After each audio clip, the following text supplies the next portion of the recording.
Okay. I think we're back.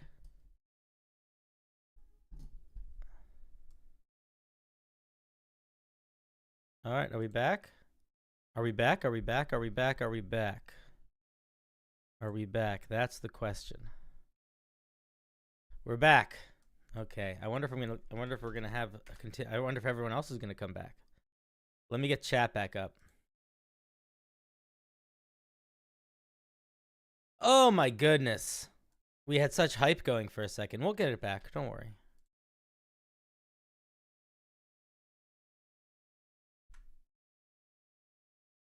Okay.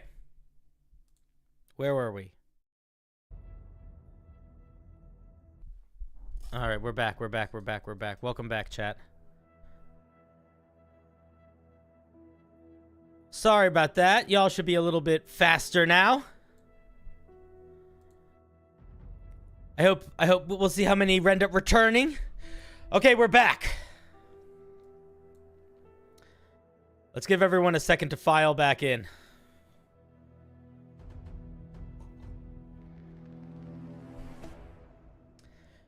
Oh man, way better. Yes, yes. I apologize about that. I don't know what I did to mess stream up. We're at about half the viewers we were at before, but that is fine. Fuck them. All right, let's spin the wheel. Y'all ready?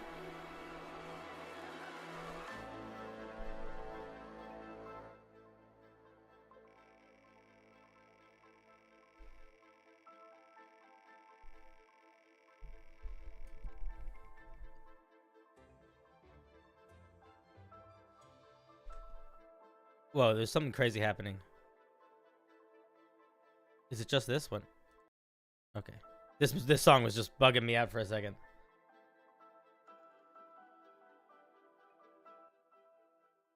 Okay. What are we building? We're building Crown of Caster's Mind Palace. I don't know what that is, so I guess we're just gonna make it up.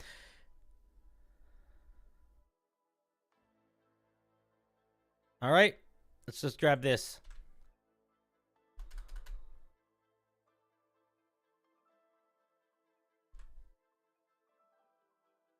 Oh wait, why is it doing shitty? Okay.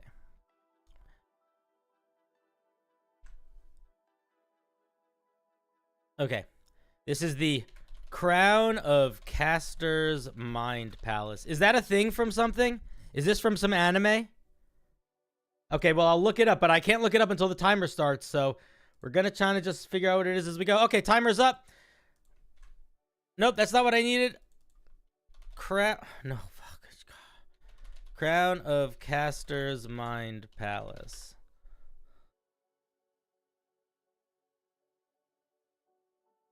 I think it's just something this person made up. So we're just gonna make it up. It's a magic item. Magic item.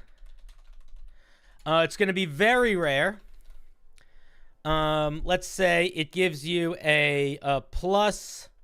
Let's say you have advantage on intelligence checks to recall information.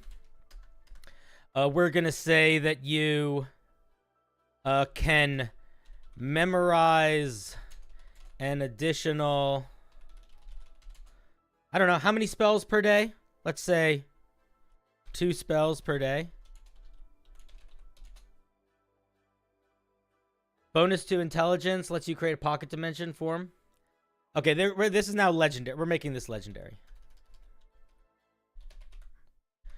And then it's going to be once a day free casting of Magnificent Mansion, except it has books containing all of the knowledge you have accrued over your lifetime, for better or worse.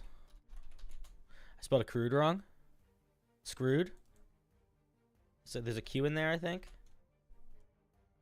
Figure it out. There we go. Disadvantage, pocket dimension requires complete shutdown of the physical body. I think it's pretty solid. I'll be honest. I think this one is done.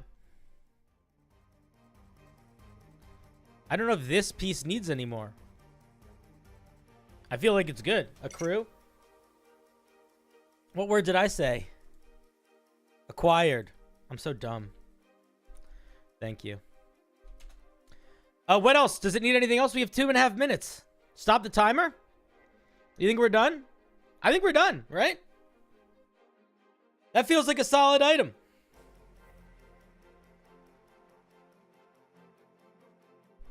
Items and spells should be 1 minute. Man, you can't expect me to have multiple timers prepped. That's madness.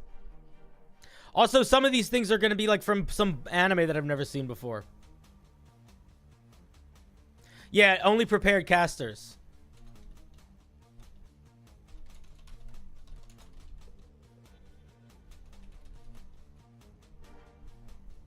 Okay, cool. It's done. Get out of here, timer. We don't need you. All right. I think we spin again. Oh, definitely attunement. Oh, you missed some madness. I'd like to see a subclass based on the Green Lantern Corps from the DC Comics. Ooh, that sounds fun. Green Lantern subclass. Okay. We don't need pages anymore. Okay, guys. I'm going to put the timer up. We're going to think about what it's going to be in 3, 2, 1, go. I'm going to be honest here. I'm leaning... I know a lot of people are saying Paladin, but I feel like Paladin, there's fairly limited of what you actually can do with a Paladin. But we could do Paladin. It could also be Warlock. I see Warlock working well too. I like it being charisma based because that's like force of will. Fine. Let's say Paladin. Let's say Paladin. Let's say Paladin. Okay, so at 3rd level they get their channel divinities. At 7th they get an aura. They get a thing at 15th. And they get a thing at 20th. If I'm missing a level, let me know. Okay, channel divinities. Okay, so the first thing that you're going to get is they're going to get, like, create construct, where you can basically, like, summon a big object. And we're going to say, like, it can be a bunch of shapes. Like a cage, or a ramp, or a spike, or a cube, etc. It lasts, I don't know, an hour? It's magic. It's badass. It's green. Okay, that's one of your channel divinities. The other thing, oh yeah, spell list. We might skip the spell list. We'll get in there if we can. Because I don't want to hunt for spells right now. Okay, fine. If you have ideas for the spell list, I'll just put them on it. Fabricate. Okay, what's the other channel divinity? I think the other channel divinity should be like warding light. Where you make some sort of like super helpful glow. And it makes everyone confident. Something like that, right? Did I spell confident right? No. Or confidant. All right, we have 3 minutes. The aura, actually the aura should be the aura of warding light. Warding light aura. So we need a new channel divinity for the second channel divinity. Oh my goodness, Crazy Moose with the 20. That's very, very kind. Thank you, thank you, thank you. Maybe the other channel divinity is like limited flight, maybe? Maybe we give that here. Or it could also be, it could be limited flight, or it could be like energy blast. Either of those I think could work. The warding light aura, we're going to want to have it be like, maybe like, yeah, it's whatever. It's like, you know, feel good, confidence.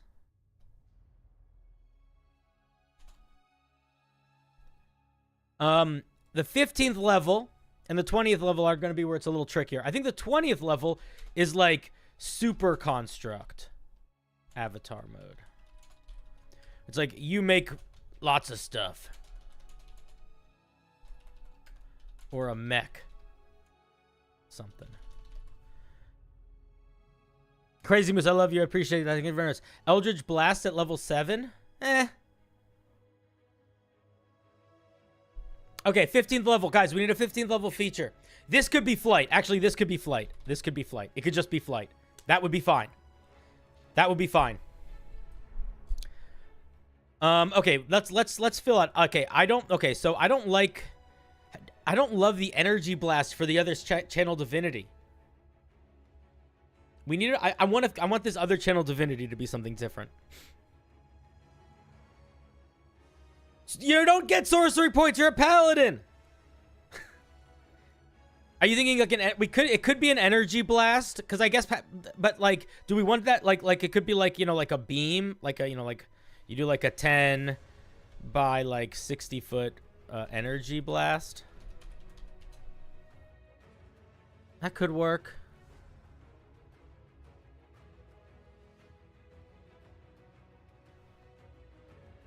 Permanent Shadow Blade, but it's radiant. No, I don't think we need that. Charisma to damage? No, other things get that. Spiritual weapon. I don't want to put spiritual weapon on a paladin, although it really does fit this, so fine. But it's a little too strong. So someone said Wall of Force. I think this is pretty good, actually. I think this is solid. Baruch Hashem. I think this is solid. I'm good. We have two seconds on the clock. I'm happy with it. Green Lantern Paladin. Your favorite Lantern core is the blue. Also, thank you for the 3 months. Very cool. I appreciate that. But yeah, this is a solid start to a Green Lantern Paladin. I think this is good. I'm into it. I'm happy with this. All right, let's set up the next one. Am I going to do this every time? Yes. Why? I don't know. Because I'm stupid. All right. Calm down. Okay. Let us spin again. By the way, guys, this is fun. I'm having fun. Are you having fun? I hope this is fun for chat, because I'm really enjoying this. Like, I feel like this is a game that we should just play more often. Make a creature that learns from its opponents. Sure. We could do that.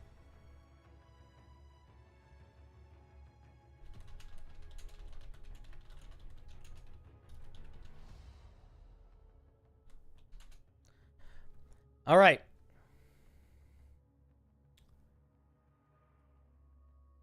I'm not going to write a whole stat block. We're going to write some basics, and we're going to just build the concept. Ready? Because the whole stat block, there's no way we're going to do that in 5 minutes. All right, ready, set, go.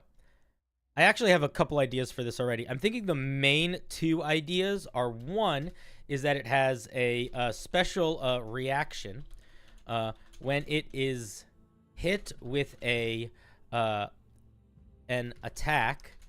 On its next turn, it can make that same attack as part of its attack action.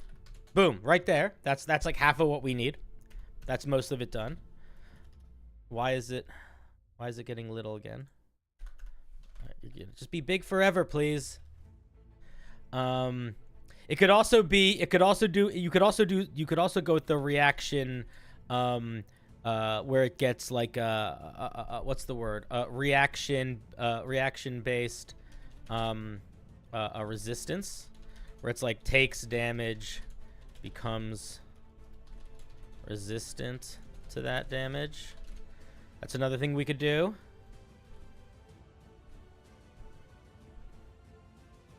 Advantage on saves and advantage on saves against spells and spells effects that it has seen.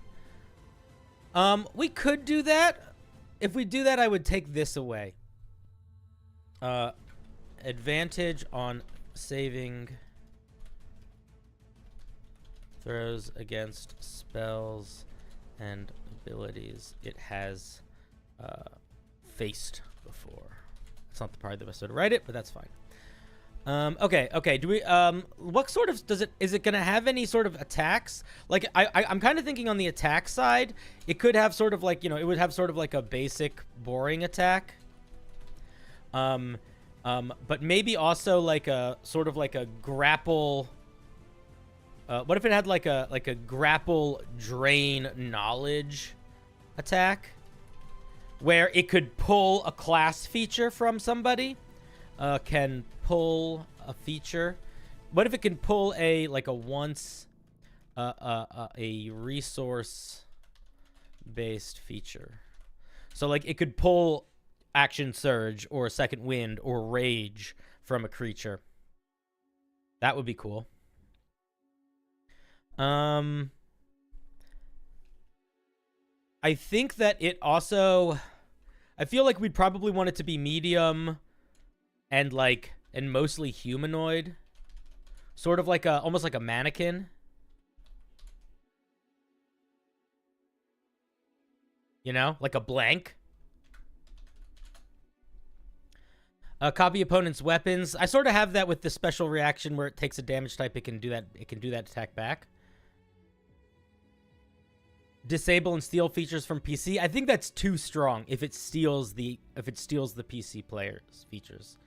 What if it has to use the damage type from the last attack? That's basically tied. That's sort of tied into this. Reactive resistance. We could do reactive resistance. I would either do that or this thing. I wouldn't want to do both.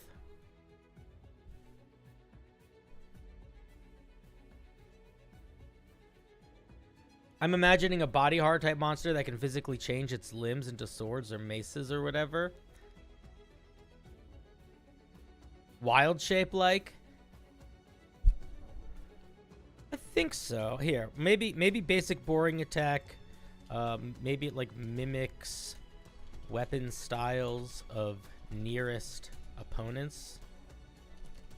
So you could sort of bait it, right? Like if the guy with the great axe is standing closest to it, its arms change into a great axe. So it's sort of like it's like absorbing themselves unconsciously.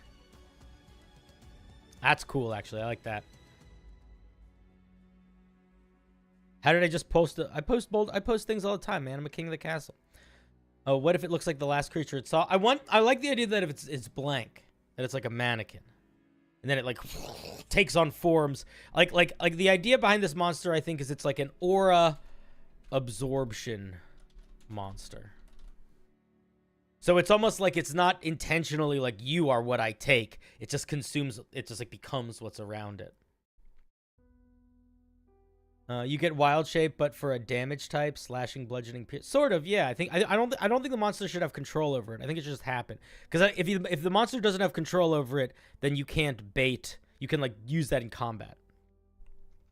All right, that's it. That's that guy, the aura absorption monster. Done. I think you can come up with something pretty nasty with these things in combination. I'm pretty happy with that. I would use that monster in a game.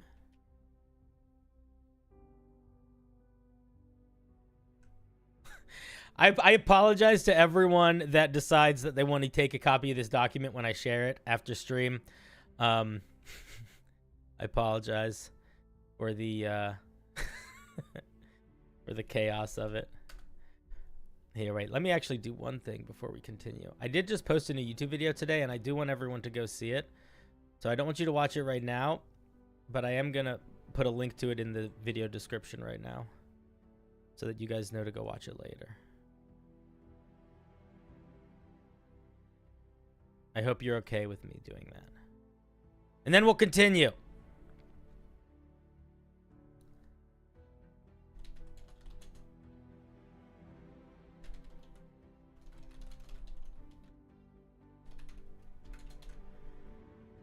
All right, there we go. It's in there. All right. I think we go back to the wheel. We're ready. I feel warmed up. Sounds like it would work as both an early and late stage baddie. Yeah, I didn't really want to put too much stats on it because I was trying to make it. I wasn't trying to, because it didn't. I agree with that. It felt like it could have been a lot of different things. It could have been a really little guy, really big guy, whatever. We did a Green Lantern. We did a magic item. We did a breakdancer monk. We did a mimic rogue. That's what we did so far. And we just did a monster that absorbs the things it fights. All right, ready. Look at this. Look at this gosh darn wheel.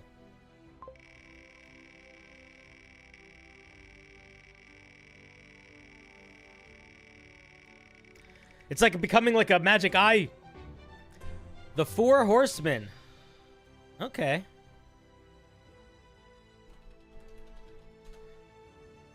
Okay, so what are the Four Horsemen of the Apocalypse? You have death, pestilence, war, and famine. How do you spell famine? That's definitely not how you spell famine. Right? Okay, yeah, I'm right. I'm smart. Okay, so what we're going to do is we're going to... let me start the timer. Okay, what we're going to do is we're going to build this like an Eladrin. So we're not going to make 4 monsters. What we're going to do is we're going to try to think of what a apocalyptic horseman would have. We're going to think of what an apocalyptic horseman would have, and then come up with like an aura that it would have. So like aura of death, pestilence, war, famine, and maybe they could have maybe little differences that we'd want to give them. Does that sound good to everybody? I hope so. Okay, so first of all, they're going to be very, very fast. So we're going to give them like let's say they have 100-foot move speed, and can fly on their magic horses. They're going to have charge, scary AoE charge attack. So the charge attack, I'm thinking it'll be like they'll have a charge attack, but it'll be like by like a 5 by like 60-foot line. So they can like launch their these are big, these are going to be scary. They're going to be big baddies, big. So like 5 by 60-foot line AoE, and the damage type, I think you'd probably stick to like necrotic and maybe poison. No, I think necrotic would actually just work for all of them. Okay, and then it's gonna have something. Okay, so okay. So let's think of what these auras would do. So the death aura is gonna be creatures can't regain HP around it. I think that's a good death aura, right? Pestilence aura. Everyone is poisoned. Famine aura, I think I know too. I think famine aura is everyone is exhausted. And I'm not sure what the war aura should be. What do you guys think the war aura should be?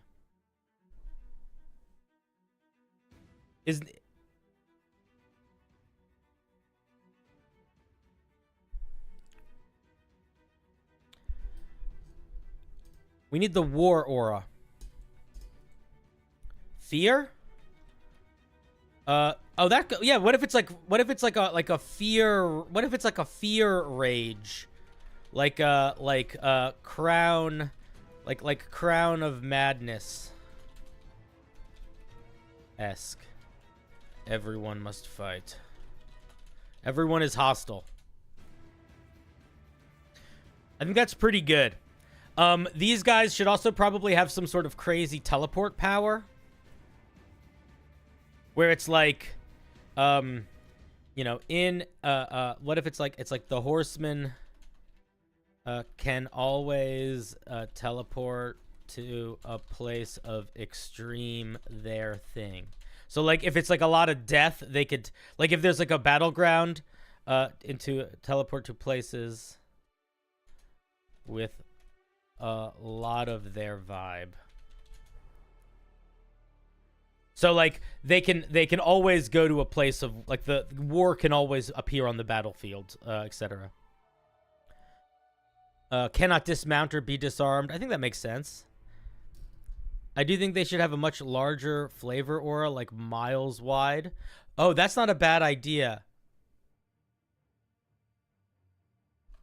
Also, Also, regional effects that travel with them. These would be mostly like roleplay, mostly, but like food. Okay, yeah. So like for like death, it could just be like, I don't know what death would be, but like death, you know, regional effects. So they like you know, food. I'm thinking like food spoils, people get mad, animals get sick, that sort of thing.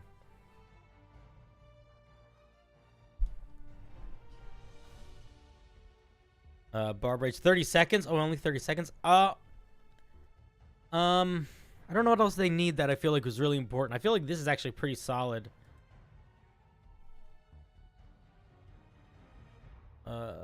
You know, obviously like a bunch of immunities. Time. Yeah, time. Okay, I feel this is okay. I think it's not bad. I don't think it's terrible. I don't think it's great, but I don't think it's terrible.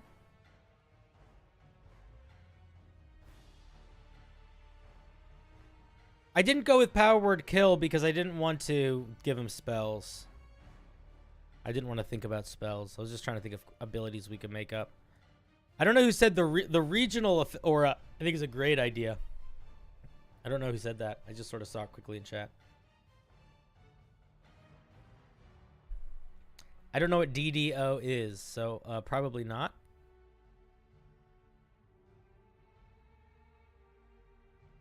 All right, let's spin.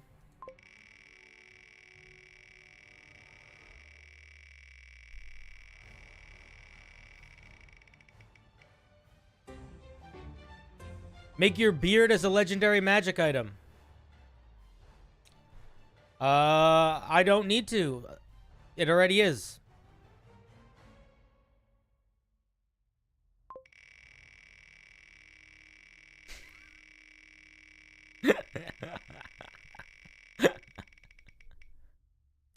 A 5e boss stat for SpongeBob SquarePants.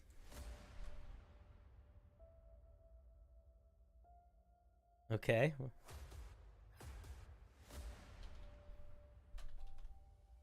Now, I do think that 5e... I do think that SpongeBob is like a low-tier boss. I don't think he's a high-tier boss. All right, so what are some things that we want to give Mr. SpongeBob SquarePants? Wait, I gotta set the timer right. Okay, so let's think about him. He lives in a pineapple under the sea. So obviously he has like his underwater pineapple layer. Ooh, I spelled everything wrong.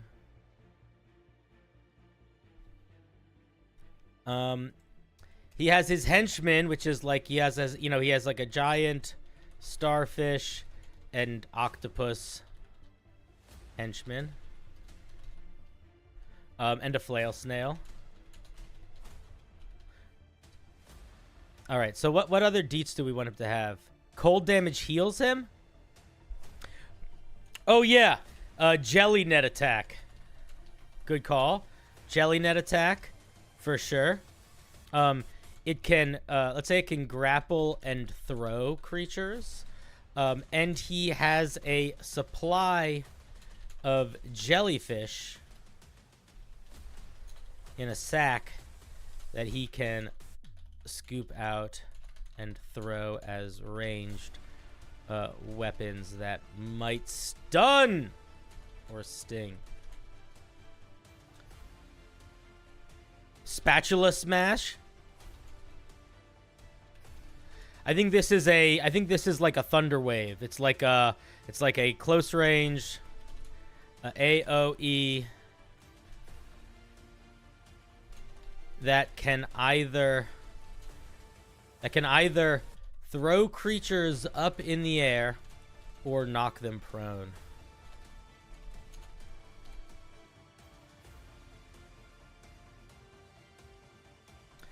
Destructive driving. He should be a reverse fire elemental. Being out of water hurts him. Oh, that's not a bad idea. Yeah, I like that. Drying up. I don't think it hurts him. I think it like calcifies him. It like weakens him. Weakens, slows him. Call the squad. Yeah, we got his buddies up here. Okay, yeah. He's got a Krabby Patty thing that he can do. Okay, I like that. Krabby Patty. It's gonna be a. This is what it's gonna be. It's gonna be like a bonus action. It's gonna be a bonus action heal that he can give to himself or an ally within reach. And it's gonna be limited use unless he can restock at the restaurant. Okay. Spud minigun. Maybe vulnerable to fire damage. I'm hesitant to do vulnerable. I wouldn't do vulnerable to fire damage. I would do it like sort of like the Froggy Myth, where it's like fire damage triggers a weakened state. Penalty. Like a penalty to Dex and AC and a slow and less attacks. That's how I want to do it. He's a monster stat block. We're not giving him any levels of monk, you crazy man. Yeah, I think the laugh should be it should be like a laugh of menace or delight, and he can decide. It can either be like a Tasha's / charm effect, or a like compelled duel weird alternative fear effect, where it's like he either makes you laugh so you love him and you fall down, or it annoys you so much that he can like pick a creature and is like, you have to hit me because of how annoying I am, and you're afraid of it. Maybe something like that. That would be tricky. Is there anything else that's really missing from SpongeBob here? I got Tasha's in there. Say laugh. Oh, immune to bludgeoning damage. Great idea. Who said that? Yeah, perfect. Makes sense. We don't need underwater breathing. I think that can be assumed. Nose flute. Yeah, nose flute makes sense. What does nose flute do? Nose flute. I don't know what nose flute does. Performance. Okay, time. I'm done.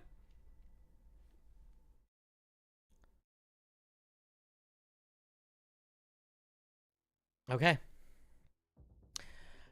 How do we feel about SpongeBob? Let's see. What did we give him? A jelly net that he can throw jelly or throw people. He can do his nose flute performance. He can smash or scoop with his spatula.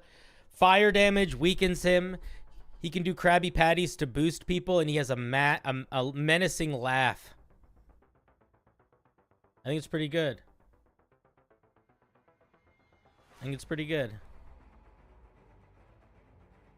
Yeah, we didn't get karate skills in there. I'm sorry about that. I hope you'll be okay. Let's spin again.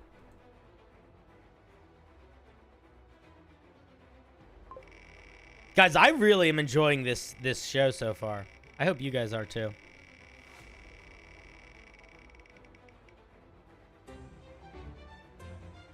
My God, you guys fucking love your stupid fucking monks.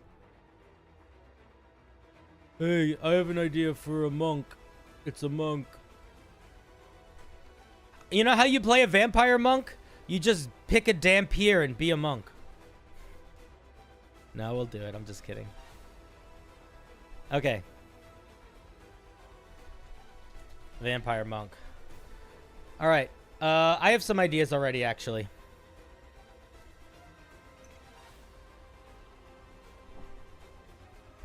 There needs to be some key points involved, Unger Maxer. It's not going to work as a subclass.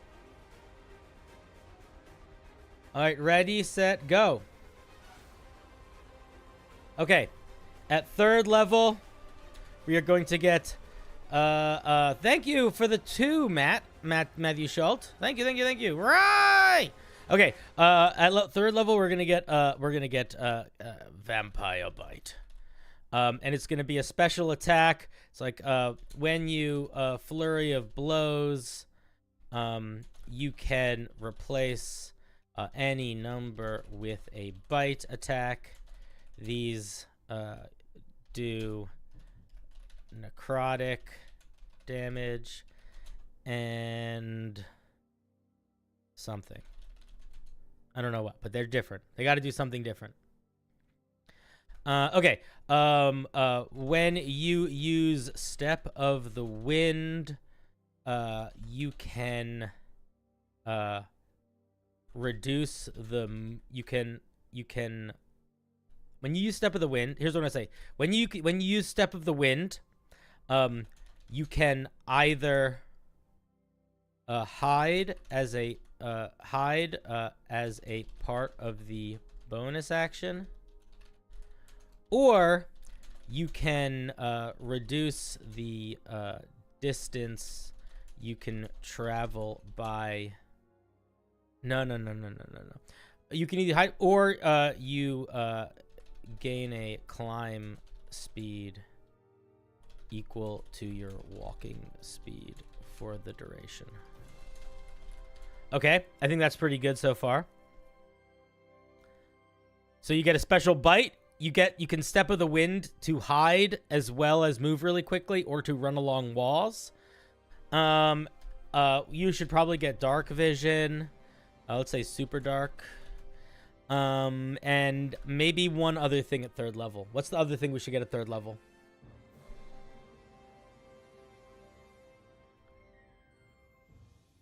Burrow speed. Oh, that's not a bad idea.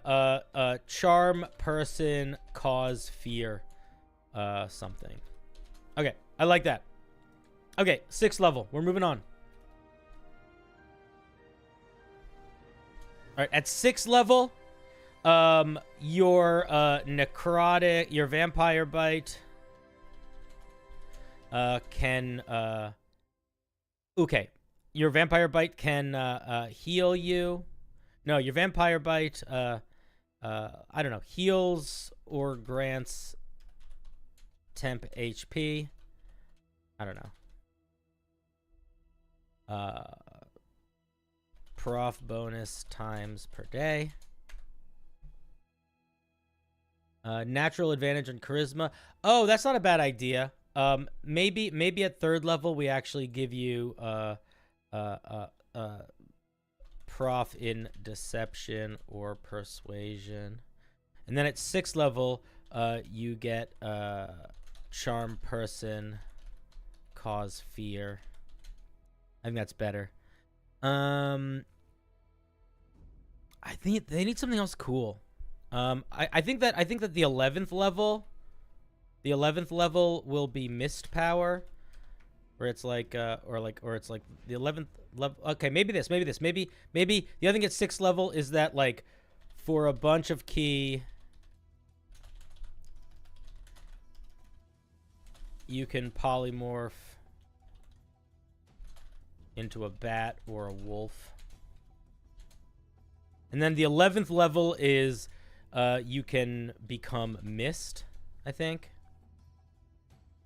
Actually, maybe we don't do this at 6th level. Oh, wait, whatever. We'll leave it there for now. At 11th level, you can become mist, and also your bite attack gets cooler also somehow.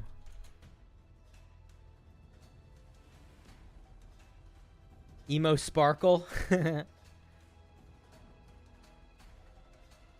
And then I think at 17th level, I feel like at 17th level you can just fly.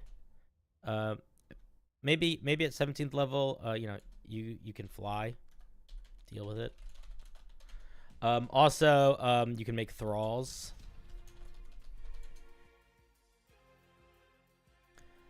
Oh, that's not bad. That could be an 11th level. Conjure wolves, bats. I like that a lot, actually. Oh, we're out of time. We're out of time. I didn't even realize. Okay.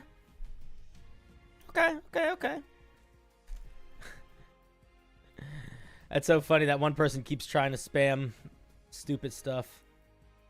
No one's listening. It's because they know better. Except for that one guy. Shark lover doesn't know shit. That's okay. They'll learn one day. No, I don't think it should be 7 minutes, Dragonus. The goal is not for me to be able to finish any of these. The goal is for me to just get the ball rolling. Stop trying to make it easier for me.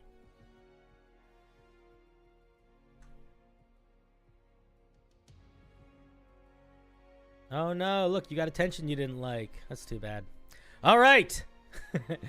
Not you, Dragonus. Talking about Shark Lover. I know you don't mind me giving you a little attention. All right. Let us spin the wheel.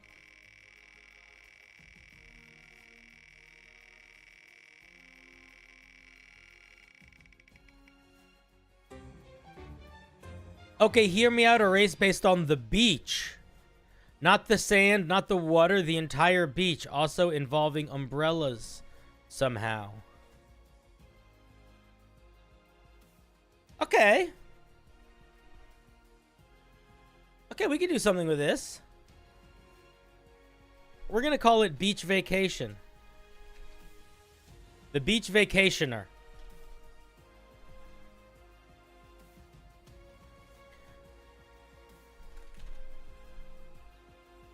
It's not Florida, man. That's a very specific thing. It's not... Yeah, it's the beach genasi. Exactly. Well, it's not going to be the beach genasi because I feel like that could just be, you know, they sort of exist already. All right. I'm going to start the clock.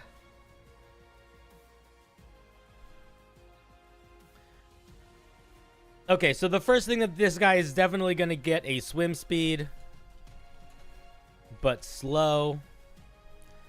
I think they're going to get... Somebody said... Yeah, I think proficiency with pole arms makes sense. Umbrellas. And maybe like when wielding an umbrella, they can reduce fall damage a few times per day because they can like fly down with it. They should. I think they should be. They should have sunscreen powers, right? Towel and sunscreen. We got to figure out what that's gonna do. Both control water and mold earth. I guess we could do that. I don't love giving them just a handful of cantrips. I feel like there's better things we could do here. Resistant to radiant is nice. That's a great way to represent sunscreen.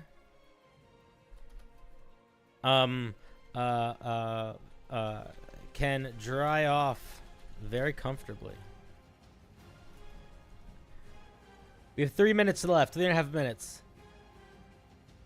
Hypnosis umbrella. No, that's not really a beach umbrella. Power of the wave. Destroy sandcastles within 30 feet. Control sand.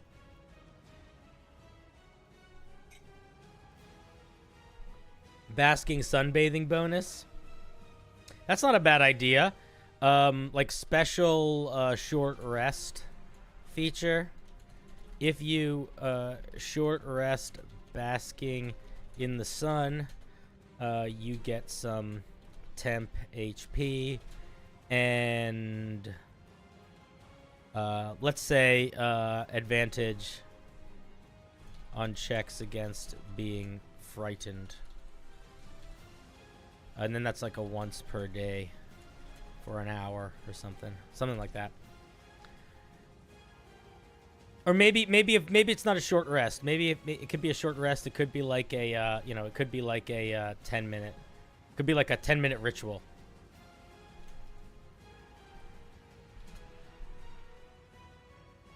Add your proficiency to dex saves while wielding an umbrella. Elemental creature type. Proficiency with persuasion. Throw random cigarette butts. I don't think this needs a lot more features. We get a slow swim speed. We have a special once a day. We have like a special once a day feature that gives you some little bonuses. You get resistance to radiant damage. I could say or fire if you are a whiner, because I saw some of you in chat. And then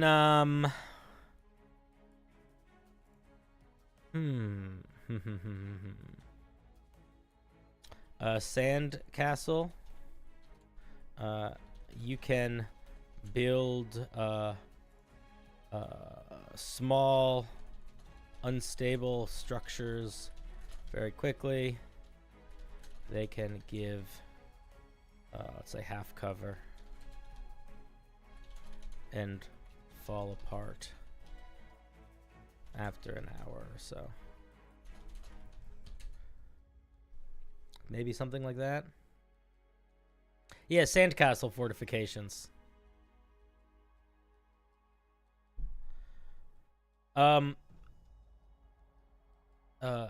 Gulls always know when you have snacks and might follow. Yeah. I think that's it. I think that's good. I don't know why you have to have all these little ones here. I think it's pretty good. Inflatable beach ball.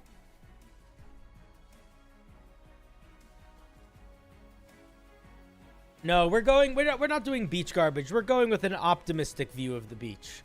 We're shooting for the glory. The glory of the beach. Not the dark underbelly of the beach. We're done. It's done. 2 minutes left. 2 seconds left. We're done.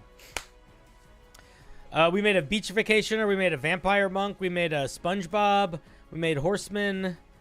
We made a learning monster, a green lantern, a crown of caster's mind thing, a breakdancing monk, a mimic or subclass. All of these things. All of these things we made. Okay.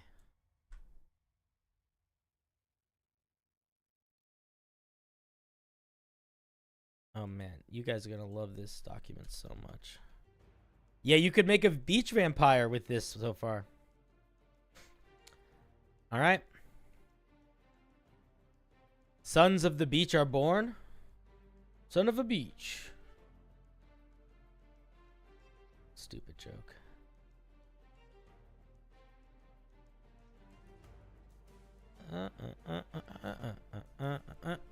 Okay, let's spin. Ready?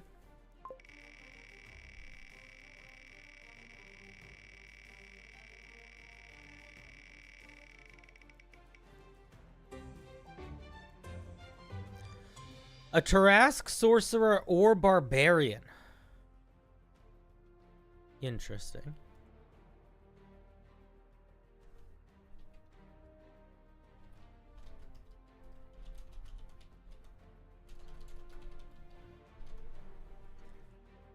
Should we make it a sorcerer or should we make it a barbarian? Chat, let me know. I'll start the clock as soon as I see a couple people starting to make votes. I see one for each. Yeah, kind of already is a barb. I feel like the barbarian is low-hanging fruit, right? I know I love barbarians, but the barbarian feels too easy.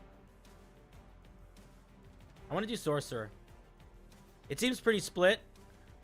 My foot is itchy. It seems pretty split, so I think we're going to go sorcerer. Alright, sorcerers get things at 1st level, at 6th level, at 14th level, and what's the last one? 18th level? Okay. Ready, set, go. Okay. So this barbarian, this sorcerer is we're not going to give them a spell list. Maybe we will later. But if we want to, we can. I mean, again, we can. It's just going to be all the earthquake spells. All the earthquake spells. Okay, but first level features. The first thing that we're going to do is we're a beefy boy. We're a beefy boy. So I think we need something to represent the timelessness and the apocalyptic nature of the Tarrasque. So the first thing I want to say is I think your spells deal double damage to objects and structures. I think immediately. I think you just have that.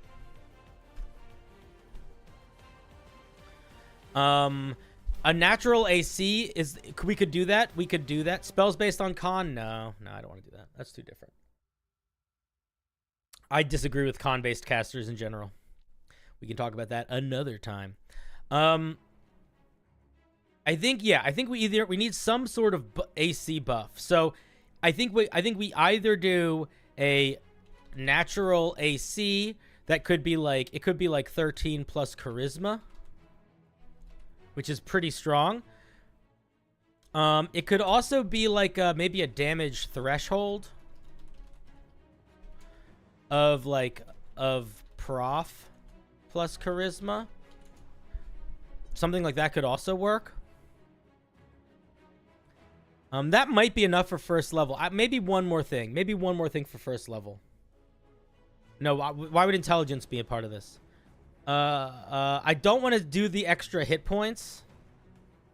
I don't want to do 13 plus dex. That's boring. There's already a million things that get that. You might as well just give them the spell mage hand. Or the spell mage armor. When you scroll past the first level or higher, you add the spells level to your AC. No. You guys are saying stuff that I already solved. I'm looking for new stuff now.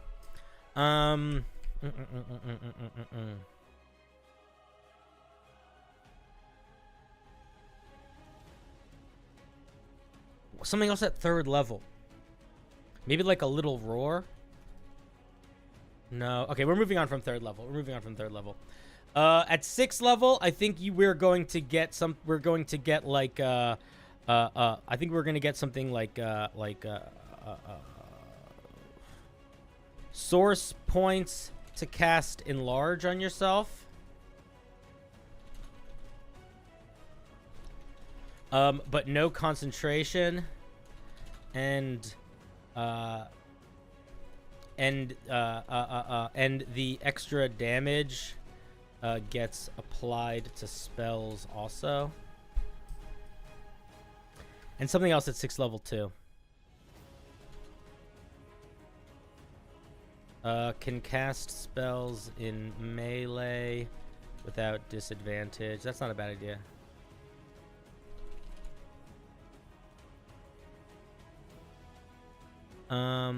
Spend sorcery points. Okay, unarmed damage for level 3. 14th level. I think 14th level we're getting something like a stomp.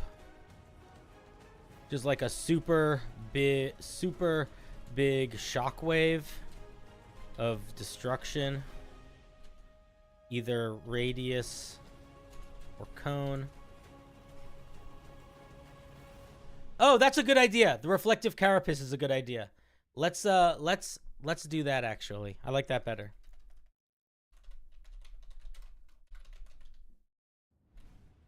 I like that much better. You can reflect spells sometimes, like a big boy. What if that 13th level? What if at first level you also got a bite attack, and it was like a D10 plus charisma, magic style. But it's like a special one. Can't be used with other stuff. And then at 6th level, it's became magic and double damage to structures on bite. Oh shit! Super size! Oh, I'm out of time. God damn it, I got too caught up. Okay.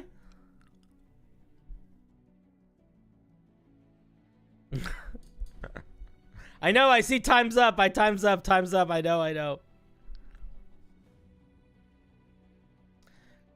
It's not a bad start. There's the problem, is we're getting too in the nitty-gritty. I need to not be actually trying to write out all of the mechanics. I need to be trying to build the skeleton. Your request? No, I didn't see your request. I'm sorry. Did you not see me violently typing? You think it should be... You think Reflective Carapace should be 18th level? I think it's fine. I like it at 14th. I like the 18th level being supersized, where you can become, like, huge. If I was going to build this out further, I would need to figure out more interesting things to do with being large. But I think that's the move. Bigby's hand that looks like a jaw? Oh, that's a fun idea. That could work. All right. Carapace should cost points, probably, maybe. I agree or disagree. I don't know how I feel. I'm unsure. All I know is we're out of time. Time for the next one. Let's get our little sample heading ready.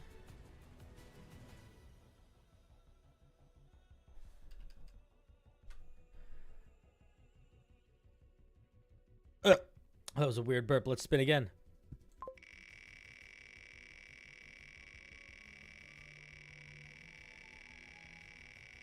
Leg day. Make a cultist from Smashing 4.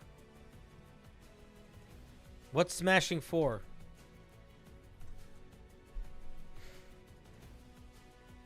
Smashing 4 is an online card collectible PvP multiplayer.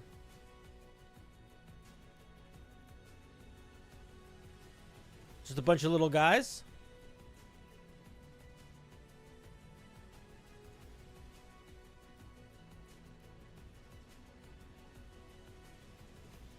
All right, I have no idea what this is. Does it have a wiki? They just look like little dudes. All right, we're just going to pick one of these little dudes. Let's do,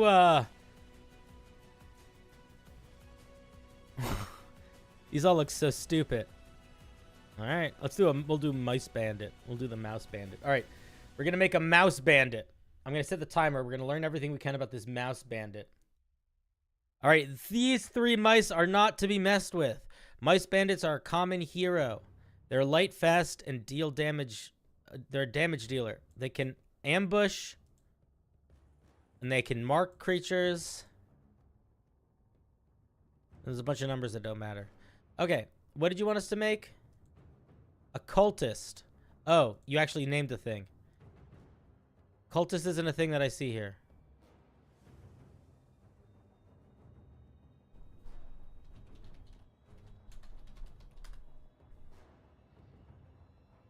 Okay, cultist has an ability called runes. The terrifying cultist places the runes around the arena after every collision, damaging any hero caught in their dangerous markings. Okay, cool. We could do that.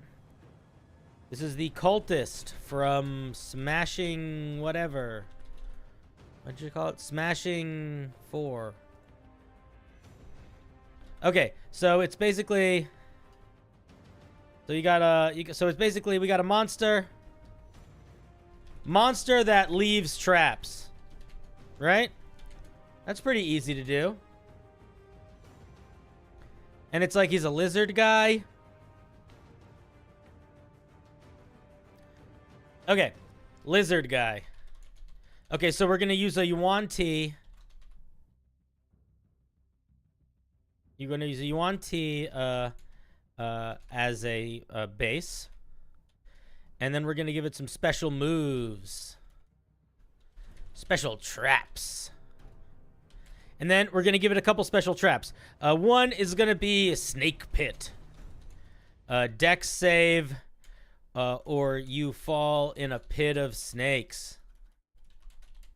No. Snake fall. Snake rain. Dex save, or a bunch of snakes fall on you. If you fail, you take some piercing and poison damage. The snakes then become a swarm of snakes. All right. Other trap. A hole in the ground. Hole with slime. I see a bee trap. I see bee trap. We'll get that next. Hole with slime. Dex save or fall in. The slime is acid. The hole is forever. Okay. Next is gonna be bee trap. You have to make a stealth. Or the bees come after you. They chase you for 1d6 rounds or until you succeed on a stealth check against them. They sting. Oh, how they sting. Okay, yeah, magic trap. Okay, surprise. This one is magic. It looks like one of those rope traps, but when you get too close, it's magic. So it tricks you anyway. Wisdom save, or you are beguiled. Or you are charmed to wait for pickup. Or to find the nearest slime hole. Yeah, it's like a snare. Exactly. It's like a snare, but secretly a snare. Surprise, you are an animal now. This trap looks like a rune. And if you step on it, you get polymorphed into a snake. And you have a great yearning to find a snake trap. And maybe, just maybe, a family. Boom! It's done. Time is over. Time ended a while ago. I'm sorry. There we go. That's this cultist from Smashing 4. I think it's amazing. It's perfect. It's everything we ever wanted out of a cultist from Smashing 4. Look at these great traps. A bee trap. A surprise, this one's magic trap. A surprise, you're an animal now. And you see how they all tie back together into each other? Oh, poetry. Bad boys go in the slime hole. That sounds like an inappropriate sentence, but I did write something like that. All right, let's spin it.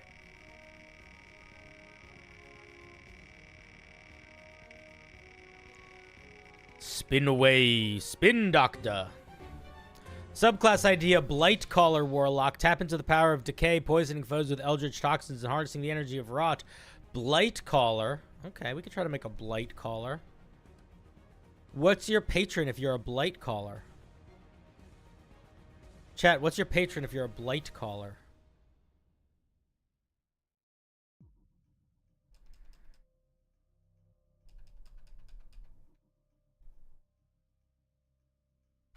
Blight Caller. Nurgle? Oh, that's not a bad idea. Nurgle. Okay, so Warlocks get a thing at first level. They get a thing at 6th level. They get a thing at 10th level. And they get a thing at 14th level. Okay, first level. I mean, it could be... Oh, wait, I gotta set the timer.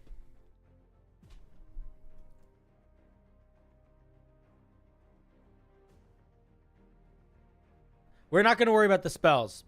Don't worry about spells. Don't think about spells. We're not worrying about spells.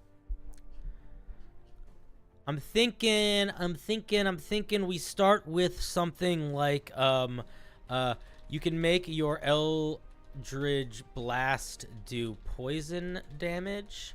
If you do, it can splash and deal additional damage equal to your charisma mod to a creature within 5 feet. Something like that. Something like you get Eldritch, like you get like splash poison maybe.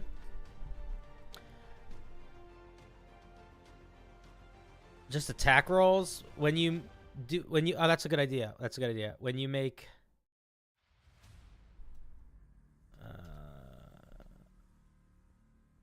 attack rolls, do poison damage. This is going to be a once per turn thing. Okay. We want something else at first level too. Either resistance to poison and poisoned condition. I spelled poison so wrong. Whatever, you'll figure it out.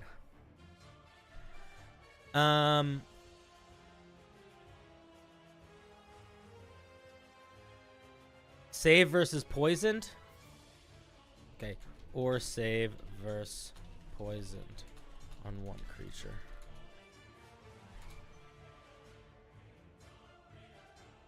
Yeah, immune to disease stuff. That makes sense.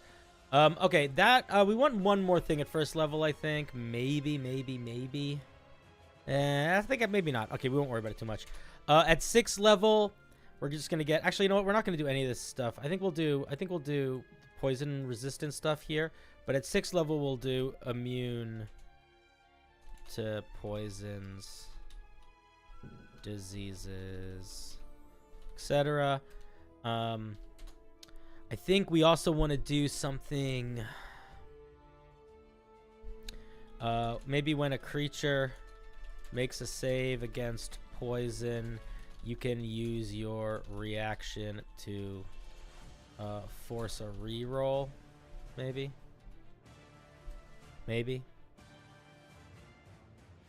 10th level. I want to say at 10th level, Poisoner's Kit. Why would we give them a Poisoner's Kit? That's not a class feature. That's an item. 10th level, Ghastly Disease Appearance, Intimidation. We could do something with Intimidation. That would either be at 6 or 1. I'll put it at 6 for now. Intimidation boost. Yeah, we don't need a Poisoner's Kit, exactly.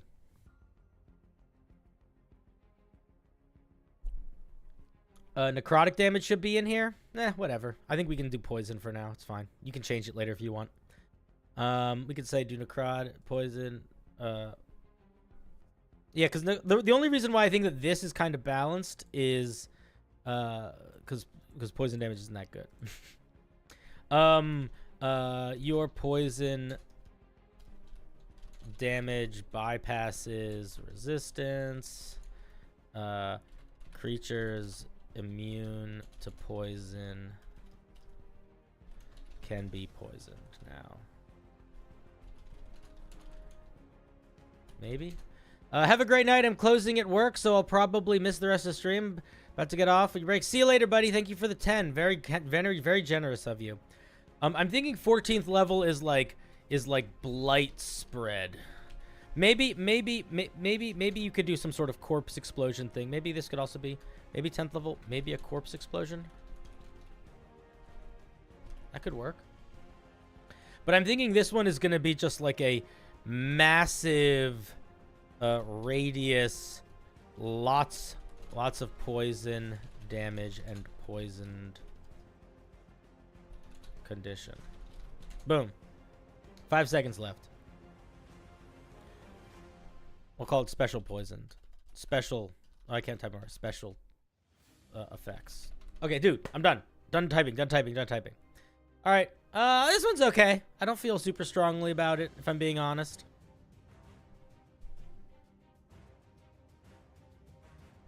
I'm not super. The Blight Caller, I think, is like. I think it needs a little bit more of a specific vibe if I was gonna build it out.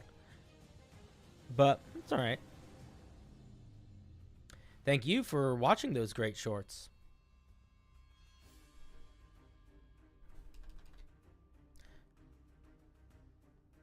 Oh, it's very one note. It's a very one note. Okay, let's see what we're doing next.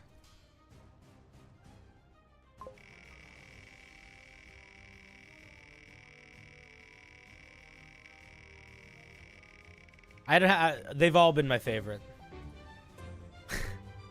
A druid that is also a Keebler elf baker. Yes, this is what I'm talking about. Keebler druid. Okay.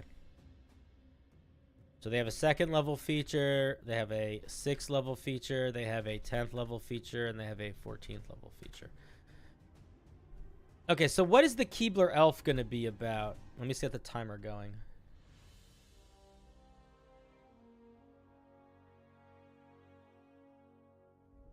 Okay, so what's the important thing that the Keebler elves have?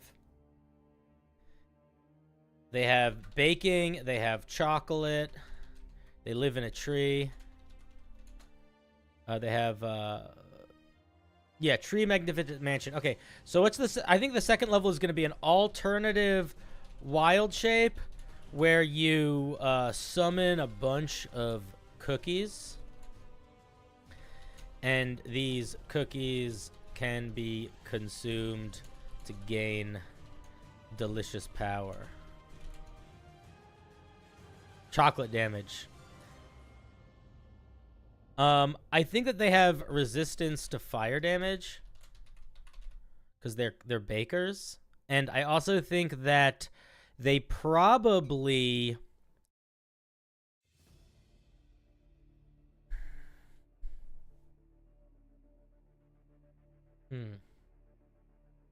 sentient cookies as a summons. No, I don't want to do sentient cookies as a summons. But these cookies that they summon, the cookies that they summon that aren't sentient could do some interesting things. They could essentially be like they could like, you know, mimic spells like cure wounds or lesser restoration. That's sort of where I'm thinking they would go. Make conseils for chocolate. Cookies have vulnerability to milk damage. Oh, you guys are being so helpful. I don't want to do too much fire stuff because the wildfire one exists. What else really matters here? So I think one of the big things is at 10th level, they can spend both wild shapes to summon a bakery. And it's like a mini, and it's like it's a building made of a tree. They can take cover in it. It has some special protective properties, and it has some of them sweet cookies. Yeah, a little temporary building. Like, think Galder's Tower. 6th level. We need some sort of chocolate power. I almost want this to be like a buff thing that you can do, where it's like you're like, hey, when an ally, I want it to almost be like a form of inspiration, but maybe that's not the move. Maybe it should be an attack.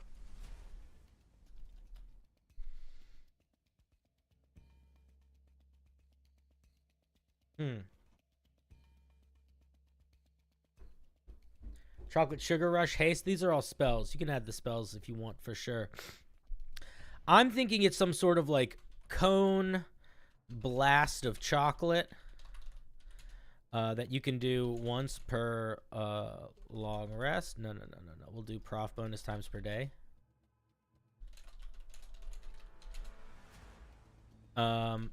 Creatures of your and I think it can restrain and do some fire damage, maybe. No, I don't like that. Restrain and do bludgeoning damage and make difficult terrain that lasts a little while. And maybe you can do cone or radius. Maybe we give you a choice. That's kind of a cool idea. Cookie of Healing, Greater Cookie of Healing. I guess that's another thing that we could have happen here is the cookies could do different things, but I don't think if that makes sense at 6th level. At 10th level, maybe the cookies improve. Actually, no, at 14th level is when the cookies should improve. At 14th level, the ultimate dessert. Cookie improvement. Bigger heal. Greater restoration.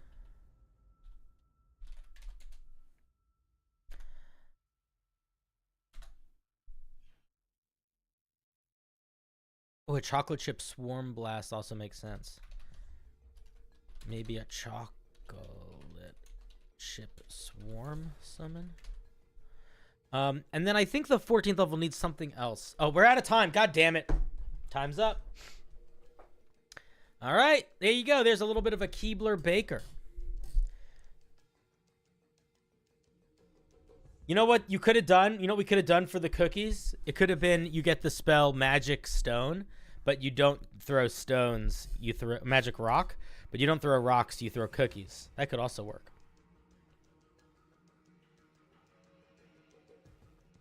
You know?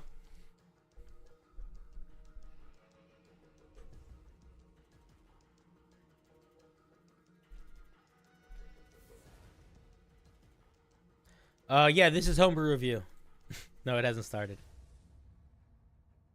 All right. I need a little stretch. Ugh. I like that Bildo's just homebrewing along as we go. Are you committing yourself to the same timer, or are you just working on one individual piece? I wish we got submissions for homebrew review like the Keebler Druid as well. Alas, y'all just want to be cool.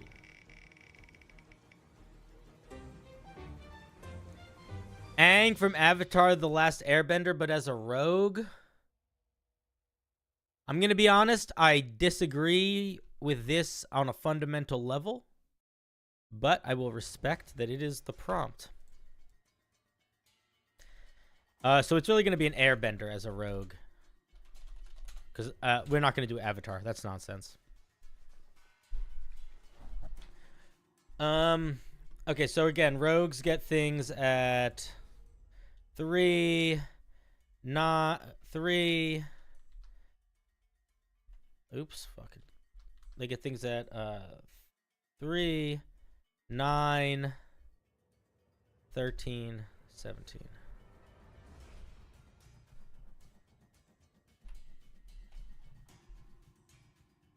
I don't know why I need to just fix this here. Let me give me 1 second, guys. Give me 1 second. This is gonna drive me fucking nuts. I have this whole little thing and it's like not doing what I want it to do and it's annoying me. Okay, what if I just make the font fucking bigger here? Bigger. Not too big.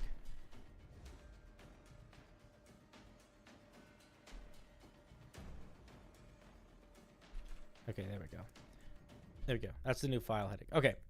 Okay, Airbender Rogue. Okay, y'all ready? I feel like this one's gonna be able to not be that complicated. Ready, set, let us go. Okay, so the first thing we're gonna get at 3rd level is we're gonna get a special air sneak attack, where you can extend the reach of your melee weapons by 10 feet with an air blast. This always deals non-lethal damage. No, maybe not that. Maybe that. Yeah, sure, why not? Non-lethal damage. If you make an air attack after moving at least, let's say, I don't know, 10 feet in a straight line, you can get sneak attack. Let's make it more than 10 feet. Let's make it 15. I also think at 3rd level, you get a special cunning action. Special new cunning action. Super jump.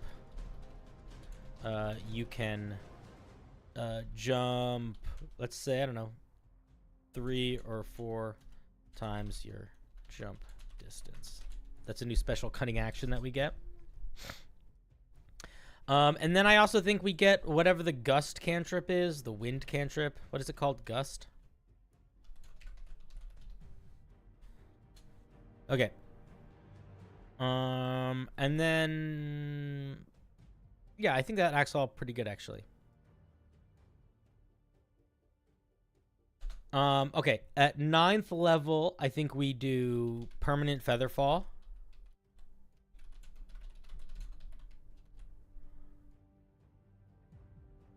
I think we get a, I think we have,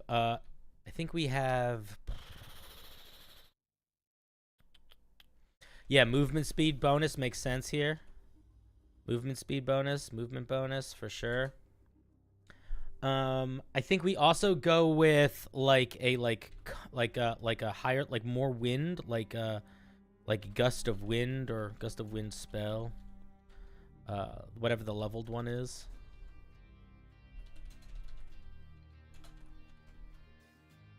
Windwall's lame. I wouldn't want to do Windwall. We're gonna do the glide at higher levels. I also think that we need something else here.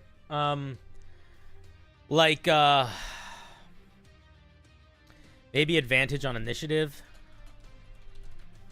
Or maybe like maybe bonus to initiative equal to wisdom.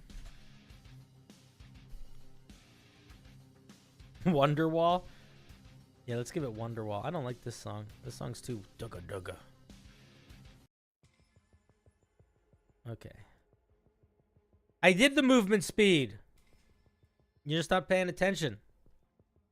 We have 1 minute left, give or take. Okay, we have a minute and a half left. Okay, 13th level, we get glide powers. I think we also get big cone blast. Knocks people back and prone. I also think we could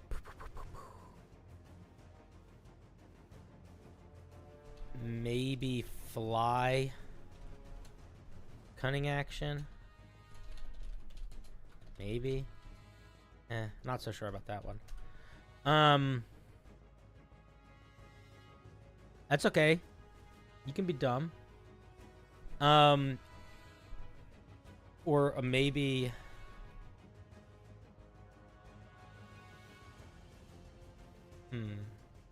yeah, I think fly cunning action is not bad, actually. Windwalk? Oh, that would be like 17th level. We can do, we're at 24 seconds. Yeah, so okay, 17th level, maybe Windwalk. Reach of sneak attack improves and also knocks prone or knocks back. I think that's pretty much it. I think we're good. Boom! Airbender rogue. That's not bad. That's not bad. I like the... I think that's mostly pretty solid. I think that's mostly pretty solid.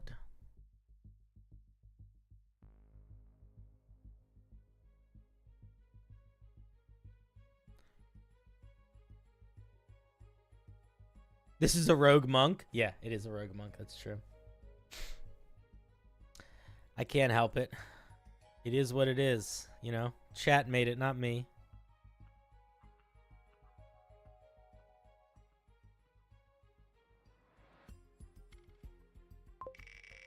Let's do another one.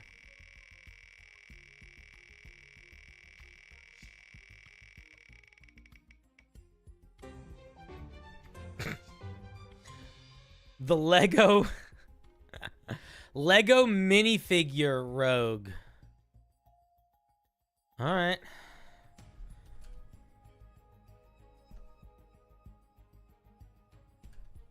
Okay.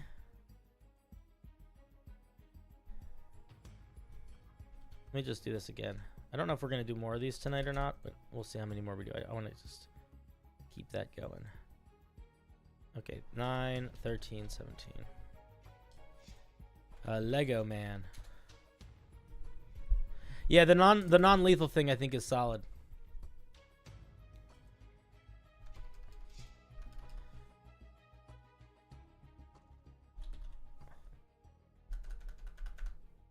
Okay, let us start the clock. Okay, so I feel like the things that a Lego man are gonna have is, I feel like we want to have some sort of like ability to like break apart and come back together. I don't know exactly how we want to do that, but I do feel like that is a good move here. I also do like the idea of like innate caltrops. Like maybe like bonus action, you know, create an area of, create a, you know, bonus area, create a like 5-foot area of little sharps, dex or damage on walking through. I like that a lot, actually. I don't know how we should do the breaking and coming back together thing. You think it should be Echo Knight-esque? But that's just an Echo Knight. Quick building should definitely be a part, but I think quick building will come in at higher levels. Or maybe not. Okay, what if quick building grows with you? So quick building. You can take apart and repurpose small objects into other small objects. Mundane. And then I think we want... I think we want one more thing. Yeah, it's reverse mending. Exactly. I'm not sure what the break apart should be yet, but we'll leave that as blank for now. If you guys have ideas, just say break apart and share what it is. Could be like a plasmoid thing where they can be a puddle. Oh, I guess that's true. It's just break apart, come back together. Could be sort of like amorphous form. That could work like that. At 9th level, I think quick build, you can make larger things. This should be limited, probably. You can make larger things. And then I think at 17th level, you can make huge... Okay, no, this is what I think. I think at 13th level, you can make huge things. And then at 17th level, you can make huge things that have some magic. We are going to get... This guy probably needs some other features, too. But that's what I think. That's how I think the quick build things works.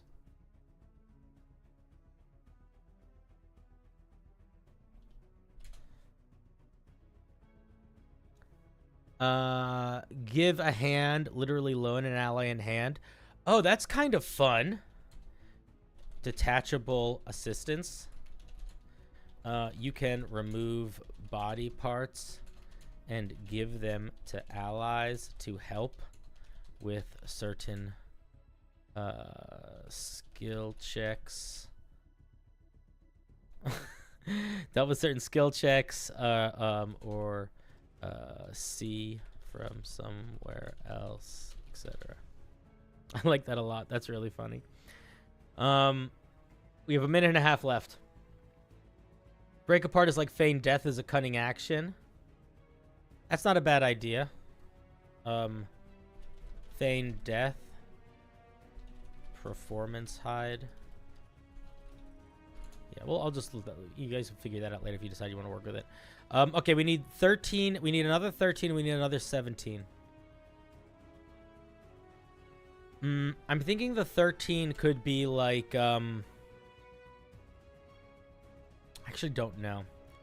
I think the 13 could be... I think the 13 could be an... We could also do an improvement on the caltrops. That feels kind of weak, though. Kind of lame.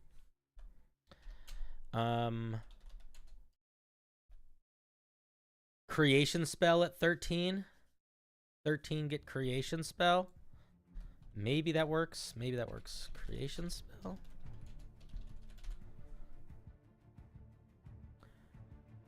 I like the idea of dealing damage to creatures then that attack you when you're unconscious or just prone. I don't know if that fits the vibe. Advantage on all tools. I think that by making the structures you can build bigger, I think we have that covered. I want to do something else for a 17th level, but maybe the magic is enough. We have 9 seconds left. Shared sneak attack when detached. Maybe that. Unsure. Okay, we got to end it anyway. It's over. Yeah, that's what I was thinking for shared sneak attack, Tradosio, was you could do a little, somebody else could do some sneak attack damage if they're holding one of your limbs. I like that idea. Yeah, that's a fun one. I like Lego Man came out kind of, I like Lego Man. Lego Man seems like it'd be fun.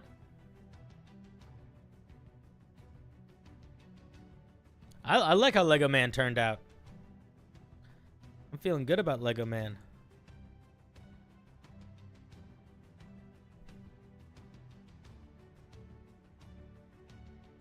I really like the feigned death as a performance hide.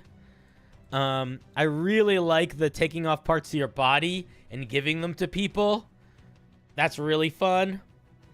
Those are the parts that I like the most. And the quick build idea is kind of cool. I like that, where you could like take a material and like rebuild into something else, sort of like Minecraft-esque. If you could like, you know, think about objects not in terms of what they are, but just like the shape and size of the material that they have.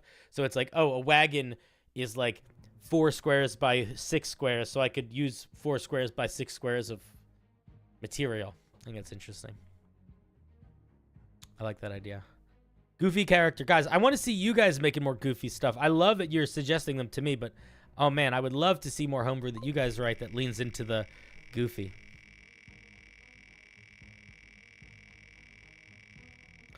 I did not include the fabricate spell on that one. A rhythm-based subclass. Interesting. Okay. This one's going to be tricky, I think.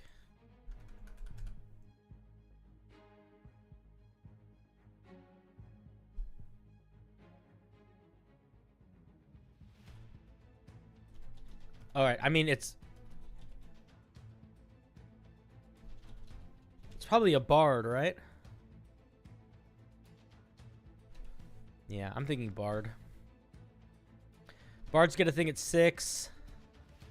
Where'd my big text go? I don't know what I did to fuck this stupid thing up, but I'm so annoyed with myself. They get a thing at 3. They get a thing at 6. They get a thing at 14. Fun fact, bard only get 3 subclass levels.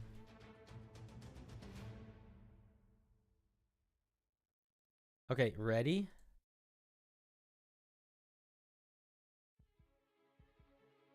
No, let's make a marching band fighter. No, bard is too easy. All right, fine. We won't do bard.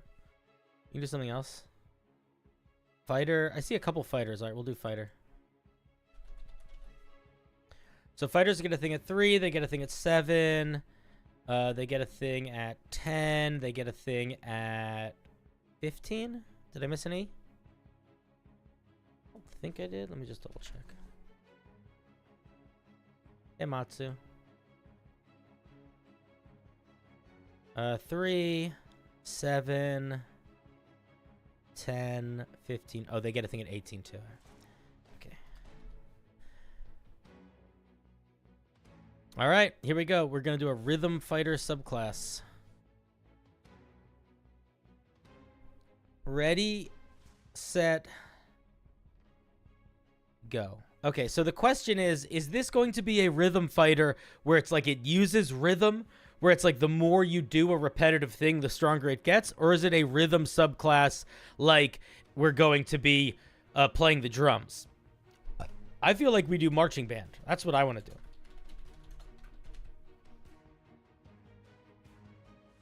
Right?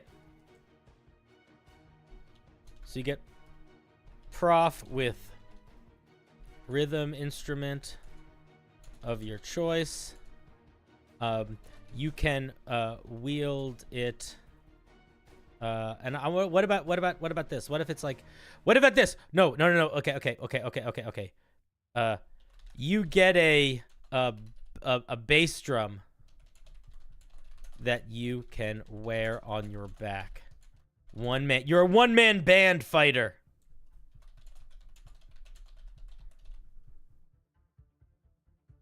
You get a instrument set you can wear on your back. Cool. Whenever you the Zumba dance, the more you hit without being hit in return, you gain momentum. Wombo combo, 2-weapon fighting with clubs, using the right attack. I think that we say that like I think that we say whenever you take your action on your turn to attack, you can create a thump to enhance your oomph. You can create a rhythm. Thunder damage in AoE, little around you. Also, when you dash, you can create a different rhythm, hyping your allies. I don't know why it does that, but it does something. And then also, when you action to play music, you different AoE to uplift or to frighten enemies. All right, so I think that's how it's gonna work. So basically, you have like a drum that can like do little enhancements. These are gonna be like this is all resource based. You also get prof with your instrument. Okay, 7th level.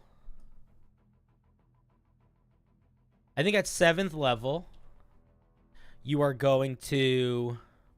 7th level is usually a little bit minor, so we're gonna do double prof on performance or intimidation using your instruments. And I don't even think we need anything else at 7th level. I think that's enough.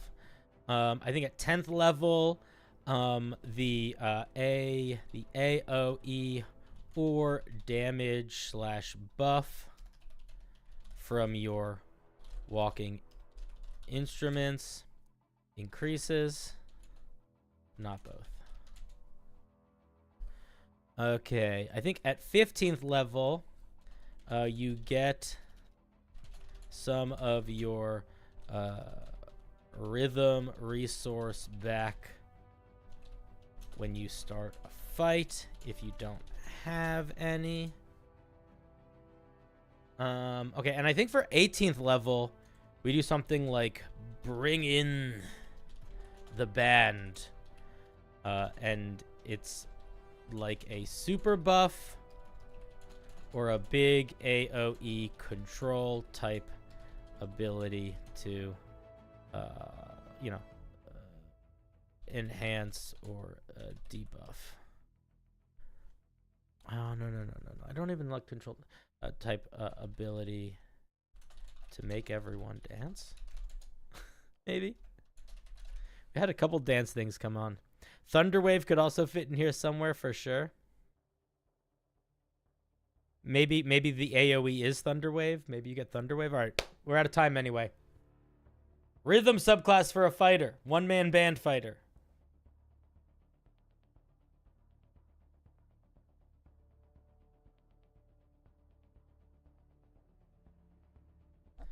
Allies can use a reaction to deal thunder damage around them as well. Use rhythm to get faster.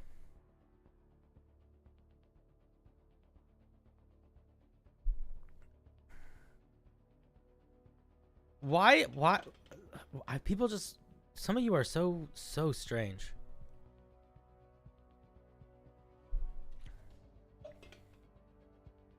Some of you just get strange ideas in your head, and I don't understand why. Not all of you, but some of you. All right, I don't have anything else for this one. I think it's pretty solid. I think we're gonna do one more, maybe. Hey, Toria, what's up? Toria, you want to come on? What are you doing right now? You want to come on stream?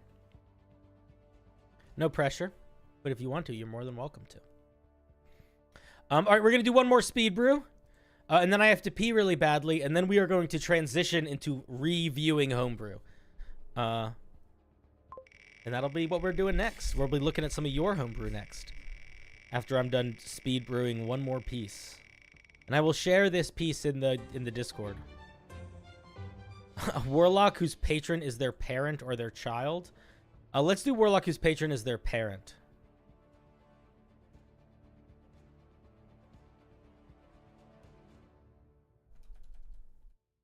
Oh, it's 1 a.m. I keep forgetting that you live at such a different time than I do. Warlock, patron, parent. Warlocks get things at first. 6, 10, and 14. Daddy issues warlock. That's kind of what it's going to be. All right. Of course, Tori. No, dude, you're awesome. I had so much fun. Well, dude, when we were just hanging out in the Discord, just like talking about nonsense the other night, that was the best. It was great. I had so much fun. Okay. Let's start the timer. Ready. Set. Go. Okay. So I think, oops, I'm fucking shit up already. So I think that at 6th level, we're gonna want to get something like we're gonna call it like, do you know who my dad is? And it's like it's gonna be like once per rest when you are targeted with an attack, you can attempt to redirect that attack, whiz save, or they have to pick a new target, and you keep this until it works. Okay, so that's number 1. That's number 6 rather. Let's think of a number. We need a first level feature. Good night, H. I think the first level feature could be you're not my mom. No, that might be the 10th level feature.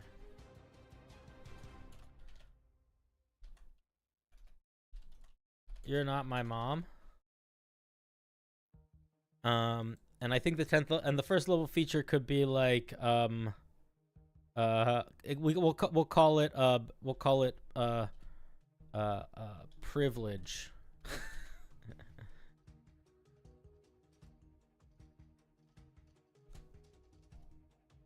And I think that this will be, I almost want it to be something like you can cast additional spells equal to your prof bonus divided by 2, rounded down per long rest. They are cast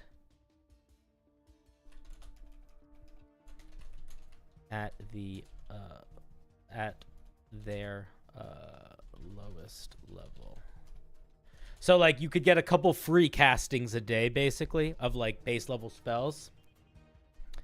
I think that's actually not bad. It's not that exciting. I want something else a little bit more flavorful here. I think we need a good ribbon feature. We need a good ribbon feature for level 1. So if you have a good idea for a ribbon feature for level 1, it could be advantage on persuasion checks against older people.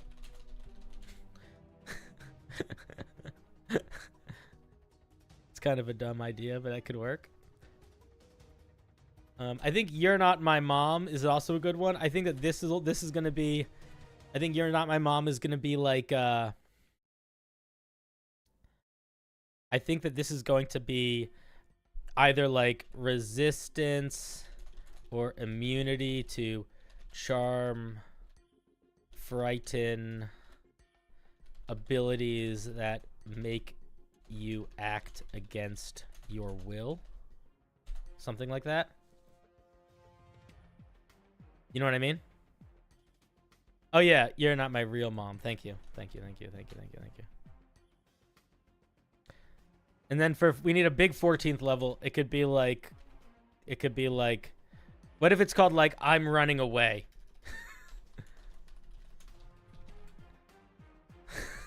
I love this one. This is the best one so far. And I think I'm Running Away is like a once a day big teleport. It's like a once a day. I want to call it like super thunder step. Big teleport plus damage left behind. Maybe can bring friends if they are cool. Guys, I feel like this is just good. I feel like this is just good. I like this one. This is solid. I don't know if I would. I feel like we made this one in time.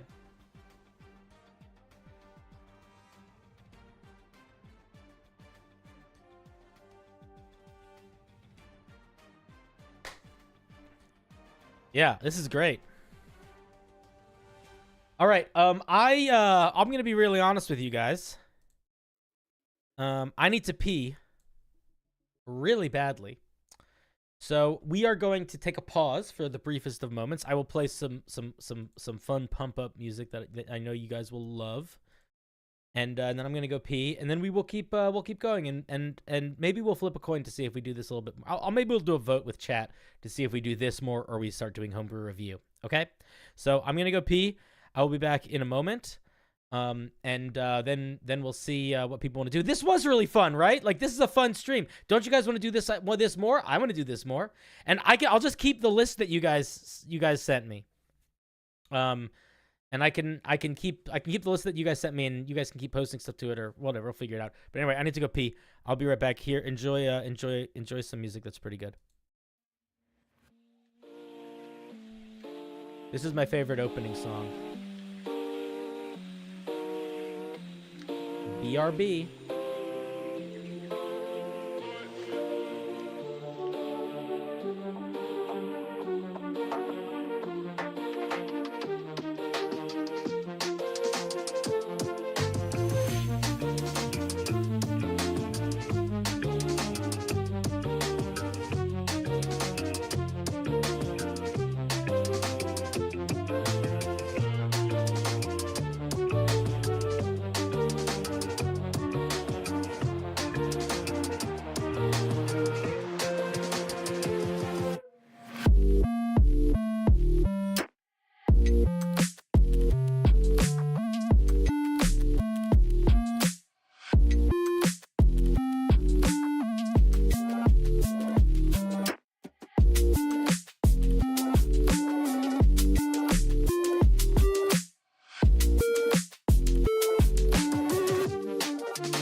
I'm back.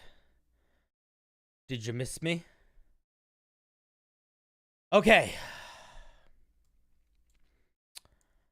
Okay. Goodbye, timer. Goodbye, timer. I love you, Jet. Guys, I think that was a pretty friggin' successful little go. I feel pretty proud of what we made here. We made a parent warlock patron, a rhythm fighter, a Lego rogue, Airbender rogue, Keebler Baker druid. Some of these came out better than others. Some cultists, a Tarrasque sorcerer, a bunch of goofy ideas. I will post all of these in the Discord after stream if anybody wants to play around with them on their own. No pressure in any direction. These are all, you know, for larks. But sometimes a lark is a wonderful thing. And I think we shift gears now. I think we shift gears a little bit now. So here's what we're going to say. Oh, what a wonderful wheel this was. But we're going to remove it. Goodbye, wheel. Goodbye, my wheel. Goodbye, my friends. You have been the wheel. You have been the wheel for me.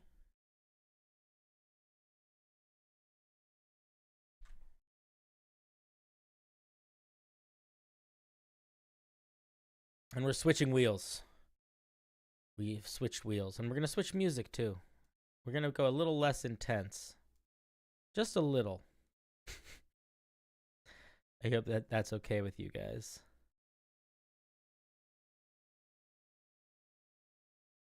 I do like listening to the adventure music, though. The adventure music is fun. What if we just put on... What if I just put on beautiful adventure music? What does that even mean?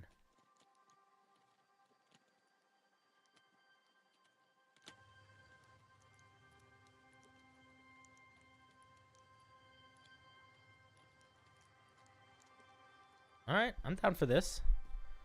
I'm down for this beautiful adventure music.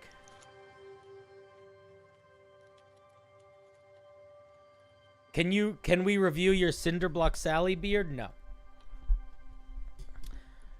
I can tell you with full certainty that if you made it at all accurate, it would be far too overpowered for any D&D game. Doesn't make sense to review it. Doesn't fit in traditional D&D. So, for folks that are still here, we are shifting gears a little bit now to the homebrew review section.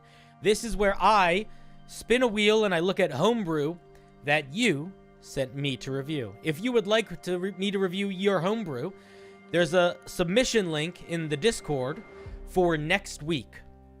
I am going to be out of town a lot of this weekend, so I am not going to be here. I'm not going to be streaming again until Monday. So we aren't going to be doing a big Sunday stream. We're going to keep doing this where we do a little bit of homebrew review, a little bit of special activity to start stream. So if you look at the submission form that's in the link below, if I made it correctly, it should be like it's going to be for this week as opposed to for like a specific day. So I'm going to be using it all week next week. So if you want to submit homebrew for next week, look in the links down below. Well, this was so fun, but you have to go. Well, I shall miss you, Rohanathan. And we will do more. We will do more. Don't you worry your precious little heart, old little buddy. Is there going to be a member wheel? Not this week. I made announcements about it everywhere. I posted about it on all the places. We're not doing member. Next member wheel is going to be August 24th. It's next Thursday. I can tell you the date exactly of it. Yep, 24th, the next Thursday. Oh, yeah, there's still going to be the member wheel in general. I think that the Thursday night stream is always just going to be a member wheel stream. I think for now. We'll see. That might change in the future, but for now, I feel like that's a good... I like still having the one committed, let's fucking chug a lug night. I like that. It feels like a workout. But now we're looking at some of your stuff, now that we've done some of my shenanigans.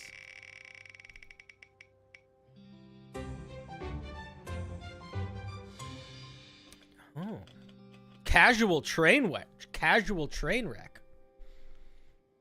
How long are you streaming? I have a meeting soon, but shouldn't take long. I will probably be streaming for another 2 hours or so, 3 hours. I'm not exactly sure. I have a dentist appointment very early tomorrow morning, so I can't go all night because I have to go to bed at a reasonable hour because I have to wake up at a reasonable hour to go to the dentist. Good night, Tori. You're wonderful. TTRPG Toria is a very fun creator. I don't know if she has a YouTube presence, but she is on TikTok. Y'all should definitely go follow her. She is a buddy of mine. Okay.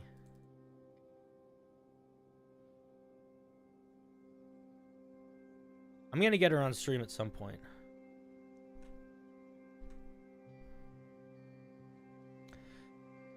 Casual train wreck. I tried to make a fun, respectful take on a cleric-style subclass with monk, since dervishes in my mind represent both worlds. Also, for clarity, the setting this will be uses Hindu idea of all gods representing manifestations called aspects. Okay. Take a look. Way of the Whirling Dervish.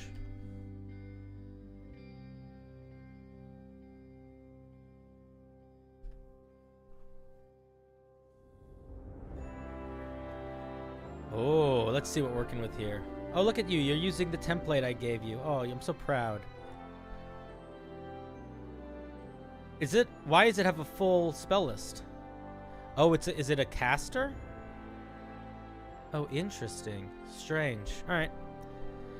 You get spell casting. Let's see. When you reach 3rd level, you gain the ability to cast spells. To cast spell is the way of the Whirling Dervish. The monk is equal parts.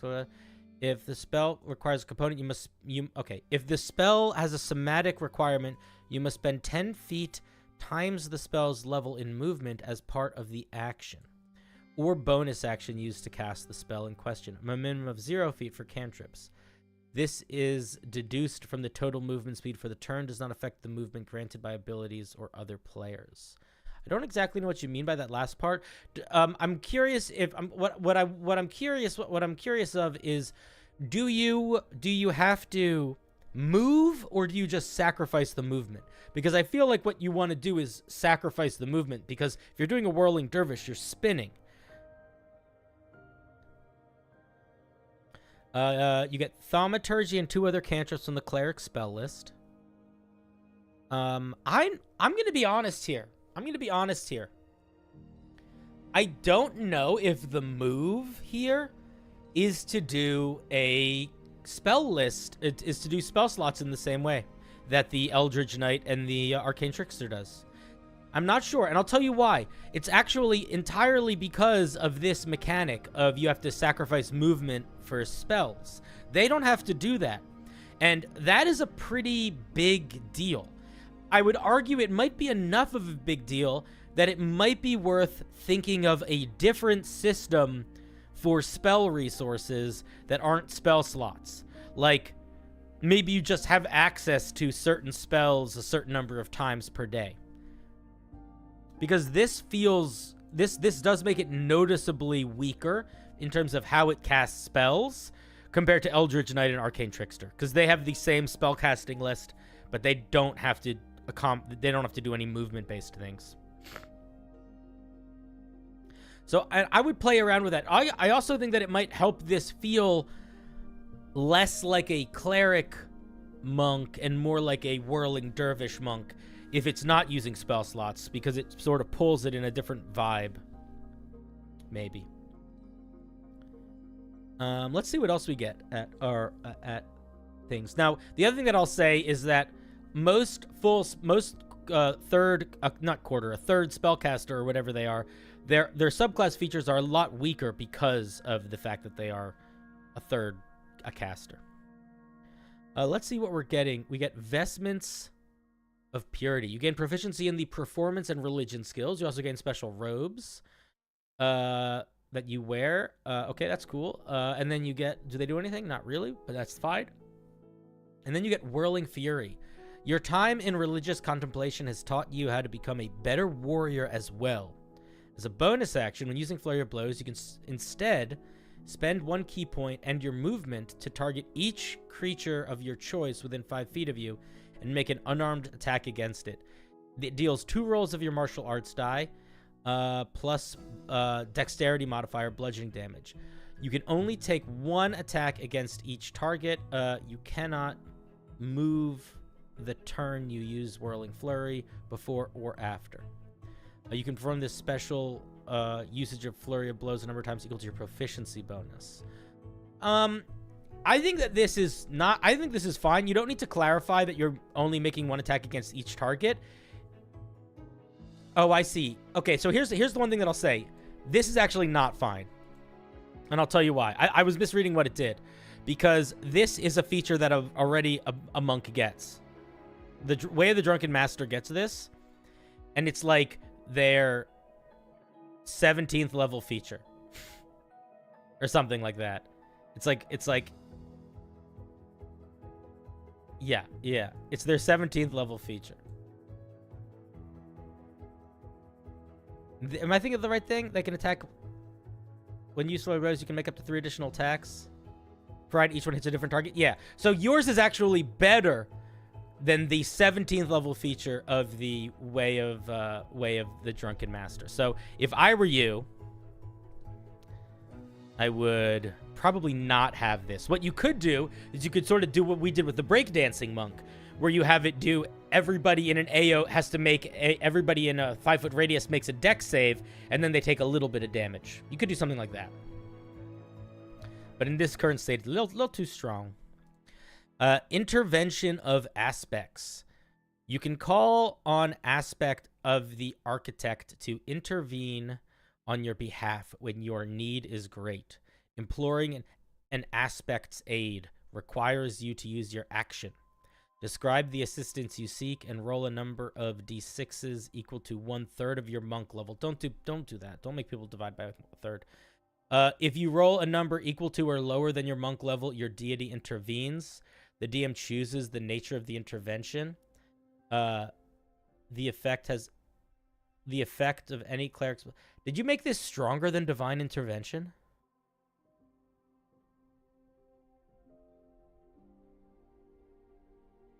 I'm not sure how you did the math on this, but their divine intervention is rolling a D100, and you need to roll lower than your level. A number of D6 is equal to 1/3 of your monk level. So it would be 2d6 at level 6.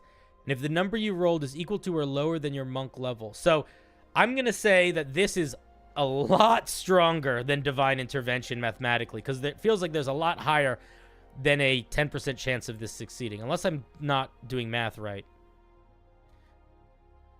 But if you're rolling 2d6, isn't there like a 50% chance you're going to roll higher than a 6? Right? Chat, am I being crazy?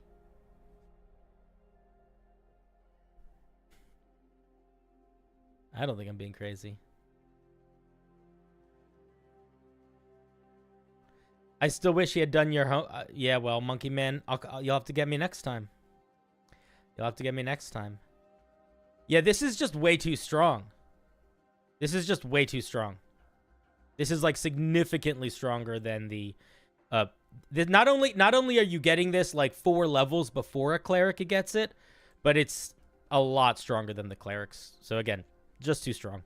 You can now peek past the veil of reality and see beyond sight itself. I would also argue that you shouldn't give a feature that's just a cleric feature. Like, the point of this shouldn't be cleric but monk. You should think of what is unique about this. Because if somebody wants to be cleric but monk, they can multi-class cleric and monk. You know what I mean?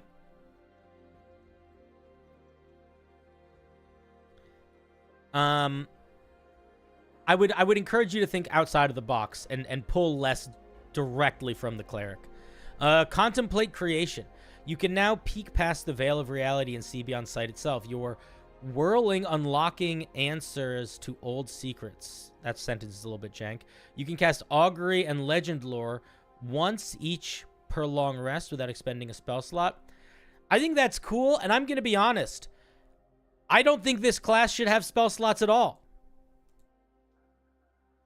And I would also argue that if the class does have spell slots, then this should not be this feature. You should just get access to these spells. Actually, I feel like you shouldn't get access to these spells because they're higher than 4th level. Or at least legend lore is. So I feel like you probably shouldn't get these spells. You should probably think of some other way to... Like, that's the thing is, you could give these spells and not worry about spell slots if you don't commit to being a 3rd spellcaster. But you did commit to being a 3rd spellcaster. So either commit to being a 3rd spellcaster or don't. You know what I mean? But if you're going to be a 3rd spellcaster, use this table. So I would not make spellcasting a part of the class features. 17th level. Your connection to the architect becomes so great that you briefly embody one of his aspects. The aspect of death. As an action, you can transform yourself into an avatar. Why does everyone fucking make monks have an avatar state? I don't understand it. It's not a paladin. As an action, you can transform yourself into an avatar of for the aspect of death for 1 minute. While transformed, you gain the following benefits. I'm going to be honest with you guys. I strongly encourage you not to give monks an avatar 17th level feature. This is just what paladins do. We don't need to give everybody paladins things. You should come up with your own special new thing. As an action, you can transform into an avatar for 1 minute. You're resistant to all damage. Don't say may, say can. You can add your wisdom modifier as a bonus to your attack rolls. You can attack each target with your Whirling Dervish twice per turn. Again, we're just going to ignore this last part because you're going to need to change the Whirling Fury feature in general. Yeah, I don't know. This is not a particularly evocative capstone. It feels like it doesn't really fit the vibe at all of the class, if I'm being honest. And I would just come up with something brand new here. This 17th level is where you could do Divine Intervention. And maybe they could have a slightly higher chance of it working than you know, that you could use this math. Maybe. But yeah, I think it's a nice idea. The best part of this subclass, in my opinion, and I think the thing that I would lean into is the movement speed for spellcasting. I think that's really interesting. But a lot of the rest, I think, is just overpowered and does what other things do but better. And you don't want to do that. You don't want your subclass to just do what other subclasses do but better. But I like the idea quite a bit, and I encourage you to keep working on it. And I would lean into the spell casting part, or the spell spinning part. What's up, Brad Morse?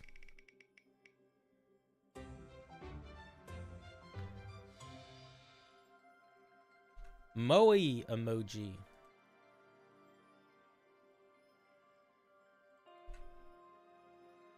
I thought this was a cool idea and figured it was chaotic enough for you.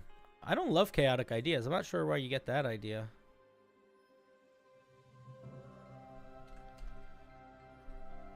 The coin of Tamura. Here you go, guys. If you want to give it a gander. It is a small platinum coin with both of its faces having extremely detailed designs. One side has a picture of Vecna, while the other is the god Cord. The way that I would write this sentence is this small coin has this small two-faced coin has extremely detailed designs. That's probably how I would write that sentence. As a reaction to what? Whenever you make something a reaction, you need to decide what it's a reaction to. As a reaction to somebody making an attack roll. As a reaction to somebody making a saving throw. As a reaction to what? There needs to be a reaction to what? As a reaction, you can flip the coin. When you do so, when you do flip the coin, the DM rolls a D100 and you pick if the number will be higher or lower than 50. Or the DM could flip a real coin. Upon guessing right, the check you just made will be a critical. What check? You need to clarify that up here. However, guessing wrong, the check you made is a natural 1. So the way that you would write this is whenever you would roll a D20, you can, as a reaction, flip a coin.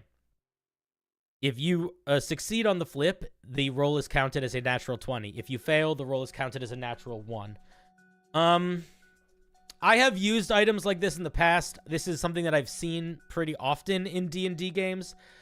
It's fine. I don't feel super strongly about it in any direction.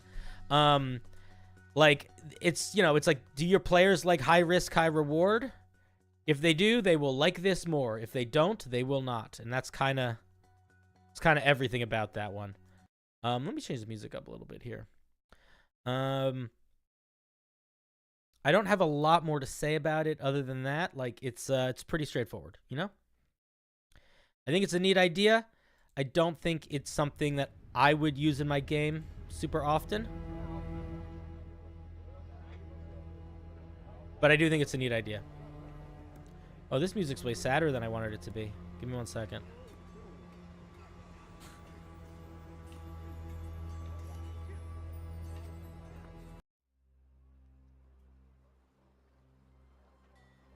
There we go.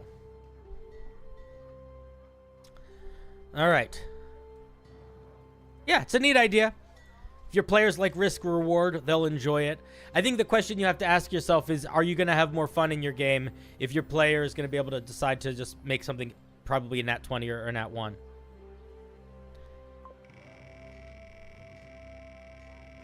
Epic also isn't an item value in D&D. You could go legendary. Oh, we have a piece from Rebecca.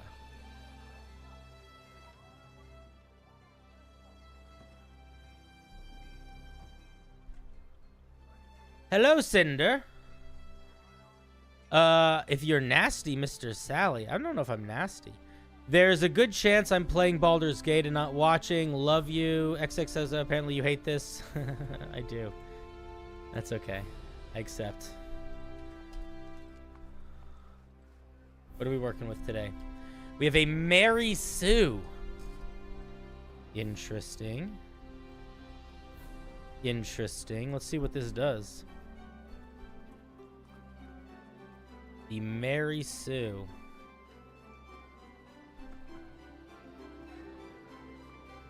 Different fighters choose. Okay. Your life has always and will always be a series of epiphanies. Each one revealing your truest and greatest self. Perhaps you're the child of a god or the fulfillment of a prophecy ordained by the creation of the cosmos. Regardless, each new challenge is an opportunity to learn that the power was inside you all along. And anything is possible if you believe in yourself. All right, extra feats. In addition to choosing to gain an optional feat instead of an ability score increase, you may also gain an extra optional feat when you reach 3rd, 7th, 10th, 18th. Wait a minute. I don't understand. So we're getting extra feats? Don't say may, say can also. All of these. Okay, I'm not exactly sure what this means. I'm assuming... Does this mean... I wouldn't... Honestly, does this just mean you're getting extra feats? Or are you getting... Like, are you getting extra feats on top of these features? Let's see what these features are. But I would not have this. I would completely drop this. This is really too strong. He shall know your ways. Beginning when you choose this archetype at 3rd level, you can select optional feats as though you had any background. You don't gain that background, but background prerequisites don't apply to your character while choosing optional feats. Beginning when you choose this archetype at 3rd level, you can select optional feats as though you were playing in a different campaign setting. What's your goal here? What's the goal here? Is the goal here to build a subclass around feats? Is that the best way to do this character? Huh. It's a strange idea. I'm going to be honest. I don't know how I feel about it. I'm going to keep reading, but I kind of disagree with the idea of building a subclass that is entirely built around you take extra feats. And so far, that's all we get at 3rd level. Let's see what happens at 7th. You get extra feats. You're proficient in all weapons, even monk weapons. You're already proficient in monk weapons. I think the goal is to make something obviously OP, hence the name Mary Sue. I don't care if it shouldn't be meant to be OP. That's not that. Okay, well, then how do I review it? Okay, it's OP. I have nothing else to say. Is that how I review a thing that's supposed to be OP? I'm not interested in looking at something that's intended to be OP. So I'm going to go ahead and say that I don't think that's the goal here. And if it is the goal here, then feedback is irrelevant. Right? If you're sending me something and you're like, the goal is this is too strong, then I would say, cool. Then why am I reading it? You know? Okay. Let's look at the plus 10. Are any of the features not feats? You get extra feats. Yeah, extra feats. Extra feats. Extra feats. I'm going to be real honest. I'm not a fan of the... I mean, listen. This will feel weird to play, and it probably will be overpowered in some cases. And I don't have much more to say about it, I guess. Like, it all does one thing. It just gives you more feats. So far, these feats are actually incredibly weak. I mean, a lot of the feats that you aren't going to have access to because you don't have spellcasting and stuff, is going to, you know, like, there's no reason for you to pick them. But yeah, I'm going to be honest. I feel like, I don't have much to say about it. I mean, if you want to do a subclass, if you want to do a fighter that it gets a bunch of extra feats and doesn't really have subclass features, I guess that's fine. I guess it works in that regard, but I question if that is a good goal. Because I do think at the end of the day, the goal here is to try to build something that has a feeling, that evokes something. And if your entire subclass is built around, you can pick any feat, and you can basically pick any feat at any subclass, and even though you get more prerequisites that you can ignore, the best feats are the ones that you are going to meet the prerequisites for anyway. Because a lot of the ones that you're not going to meet the prerequisite for aren't going to affect you that much. You know? So it doesn't really feel like anything. It just sort of exists.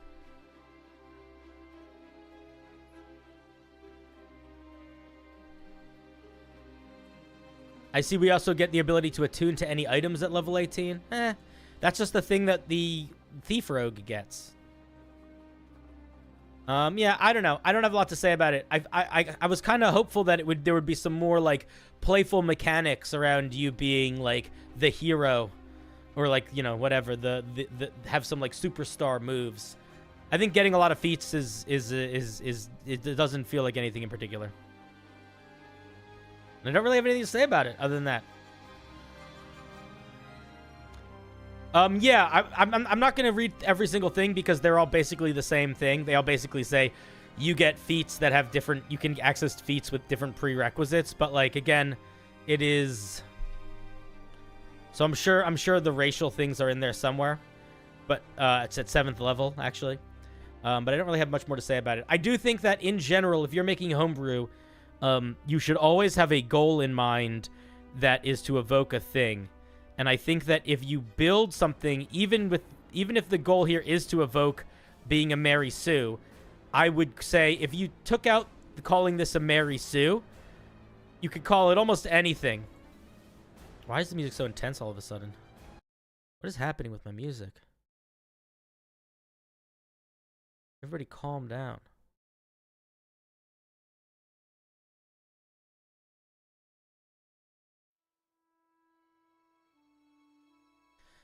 I think if the goal is to make something that gets a bunch of feats, my question is, like, what is that? And I just don't... It doesn't feel like it's anything, you know? It doesn't feel like it's... It doesn't push me to... I don't understand... I guess I understand what you're doing, but I don't think that is... I don't think it's anything other than just saying, yeah, you get a bunch of feats. I would encourage building specific mechanics.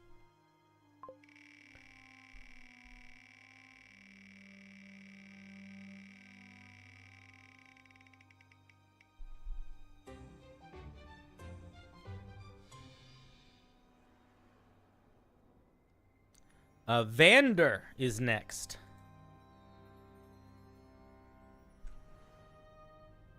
Vander, this time I'd like you to look at a Jinn race I made. I'm going to be honest with you. If this is the same feedback I had to give for the other one, I'm going to be a little bit annoyed. because feedback is applicable across many boundaries. And the main feedback I had for your last Jin race is that I didn't feel like it existed in a way that merited existence, because it didn't feel like a Jin. It just felt like an alternative Earth Genasi. So let's see which one I'm looking at.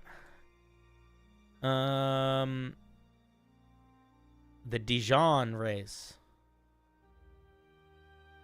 The ASRock.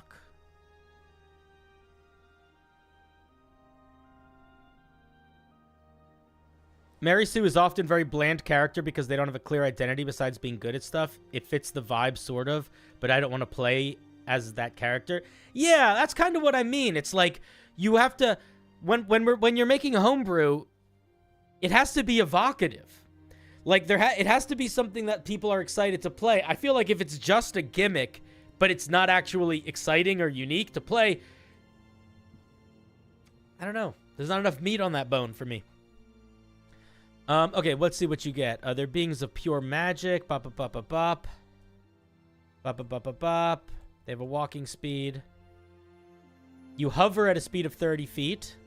And you can't be more than 1 foot off the ground. You treat liquid as a solid ground. That's pretty interesting and strong. Superior dark vision. You have resistance to necrotic damage. Whenever you make an intelligence or wisdom saving throw, you can roll again. You must use the new roll. You can do this a number of times equal to your proficiency bonus. And ethereal mind. As an action, you can shift your body into the ethereal. You can move through creatures and objects as if they were difficult terrain for 1 minute. And you can do this a number of times equal to your proficiency modifier. Bro, that is strong, man. That is strong. That is strong. Oh, I don't have the applause up. Sorry. Let me get it up. Might be.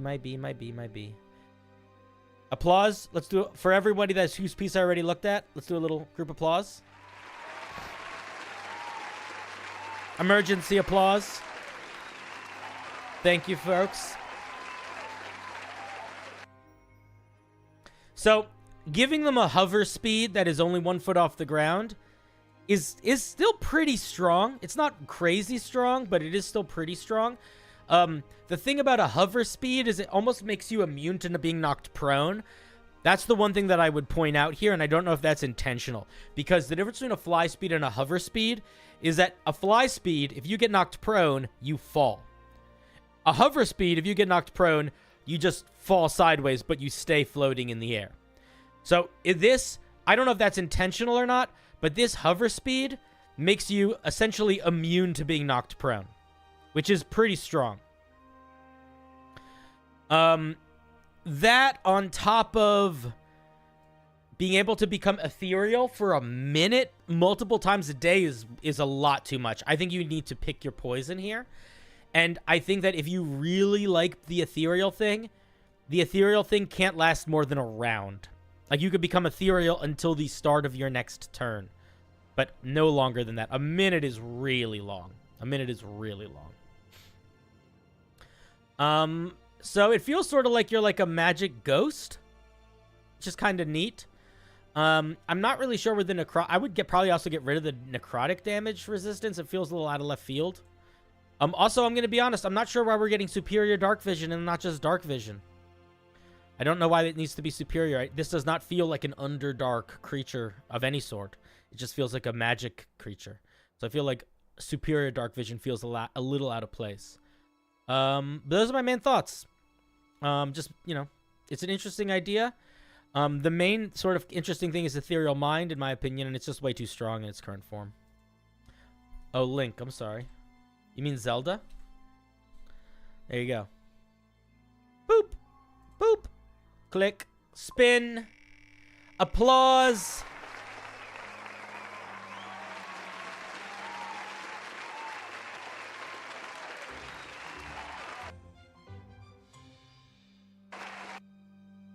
Next we have Osvaldo. That's the wrong document. Osvaldo.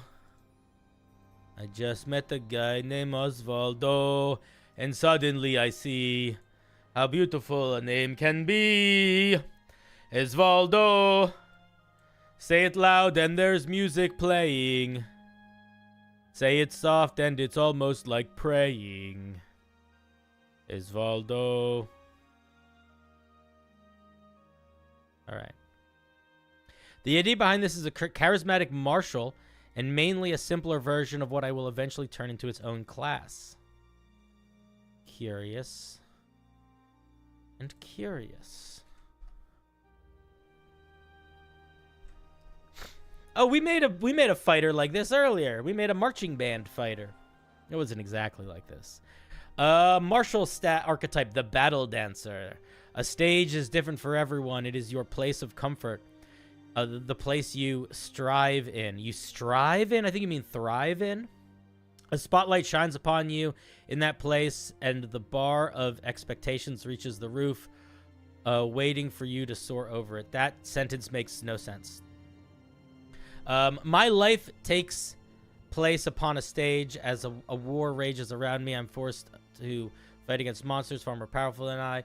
My eyes are almost blinded by the spotlight. I see how high my bar is. Okay. I would not... If you're going to do flavor text in the first person, put it in separate type of italics in a quote. Don't put it here, the way it is written. Hey, Dean Machine. Oh, it's your first time catching me live. Well, welcome. Welcome to the show. Let's change the music again. I want to do... I feel like I need a little bit more bop. That was too. That was too. There wasn't enough bop going on there.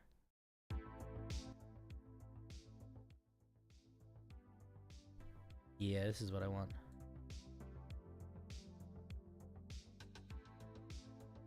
All right. So let's see what we actually get.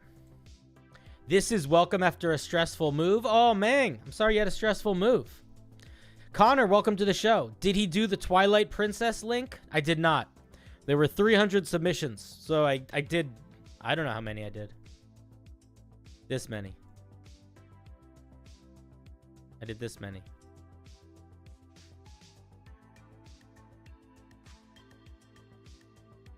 These are the ones that we got through. I'm going to post the link to this in my Discord at the end of stream if people are interested in it. But I'm going to do more. I'm happy to do more. I like that game quite a bit. So we'll do more. Okay, Born Performer. Oh, no, Battle Dancer. At 3rd level, you can begin a dance that was learned and evolved alongside your fighting style. That you learned. That was learned. Don't do this. This is passive voice, and it's incredibly awkward sounding.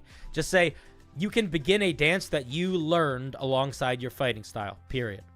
On your turn, you can enter a battle dance as a bonus action. While you dance, you gain the following benefits if you aren't wearing heavy or medium armor. You can use dex instead of strength for unarmed strikes on your attack and damage rolls. You can also use dex acrobatics instead of dex athletics for grapples, shoves, and disarms. Interesting. That's pretty strong. I like that. How long does the battle dance last? Lasts for a minute. You can roll a d6 in place of normal damage for an unarmed strike. This die increases to a d8 at level 9. I'm going to be honest. I would not do this. Let them just pick the... Don't do this where it's like they get a bigger bonus because the bigger bonus kind of makes it too strong. I would just... If you want to make them better at fighting with little punches or stuff, just give them a little bonus that involves like a once a turn. Like I would say like once per round, if you hit a creature with a light weapon or an unarmed strike, you can deal a little bit of extra damage. I would, let them pick the unarmed fighting style if they want to do this unarmed fighting. Don't do it this way. Advantage on acrobatics checks is fine. It lasts for a minute. It ends early if you're knocked unconscious, knocked prone, or restrained. Interesting. You can also end it early as a bonus action. You can feature a number of times you go to your bonus action. You must finish a long rest before you're spent again. It's interesting that you can lose it if you're knocked prone or restrained. Very interesting. That makes it a much more fragile feature, but that's not necessarily a bad thing. Not necessarily a bad thing at all. You're at work. Welcome to work. I hope my dulcimer tones can ease the pain of needing to be at work. Oh, I need to pay my rent. I should do that right now. I'm gonna do that right now. Let me do that before it's midnight. It's not even 9 o'clock yet, so it's not even that bad. All right. Hey, where are you, landlord?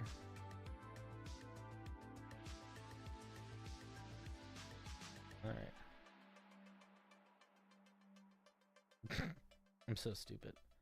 Okay. Nope. What's the date today? 15? Isn't it weird that I pay my rent in the middle of the month?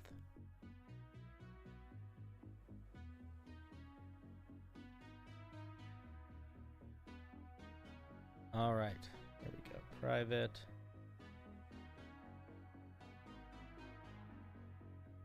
Pay. Paying.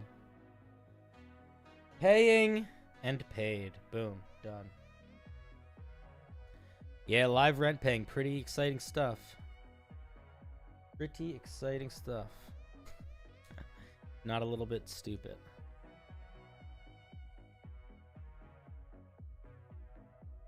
Okay. Let's see what Born Performer is. At level 3, you gain proficiency in the performance skill. Additionally, you can attempt to dance around others. While you're within 5 feet of a creature, you can use a bonus action to draw a creature's attention. The creature must make a wisdom save or have its focus locked on you and suffer the following effects. Speed reduced to 0. Its attacks against creatures other than you have disadvantage. If the creature other than you makes an attack against it, you can choose to give it advantage. The save is 8 plus proficiency plus charisma modifier. They can remake the save whenever it or you take damage, and as an action to break away. This feature ends if you move more than 5 feet away from the creature. You can choose to occupy the same space as the creature during the time it's under this effect. Once it breaks away, you are pushed into the nearest unoccupied space. You can use this feature a number of times equal to your charisma modifier. Okay, so here's what I'm going to say here. This is it is okay to give 2 pretty big features to a fighter at 3rd level. I think it's fine. I think the Rune Knight does it. I think there's a lot of classes that do fairly strong variety of features at 3rd level. So that's okay. I do think that if you're going to do that, though, these do almost a little bit too... They both do a little bit too much. You got to pull them back a little bit. And then the other thing, and this is the big one, is that one of these features needs to be a once-a-day feature. They can't both be multiple times a day features. So this is proficiency bonus times per long rest. This is charisma modifier times per long rest. One of these has to be once a day. I would love to do a live tax evasion stream. I don't know how to do tax evasion. I'm not a very smart man. So I do everything very by the books. Yeah, so one of these should be once a day. 7th level, duet dueling. At 7th level, while you are grappling a creature, your speed is not halved. When you are grappling, your speed is halved instead of being reduced to 0 when you are grappled. This doesn't really work because it assumes that you can drag a creature with you, and that is not how grapple works. I would probably not make that your 7th level feature. The other thing that I was going to say is that, like, to me would represent a great deal of strength because it's like you're pulling a creature. Doesn't really feel like it matches the vibe of you being really nimble and dexterous. The other thing that I'm going to say is you're just getting too much at this level. Like, 7th level is like a small level for fighters usually.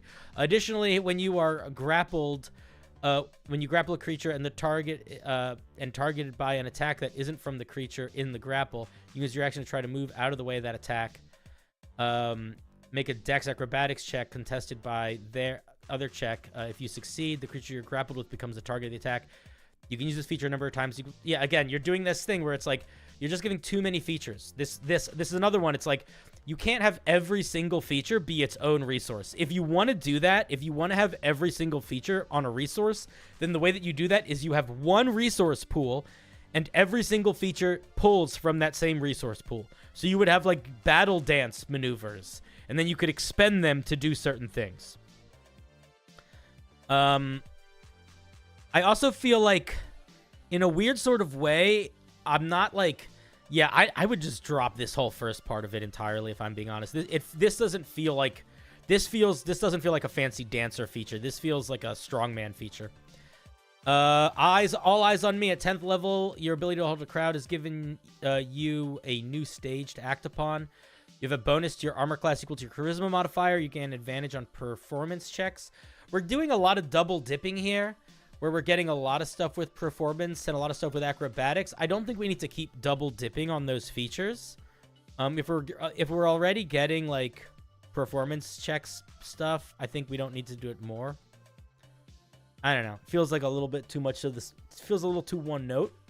And I will say that I'm not a big fan of the bonus to the armor class equal to charisma modifier. I feel like that's a really jukeable, cheesable system. I would probably not do that.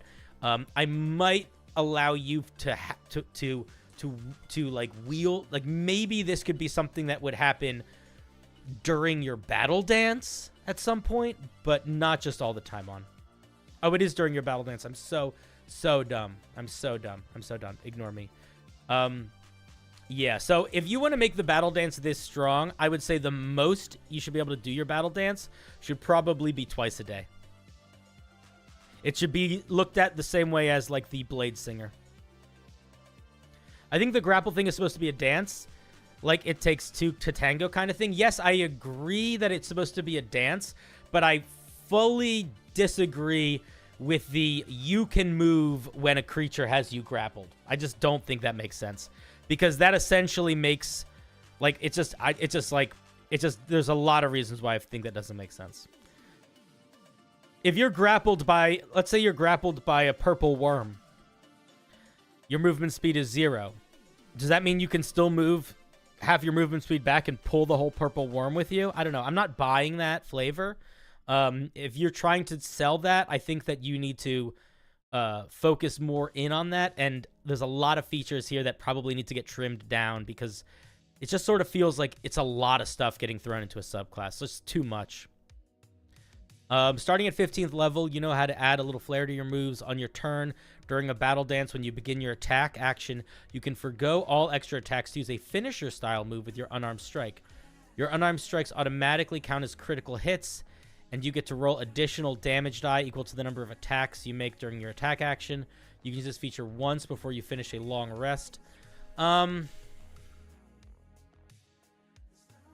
I like the idea of a big showstopper move. I don't think that a super critical punch is the way to represent that with this subclass.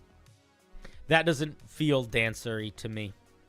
I also feel like a super big critical hit in general is not the move.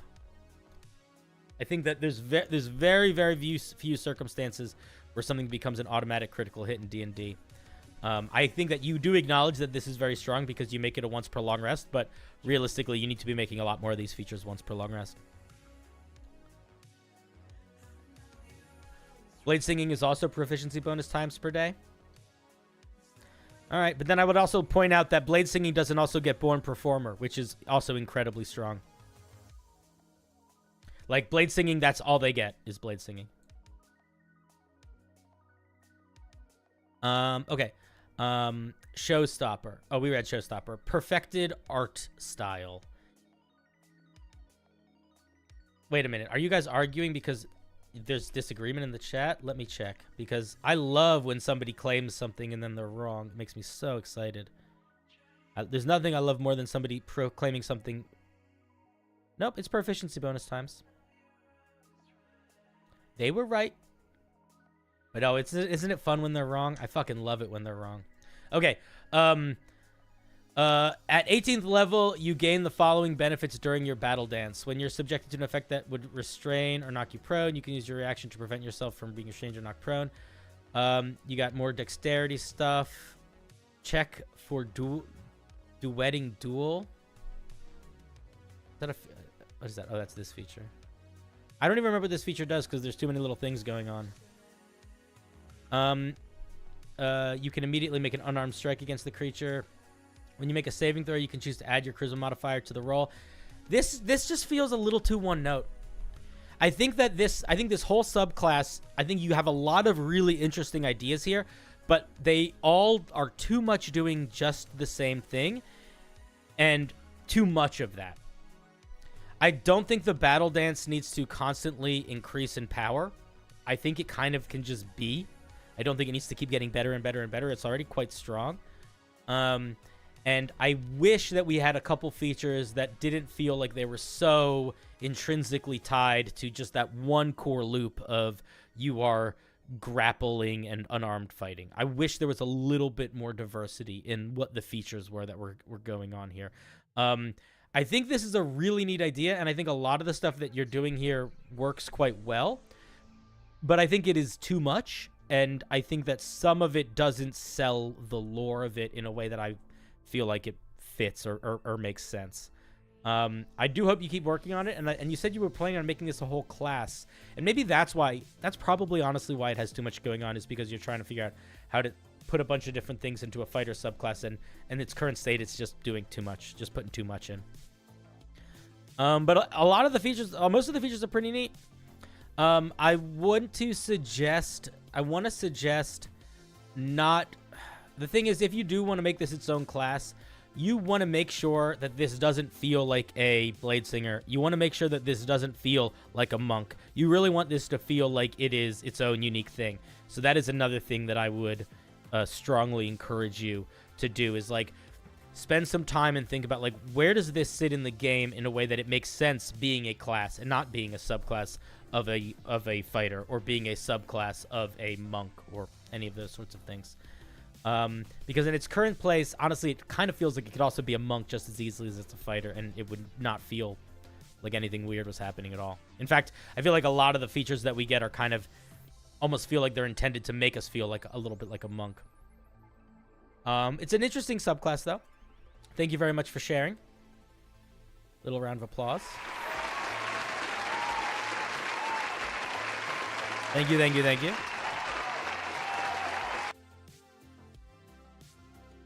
And let's spin again.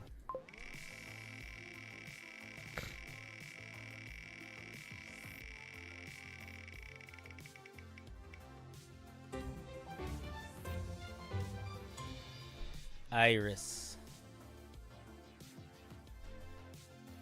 Hello, you might remember from weeks back when I shared a worm paladin. Oh, I read this. I did this one last night. We did this one last night. We're skipping. Did it last night. Forgot to erase it from the board.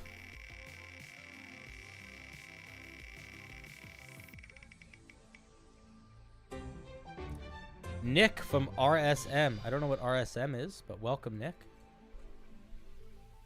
I'm making a homebrew Dungeons and Dragons campaign based on the music and creative world of the Beatles. That's kind of a neat idea.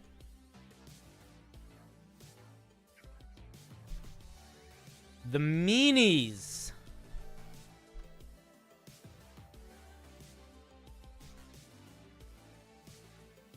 I gotta adjust my screen a little bit. All right, we get ability score increases, we get things. These are all normal. Let's get into what we actually do. Expert swimmer. Meanies are at home in the water. Their blue coloration grants them a +1 to stealth while in the water. In addition, their swim speed is 40 feet, and they can hold their breath for 2+ con minutes with a minimum of 3 minutes. This is a little bit convoluted. I'm going to be honest. You could probably just copy the turtle. The turtle just can hold their breath for an hour. You could just do that. This is going to be weird. Don't worry about doing these extra calculations. I also probably wouldn't give them +1 to stealth checks. I would probably give them proficiency. Oh, I see what you're doing here. They don't get proficiency in stealth. They get a bonus to stealth while in their water.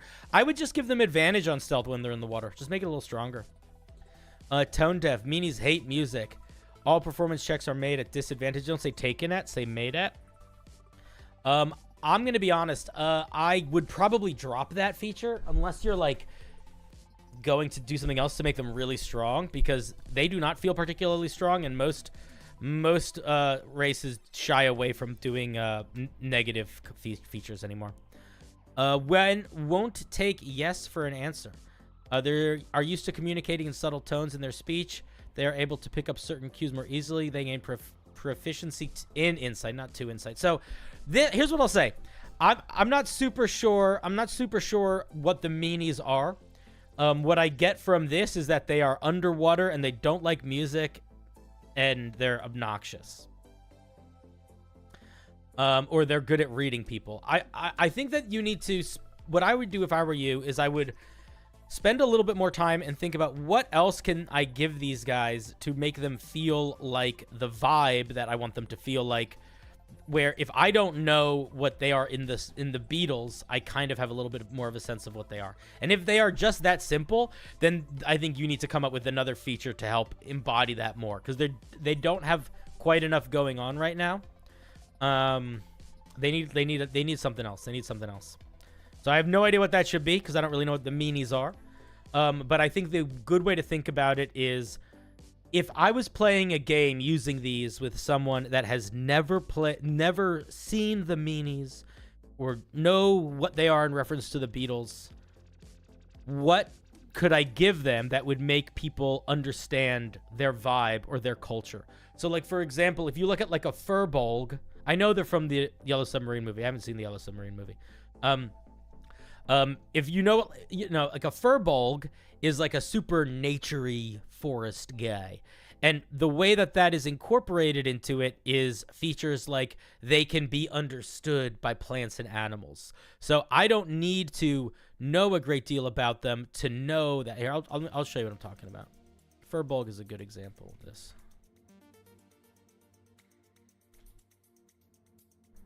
Come here, Furbolg. Behold, the mighty Furbolg. So, if you don't know anything about a Furbolg, this is all you know. They do a little bit of magic. They can cast Detect Magic and Disguise Self, so they're fairly magical creatures. They also have this ability, Hidden Step, where they can turn invisible, so they're kind of elusive or secretive. They also have something called Powerful Build, which means that they're a little bit strong. So they're like they're almost like moose, right? Where they're like magical moose people. And then they have speech with Beast and Leaf, and that really solidifies the sort of naturey side. So, like, if you combine all of these features, you get a pretty solid sense of what their vibe is, and also you get at least a handful of pretty strong features. And I think with yours, we get a little bit of that, but there's enough dissonance there that, like, I feel like there's pieces of the puzzle that are missing. Proficiency and insight, ability to hold their breath, and a swim speed. Also, you should put the swim speed up here. And a swim speed, I don't think is enough. I think we need a little bit more to solidify where they sit in the social, societal vibe of the ocean, where they live in it, or whatever. Thank you very much, Nick.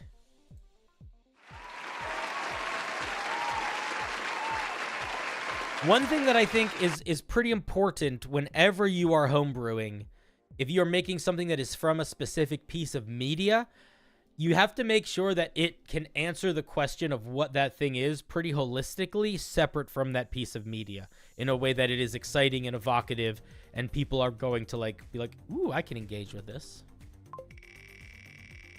That's the challenge. It's why a lot of the time people, when they make anime pieces, they're kind of garbage. Because they try to include too much, or they make a lot of assumptions based on things. I think I looked at Will's piece yesterday. Don't remember. Let's check. I believe I did. I did. I looked at this yesterday. Yeah. Path of the Under-Titan. Skip. Isn't it interesting how some people come up multiple times? Violet, I looked at your piece yesterday too. Skip.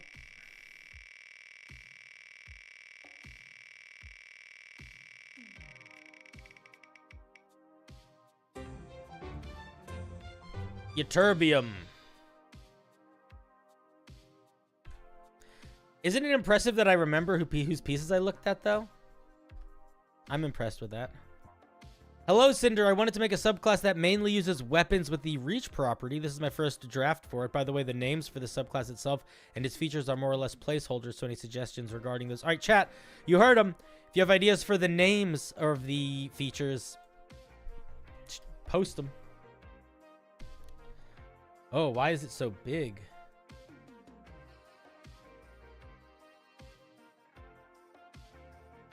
Why does it... Interesting. Okay, let me fix my...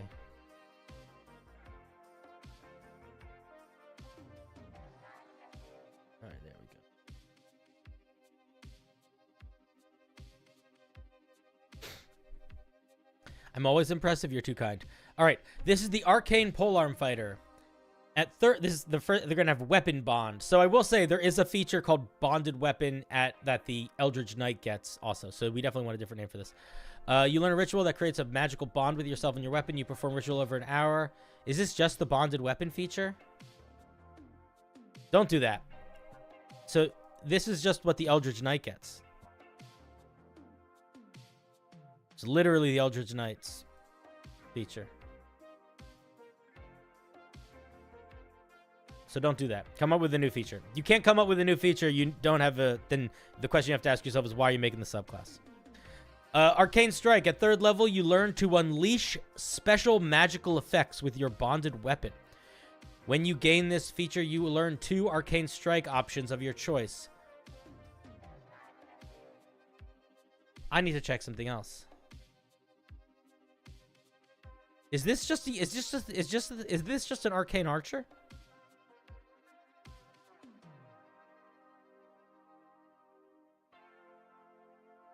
Did you just make an Arcane Archer? Okay. We're gonna take a step back. I think that if you really love what the Arcane Archer does, where it gets to be especially good with a bow and arrow, and you're like, dang it, I want to do this with another weapon. I think that can work. But, and I need you to really hear me here, you need to make sure that it has some significantly different feeling defining features. Because right now, this does not. Right now, its core features are something from the Eldritch Knight and something from the Arcane Archer.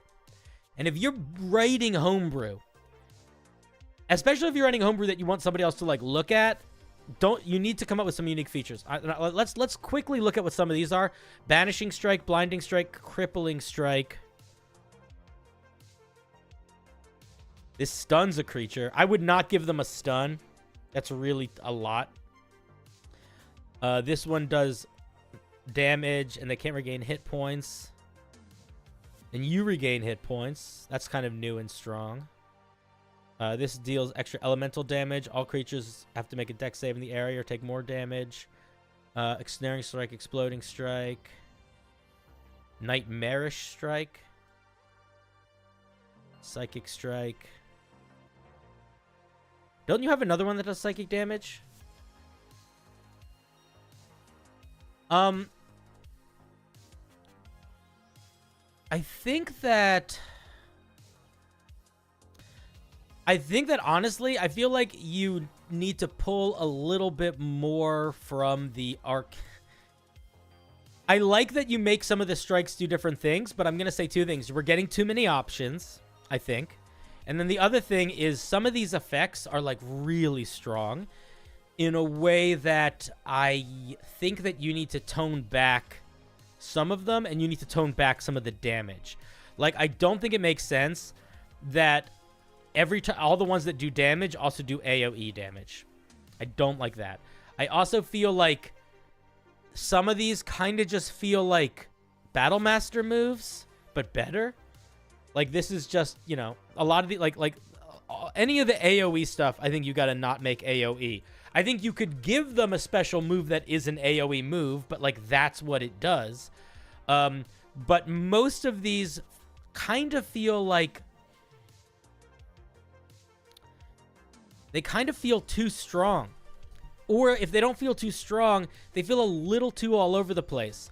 Like, I don't understand. Like, I understand why this kind of person might get a elemental strike or an exploding strike, but then also a nightmarish one. Like, how does that fit in? Or a psychic one?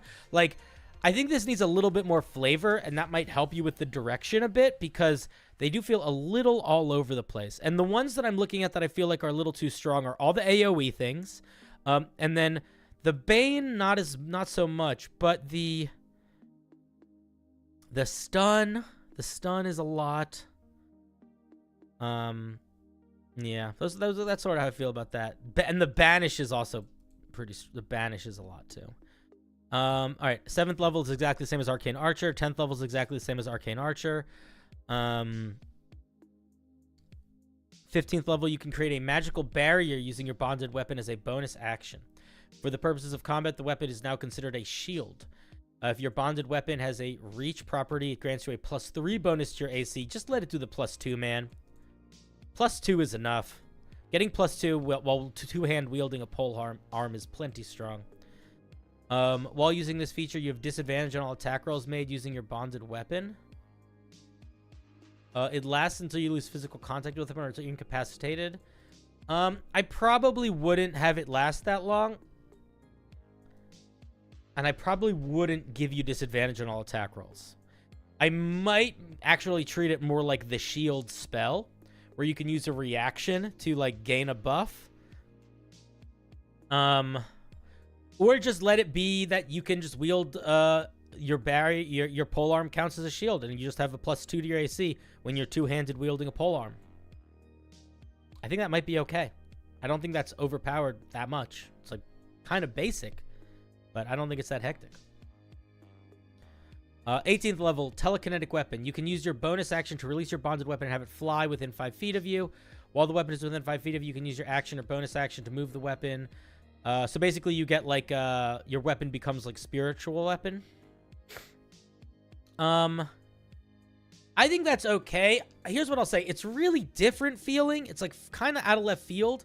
I feel like if you wanted to do a telekinetic weapon that you can fling around, that should be coming way earlier. I feel like what I would do, this is what I would do if I were you. I would majorly simplify the special attacks you get. I would probably limit it to like 3. And then I would just give you access to all 3 of them. I wouldn't make you pick which ones. I probably would not let you do 2 per rest or whatever you did. I'd probably let you do them like proficiency bonus times. Oh, that's what you did. Proficiency bonus times. And then I would make one of them like a special elemental strike. I would make one of them an AoE thing. And then one of them is like a debuff, where it's like maybe the Bane thing, or the knock prone thing, or the blast someone back thing. And that's all I would get. That's how I would do that. And then at 7th level, I don't know if I would make them count as magic. I would also drop the bonded weapon thing entirely and come up with something new here. At 7th level, I would maybe give you access to a 2nd or a 4th or a 5th one. And I would probably have them all be on the same resource pool. I think the 10th level feature is fine. I think the 15th level feature is also fine, but a little bit boring. And then at the 18th level, I would give you some super moves where you can like crash things down or spin them around, like, you know, like shooting a tornado, big blasts, super anime hype moves instead of just like a spiritual weapon, because the spiritual weapon isn't the vibe of this subclass. Those are my thoughts. I think that my main feedback is to allow yourself to push yourself farther to make it more unique. I think let's get a round of applause for Ytterburium. And I would encourage you to not just to push it past the a melee arcane archer mixed with an Eldritch Knight and come up with something truly new. Welcome, General Pinkeldink, great name. Ivy, I have not seen your cleric yet, no. Desmond. A magical animated greatsword that players in Barovia might encounter. Look at this from the perspective of a PC, stealing this first, then from the perspective of Strahd. I'm going to look at it from whatever perspective I want. Let's just see what it is. Don't tell me what perspective to look at it from.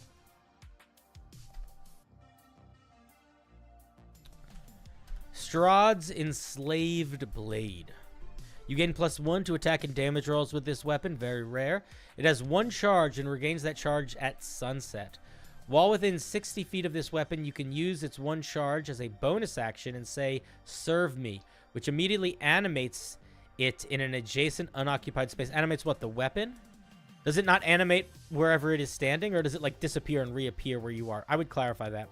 The weapon remains animated until it reaches 0 hit points, or use a bonus action to call out return to my side. And you can choose if the weapon falls to the floor or in its space or moves up to speed to your hand. While animated, it uses the Loyal Blade stat block for the purpose of this stat block feature. Okay, cool. Oh, you made a little stat block. Amazing. Let's take a look. 17 AC, 29 hit points. It's got a dex save. I would not give it mental stats at all. I would treat it like an animated object, probably, in that regard. Blindside 60 feet. Anti-magic susceptibility. Has a +6 to hit, 2d6 + 4 slashing damage. And it can use a reaction. When its owner is hit by an attack, the sword can move up to half its speed. If the sword is adjacent to its owner at the end of this movement, it becomes the new target of the attack instead. To do this, the sword must be able to see the attacker. That's very strong, and I like that. I think you need to specify how it works in the action economy. You need to say, like, it acts immediately after you in combat. You know, you need to clarify if you can just command it to do stuff or if it does stuff on its own, all that kind of details. So I would clarify that. I also think that if it only has one charge ever, you don't need to describe it as having one charge. You can just say that this is what it does, and then at the end you say, once you use this feature, you cannot use it again until the next sunset. And that's what I would suggest. But yeah, I think it's pretty solid. Pretty straightforward little magic item. I like it. I like the vibe of it. I think it seems fun. I like a little weapon that you can huck out and it'll fly around and help you. It becomes your little ally. I think that's cool. And I think it was wise of you to only make it a +1 weapon, because this is pretty strong what it's doing here. All right. Thank you very much. Oh, I lost the applause. Where'd the applause go? Applause. There you are. Yes. Oh, yes. Oh, yes. Very nice. Very nice. Very nice, Desmond. Yeah, there's a link at the bottom of the stream for submissions. I think it's the right link. Are the dates in the submission link for next week, or are they for this week? I hope I did the right thing.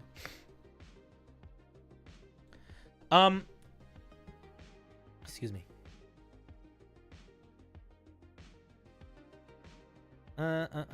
Chat, just so you guys know, this is gonna be tomorrow. I'm gonna be streaming on GM Workshop's channel, doing a we're gonna be playing in our episode 3 of our little mini arc adventure.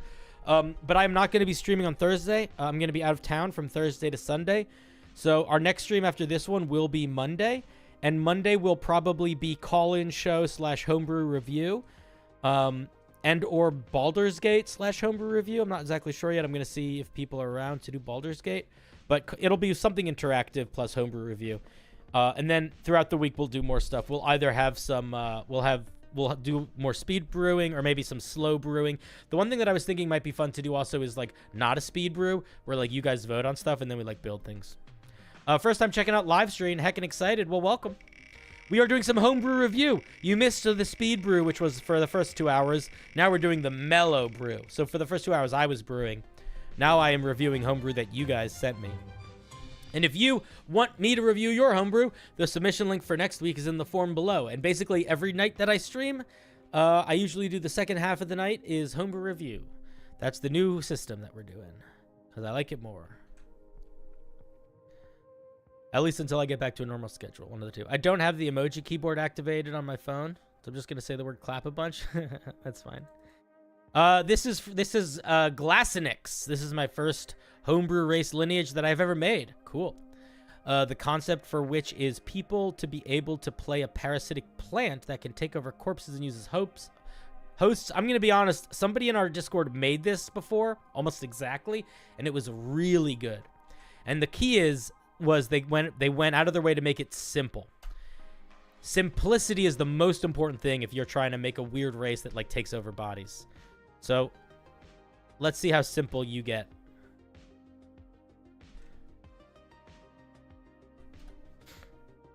My homebrews are awful and broken because they're usually just for your games. Yeah, then don't send them to me for feedback.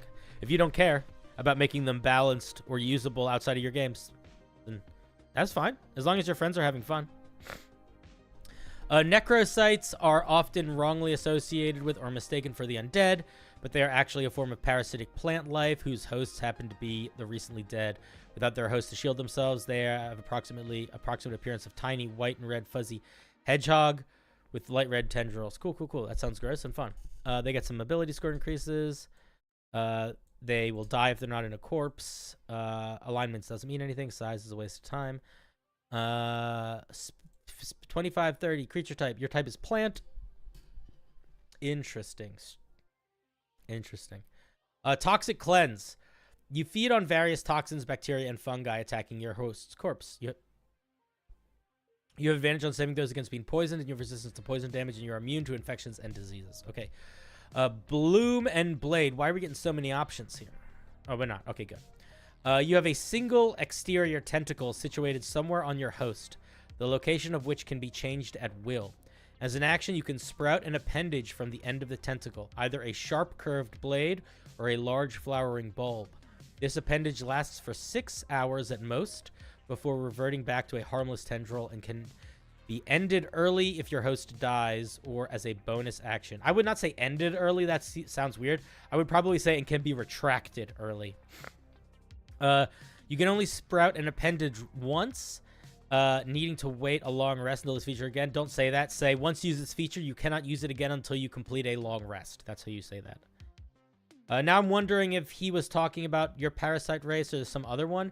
I don't remember, Matt. Were you the one that sent one that was fairly simple? Or were you the one that sent one that was incredibly complicated? Because somebody sent one that was simple and somebody sent one that was complicated. So far, I really think this is interesting. This is not the direction I thought you were going to go. This is what I want to say first of all. We're going to see what these features actually do. But the flavor of this is immaculate. You are a plant in a corpse and you can have a tendril come out and do something that is gross, and I love it. So let's see what these things actually do, and let's see if the balance can match the flavor. This appendage can be open. The bloom can be opened as a grabber. Grabber's a weird term. I don't know if I would use the word grabber. Allowing you to make grapple checks at advantage when using it in tandem with your host's arms. Additionally, this appendage can be used to perform simple object interactions, such as picking up and putting down objects, opening doors, pulling levers. The appendage cannot be used for complex tasks, such as tools, attacking, activating magic items, and it cannot carry more than 10 pounds at a time.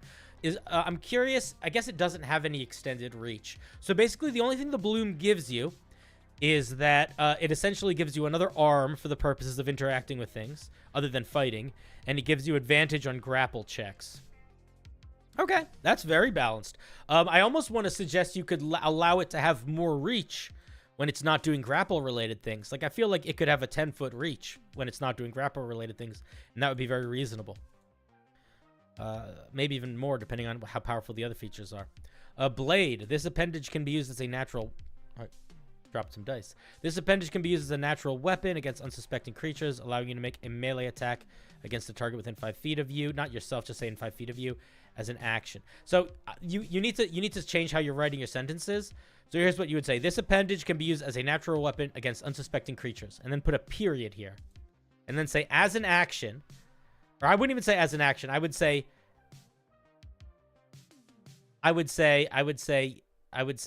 this natural weapon deals...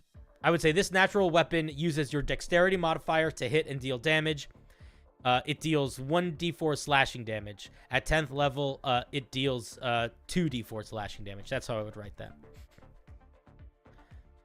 Allowing yourself to make a melee attack against a target within 5 feet of you as an action is like an incredibly convoluted way of saying anything. The other thing is it kind of sucks because it's not a weapon, it's not an attack, it's a whole action. Meaning that if you're a martial character and you get 2 attacks, you can't use this feature and take 2 attacks. Even if you have 2 attacks, you can only make 1 attack because it's taking your whole action. So I would look at other races that get natural weapons.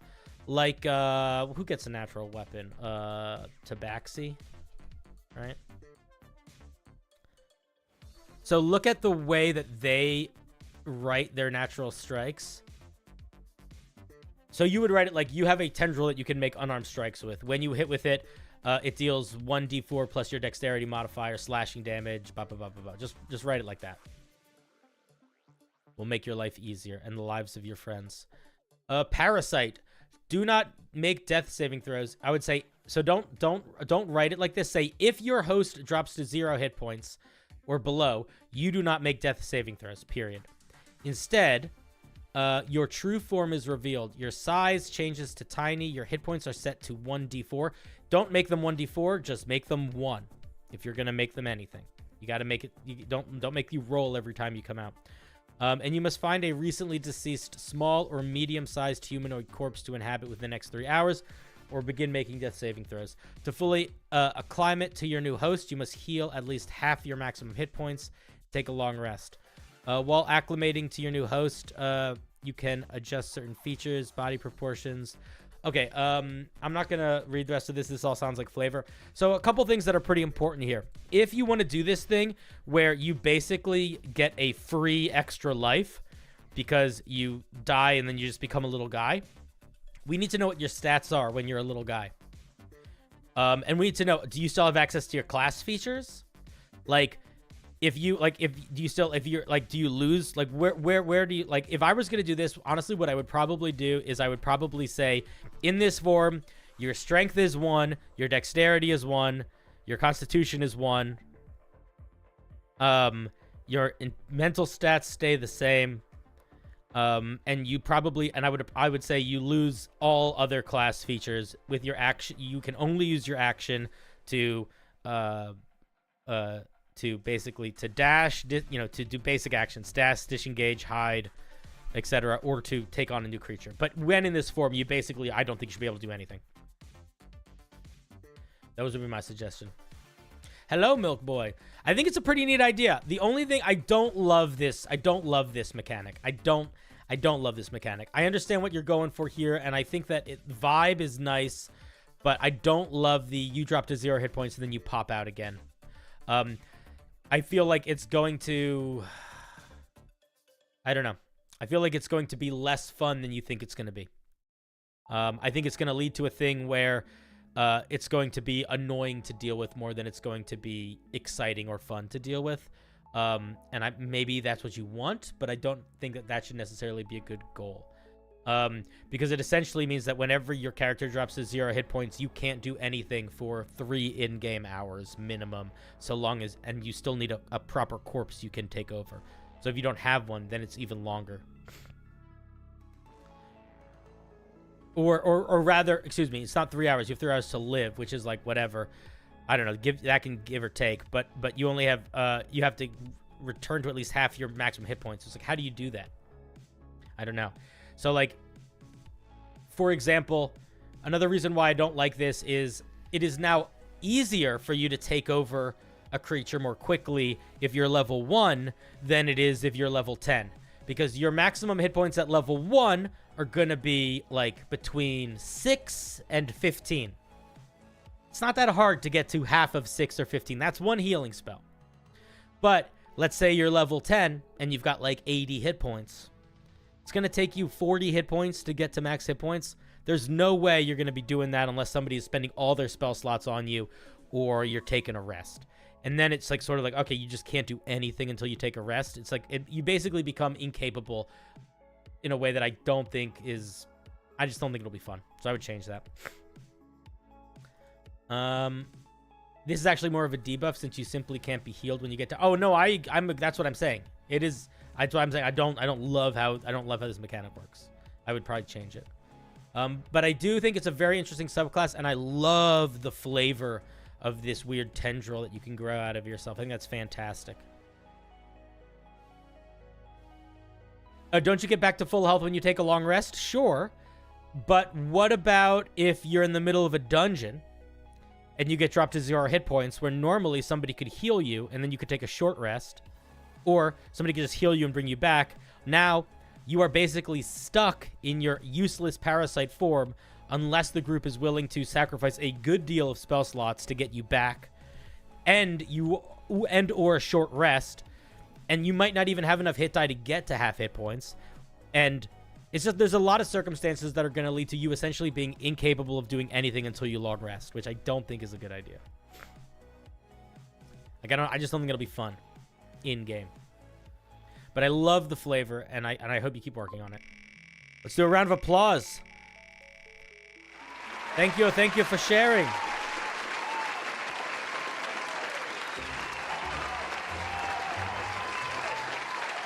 I kind of like it because it could bring up a question of morality. If there are no corpses around, the party would have to make one or he would die. I like that part of it. I just don't like the... I don't like I don't like the system for which they take over the body. I think the needing of a corpse is interesting for sure. Let's bring up Canards. Canards. I'm quite new to homebrewing monsters and putting this one here. Cool. The idea is to make a ranged iron golem that lives in cold climate in the Arctic. Any suggestions would be thoughtful or appreciative. My first question is, I'm wondering why. Why a ranged iron golem in the Arctic? I don't mean that in a negative way. I mean that in a genuine way. The question of why is always an important one. Oh, that's too much description for me to read. The Snowstorm Warden stands as a formidable creation of the Warforged Kingdom, a sturdy, rugged sentinel patrolling, blah, blah, blah, white plains, armed with advanced weaponry. Okay, we're not going to read the flavor text. Let's not worry about it. CR 16, 20 AC, a bunch of hit points. I wonder how much of this is based off the Iron Golem. Let's bring up the Iron Golem anyway, just to, like, double check. Because they said it was based on the Iron Golem. So Iron Golem, same armor class, a little less hit points. Those are the stats. I'm curious why you decided to, like, up the charisma by 2. And the intelligence.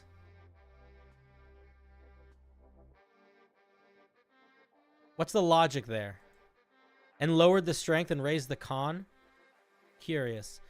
Not sure why. I'm curious. Super curious. Perception, stealth. Stealth is an interesting thing to give a golem. A lot of damage immunities. I think less than the Iron Golem. No, the same. You just switch fire with cold, it looks like. Yeah, you switch fire with cold. A bunch of condition immunities. Advanced tracker. The Iron Warden has, what'd you say? Maybe just the body still whirls normal after 0 HP, but you lose your connection. Oh, you're talking about other things. So the new body, that could work. That could work. Advanced tracker. The Warden has two trackers. I think you need an S at the end of this word, trackers, built into its core system to relay its exact location to the central base or another Warden within 5 miles of it. The Warden can use its bonus action to silently deploy one of them to a creature of the Warden's choice. That's a weird wording. I would probably say, like, add a creature. The creature must make a DC 19 strength saving throw, or the tracker will burrow inside of them on a failed save. Oof. The deployed tracker remains active for a week and continuously signals its location to every warder within 10 miles of the tracker for the radius. There should be some way for the players to get it out. I would suggest a medicine check. I also feel like it could do damage if you want. When they try to pull it out. I'm not sure why it has 2. I'd probably just give it 1. DC 19 strength save feels a little high, but maybe it's fine. I also feel like strength might not be the move here. I feel like dex might be the move, because it's like you're trying to dodge out of the way. I also might allow creatures an opportunity to use their action to try to pull it out, maybe with the strength check. Yeah, it's definitely a Guardian of the Tundra. It's got Ice Walk. That's just Ice Walk. Mutable 4, magic resistance, magic weapons. It has a slam attack. It has 50 mm. It's just funny to see like a gun called like that. Plus 13 to hit. Range. The range is really far. I don't think it needs to be that far, honestly. Big piercing damage. 1 target. The creature has to make a con saving throw, or the projectile pierces through them for an additional 10 feet, or until it hits another creature with a -5 penalty on the attack for the second. I would probably reword this a little bit. I don't think it should be a con save. This should be a strength save, I think, to like catch the impact of it. And I would say and I would phrase it like this. On a hit, target with this, the creature must make a DC whatever strength saving throw, period. On a failure, the projectile pierces through them and continues for another 10 feet. If it hits another, if another creature is in that path, it hits, excuse me, for another 10 feet. If another creature is in that path, it may hit them. You could do with a -5 penalty to the attack roll. I would also potentially just give the other creatures a dex saving throw to get out of the way. I think that's cool and fun. I like that. I like the piercing shot vibe. I would just call it cannon instead of 50mm. Yeah, I probably would too. Shock cannon. The warden blasts electricity in a 20-foot line. I'd make it a cone. Creatures in that area must make a DC 19 con saving throw or take 27 lightning damage, become paralyzed for 1 minute. That's really strong. So here's the deal. I get what you're doing here because but you're making, I think this is higher than a CR16. If you can do an area of effect paralyze, that's a lot, dude. That's a lot. And it has 3 melee attacks on top of that. Also, I wouldn't have it do 2 lightning damage. That's weird. When taking fire or lightning damage, the warden can use his reaction to reduce the damage taken by half. I'm going to be honest. I would not let this thing do that with fire damage. Let fire damage fuck this guy up. This is an ice golem. Let fire damage affect this thing fine, is what I would say. Overall, I think it's kind of a neat idea. I do feel like this mechanic, I like the vibe of it. It feels a little overcomplicated in how it's written. And I think that with the 50 mil shot plus the shot cannon that can paralyze, bump this guy up a little above a CR16. I think that the way to handle that is to probably maybe make it stunned and not paralyzed. That would be one option. Or to make it so it can paralyze one creature, not an area of effect of creatures. That's what I would say. It isn't a snow golem. It's a golem in the snow. All right, that's reasonable. I still don't think it should have... I still don't feel like it should have this feature for fire damage. Yeah, I think it's pretty neat. I like the tracking system. I think that's cool. I like a cannon blast that goes through it and hits something else. How would we word this? They have to make a saving throw, or the projectile goes through them, potentially hitting any target's creatures behind it, any creature within that would be in its path 10 feet behind it, using the same attack roll with a -5 penalty, something like that. I don't know. It's going to be finicky language, but I think it's pretty solid overall. Yeah, just higher than 16 AC. Also, I still don't know why you changed the... I still don't understand why you changed the stats really subtly. I don't think you needed to do that. I think you could just keep them like that. All right, thank you, Ken Nodes. For a first-time homebrew, not bad at all, friendo. Not bad at all.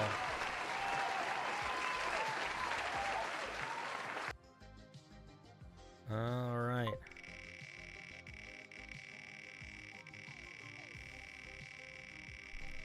Yeah, AoE for paralysis for a minute. I mean, it's okay.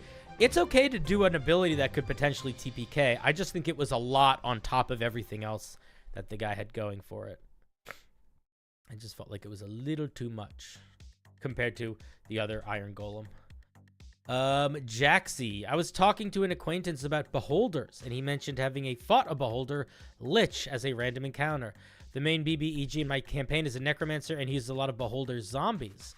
A beholder lich would totally fit, so here's my attempt at creating a beholder lich for my party so my players can finally get the items they were supposed to go to the future but never did.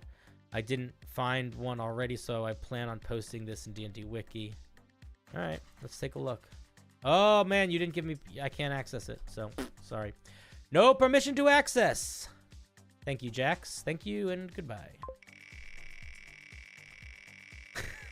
You don't give me permission? I cannot see it. There is one person here who one of you, I don't know which one of you it is because I don't remember, but one of you keeps sending me a document that is a Word document with like 26 pieces of homebrew in it, and they're all hyperlinked. And every single hyperlink is private. And they've sent me homebrew a lot, and I've never been able to look at it because they've never unprivated their hyperlinks. And it's like a really big document with like table of contents and all these different classes and subclasses and stuff. Unviewable by anyone but themselves. Next is Swig. Hey, Cinder. I saw your short on this and figured I should make my own. Oh, I wonder what you tried to make.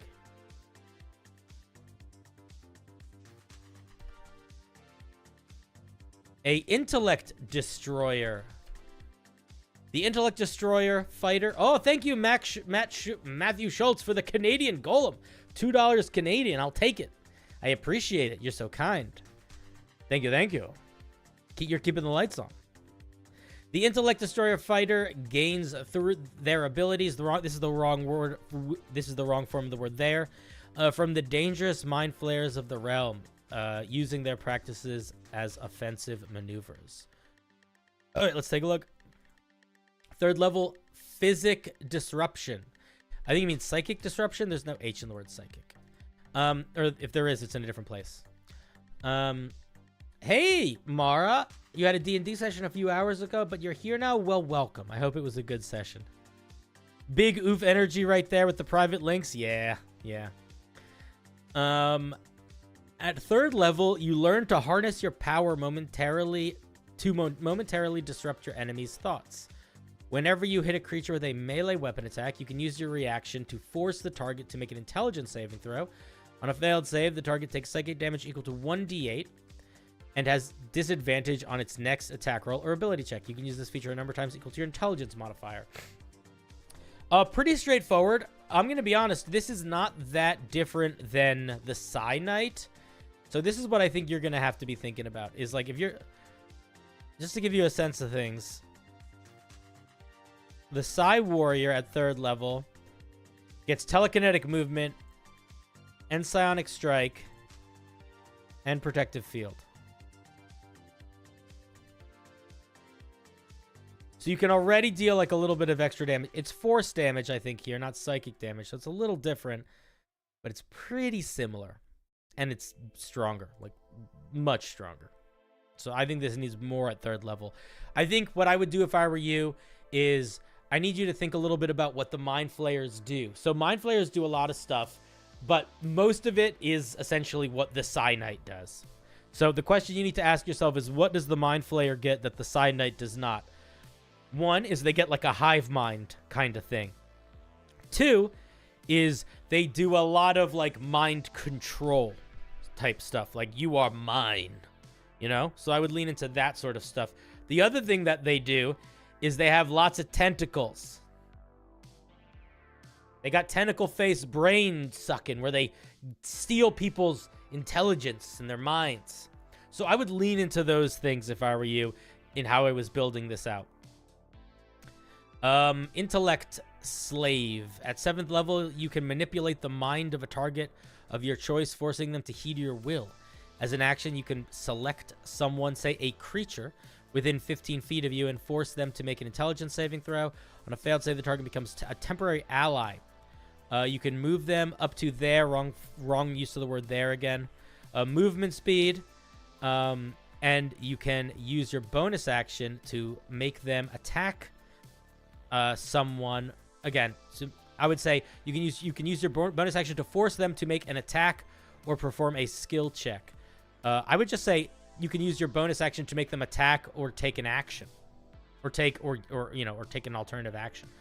The target will not go into unsafe terrain. Don't write it this way. You got to write it the way that other spells or features do this. Just copy them. This lasts for 1 minute or until successful check. You can do this once per long rest. So do you mean that you have mind control over them for a minute? And for a minute, you can use your bonus action to force them to do stuff. So if you're forcing a creature to do something, I think that it probably needs to require something in the action economy from them, some amount of reaction. This is incredibly strong. I would not give this at 7th level, and I would not make it last a minute.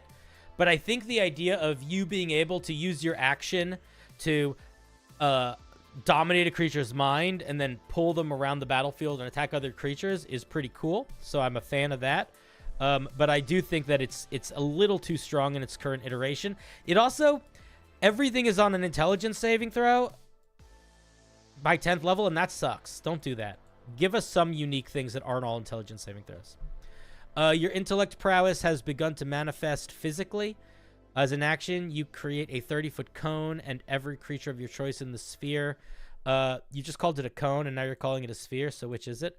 Must make an intelligence saving throw. On a failed save, they take 2d8 psychic damage and are knocked prone. If you're talking about multiple creatures, continue to talk about multiple creatures. Don't change it from plural to singular. On a successful save, they take half as much damage and are not knocked prone. You can do this twice per long rest. You want to say you can use this ability twice before you need to. You want to say once you use this feature twice, you can't use it again until you finish a long rest. Is how you write that. I think that getting like a psionic blast is fine, but I also feel like in a weird way it doesn't feel that distinct. Kind of just because we're already doing psychic damage, but I don't know. It doesn't feel super. I'm not sure why it doesn't. I mean, I guess it is, right? It's still an area of effect. 2d8 psychic damage and knocked prone is fine, but I want it to stack with us a little bit more. Maybe it could do 2d8 plus half your fighter level. There should be a way that it can grow a little bit. 69 viewers? Hell yeah. Squid, don't be gross or I'm going to time you out. 15th level, Ethereal Tentacles. Starting at 15th level, you can call upon the magic of the ethereal plane to aid you in combat. Why? Mind flayers are not attached to the ethereal plane. As an action, you can grapple up to 2 targets within 10 feet of you. When you do this, you can freely move around and still attack.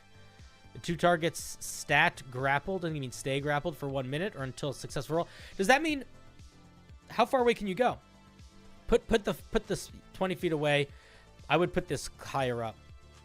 Okay, so as an action, you can grapple 2 creatures within 10 feet of you. Period. Does it automatically grapple or is it a contested grapple? I think it probably should be a contested grapple. I don't think it should be an auto grapple. The targets, the creatures remained grappled for 1 minute or until they successfully break free with whatever. Period. You can move freely so long as you stay within 20 feet of them. The thing that I would ask you here, which is where it gets, I probably wouldn't make it 2 targets. I understand that this is going to make it a lot weaker. I probably would make it 1 target, and I probably would make it a bonus action, not an action. Because what if the 2 targets are like in opposite directions? Then how can you like move around with that? Do you know what I mean? I would make it a bonus action. I would make it 1 target. And I don't understand why this is once per day. This is not that strong. You could definitely do this more than once per day, and it would be fine. Brain Eater. You've fully devoted yourself to the Mind Flayer. As an action, you can grapple a target of your choice. Again, there needs to be some sort of check here. If you successfully grapple, you're assuming that there's a check here, so I'm not exactly sure what's happening. And you say, as an action, you can grapple a target of your choice. What does that mean? Like, within 5 feet of you? Because you can already grapple a creature, not as an action. You can grapple a creature in place of one of your attack actions. If you successfully grapple a target, the target must make an intelligence saving. Everything's the fucking intelligence save. Don't make everything an intelligence save. On a failed save, they take 10d10 psychic damage. Additionally, if they die from this, you consume their brain. You can do this once per day. I think that I probably wouldn't make it 10d10 psychic damage. I probably would make it whatever type of damage the Mind Flayer does. I think the ideas that you're working with here are all pretty good, but I think the systems from which you're implementing them are kind of lackluster and a little one note. And I would encourage you to think about including some diversity in how your features work. And spending some time with the subclasses to like familiarize yourself with the language of how they're written. I don't know. I feel like I wouldn't build so much of it around grappling. That feels a little off to me. Should get a buff when you consume the brain. Maybe you get advantage on intelligence skill checks for the next 24 hours. That could be cool. I feel like you could make the grapples that you do with the tentacles intelligence based instead of strength based also. I probably would switch the 15th and the 10th level features. And I would not make everything an action to do. I would think about other ways to incorporate them in the action economy. Yeah, those are my thoughts. I think it's an interesting idea. I think it's a little too strong in some places, but I'll be honest. I think in terms of capturing the vibe of a mind flayer, I think it's got some solid potential. Some solid potential. And I love a good fighter subclass that's very strong vibes, and I appreciate the vibes. Why is it a fighter subclass? I think it totally makes sense as a fighter subclass. You are somebody that has learned to fight like a mind flayer. I think it totally makes sense. I think that fighter subclasses can be pretty broad, and I think that I feel like sure, you could make a mind flayer a wizard. That would make sense for a mind flayer, but this is not a mind flayer. This is somebody that has learned fighting from a mind flayer, which is different. So I think I'm actually completely sold on the flavor here. I think the flavor's solid. All right, thank you, Swig. Swig it up and swig it out.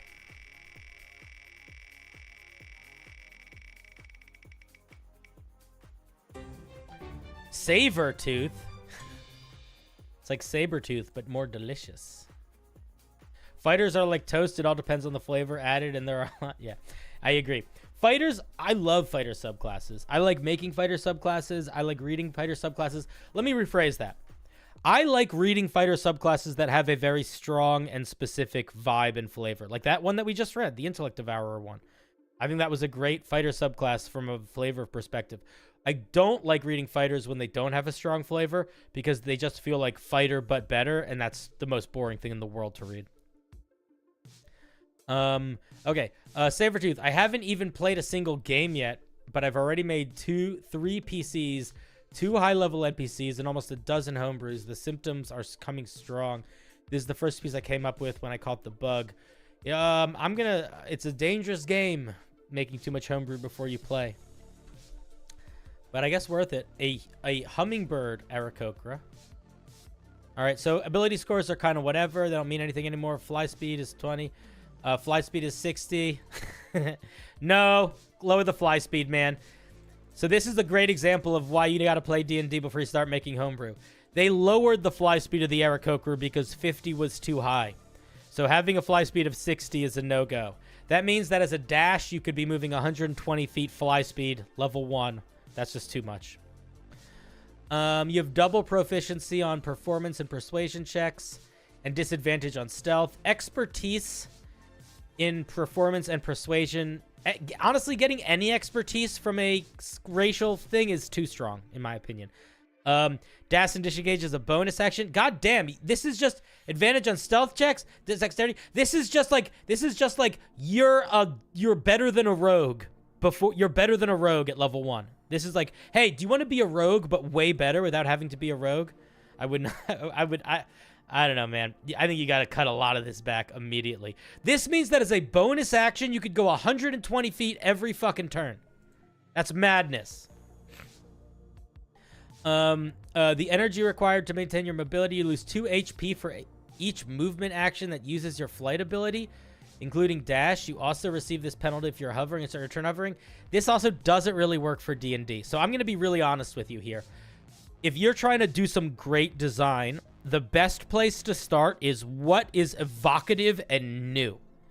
And then you write that. And you don't put any downsides in to counterbalance what's awesome. You just put what's awesome. And then you look at all the stuff that you think is awesome. And then you look at other subclasses or other things in that category that exist that other people wrote that have been officially published. And you're like, how powerful is this compared to those? How many features does this have compared to those? Because one thing that will happen when you are writing homebrew is that you will have an idea of how to really, really clearly and specifically convey the vibe of a thing in mechanics. And you'll be so excited that you've done that. But it won't be fun. And if it's not fun, it doesn't fucking matter. It doesn't matter how specific and close it is to the vibe. It's not going to be fun. And this extreme fatigue is a perfect example of that. This is a feature that will make your class incredibly not fun to play at lower levels. And at higher levels, you probably won't think about it that much. So it's like a downside that makes it like unplayable. And then it's a downside that is just annoying later on. It's like, why? You don't want to build stuff that requires that kind of mechanical downside. You just don't want to do that. So if you want to make a hummingbird, I think the way to do it is I would drop 80% of the features, and I would probably start with a movement speed of 30 feet, maybe make it a hover speed, and see how that feels. I would drop the dodge dash thing. I would drop the aerial agility thing, and I would drop the extreme fatigue thing. I would probably drop most of jeweled plumage. I would maybe, yeah, I mean, I would give you proficiency in performance and persuasion, but not expertise in them. Yeah. This is a wonderful example of you have a lot of ideas that are very exciting, and I'm sure you're very excited to play, but also a very wonderful idea of why you should probably play the game at least a little bit before you brew too much, or familiarize yourself with the things that are out there, because this is busted in all directions. All right, thank you, Sabertooth.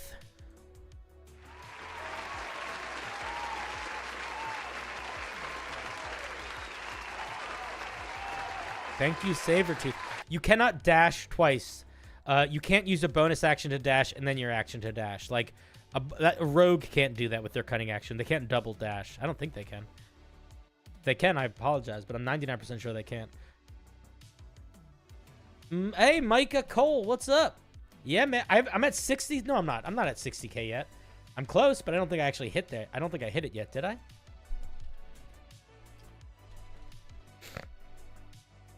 Did I hit 60K? I'm close. I'm 400 away. Get me there, guys. 400 away from 60K. We'll see if we get there. You totally can double or triple dash.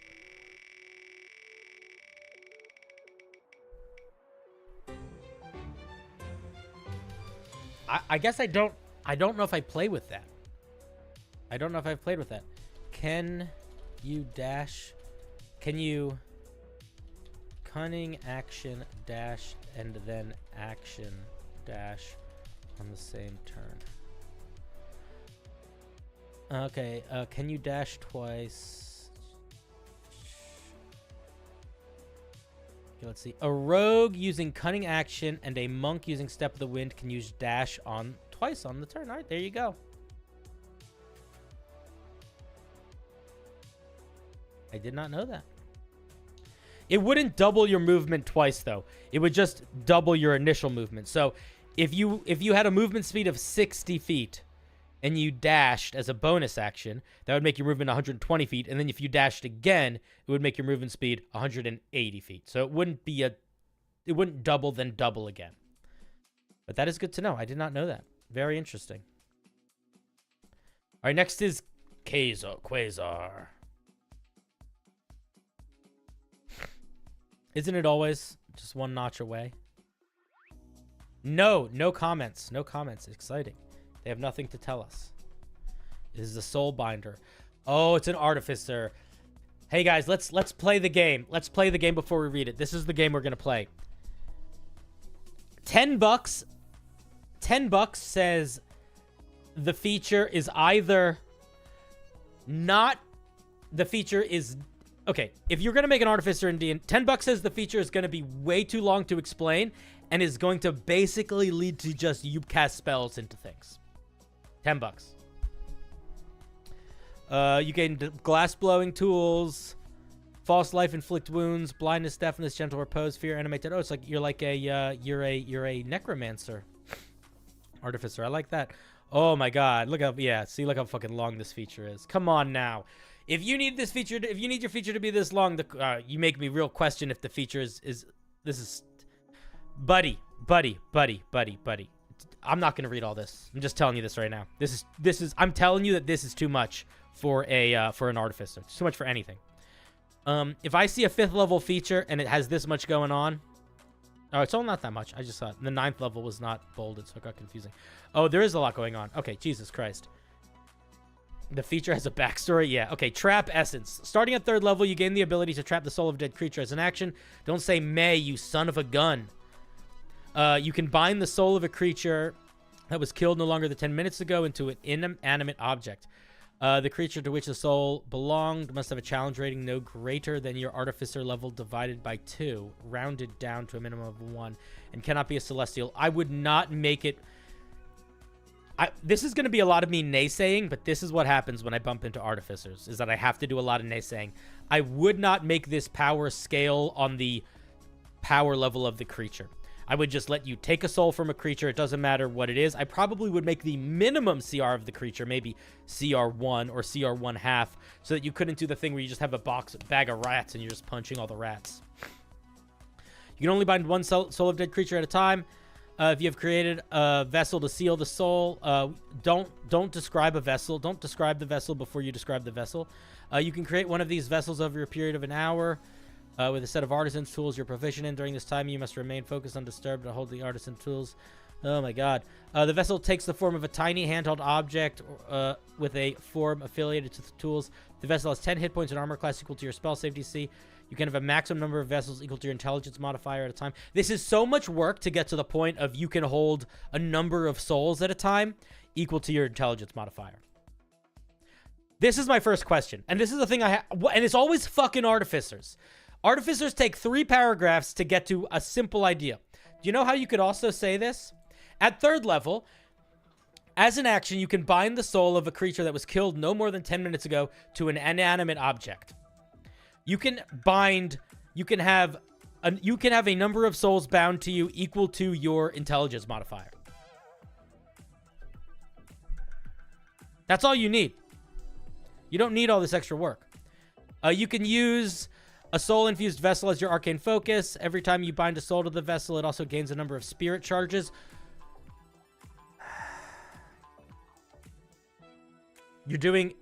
You have charges inside charges now. You're doing tiered charges. Dude, this is too complex. This is too complex. This is the problem that every artificer has. If you want to do fucking charges on your soul thing, then you have one at a time. Don't make it like you have multiple, because now, think about what you're doing. Think about what you're doing right now. Think about what you're doing right now. I am level 3. I am now keeping track of multiple hit points of multiple vessels and multiple charges across multiple vessels. And how many, just so much that you're keeping track of, dude. So help me God. If all these lead to are like you getting to cast a little bit more spells. Okay. You can use soul infused vessels and arcane focus. Every time you bring a sign ball, it gains a number of spirit charges. Again, I don't want to... You're breaking my brain.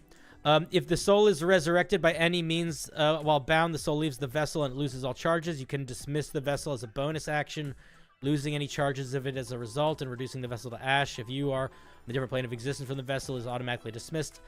All of this feels sort of redundant, if I'm being honest. We don't even, like, I don't want to be this far in and not know what it does. You can have a number of bound souls equal to your intelligence modifier. Wait a minute. So I thought you could have it.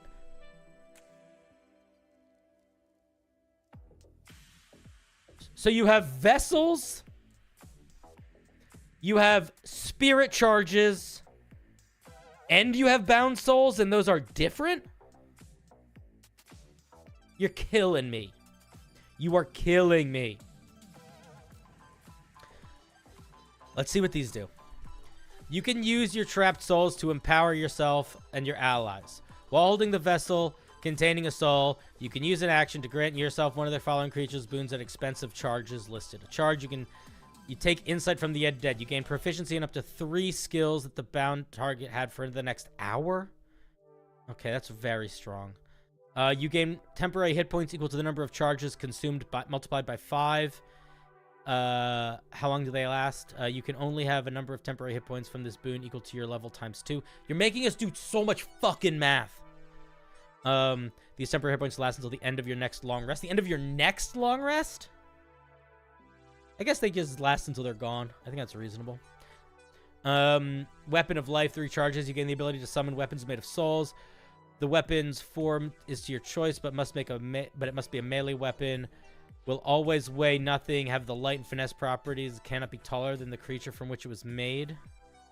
Cannot be taller? Why does that matter? It has a +1 bonus to hit and deals your proficiency bonus d6 necrotic damage. After you hit with a number of attacks equal to your proficiency bonus with this weapon, it dissipates, does nothing.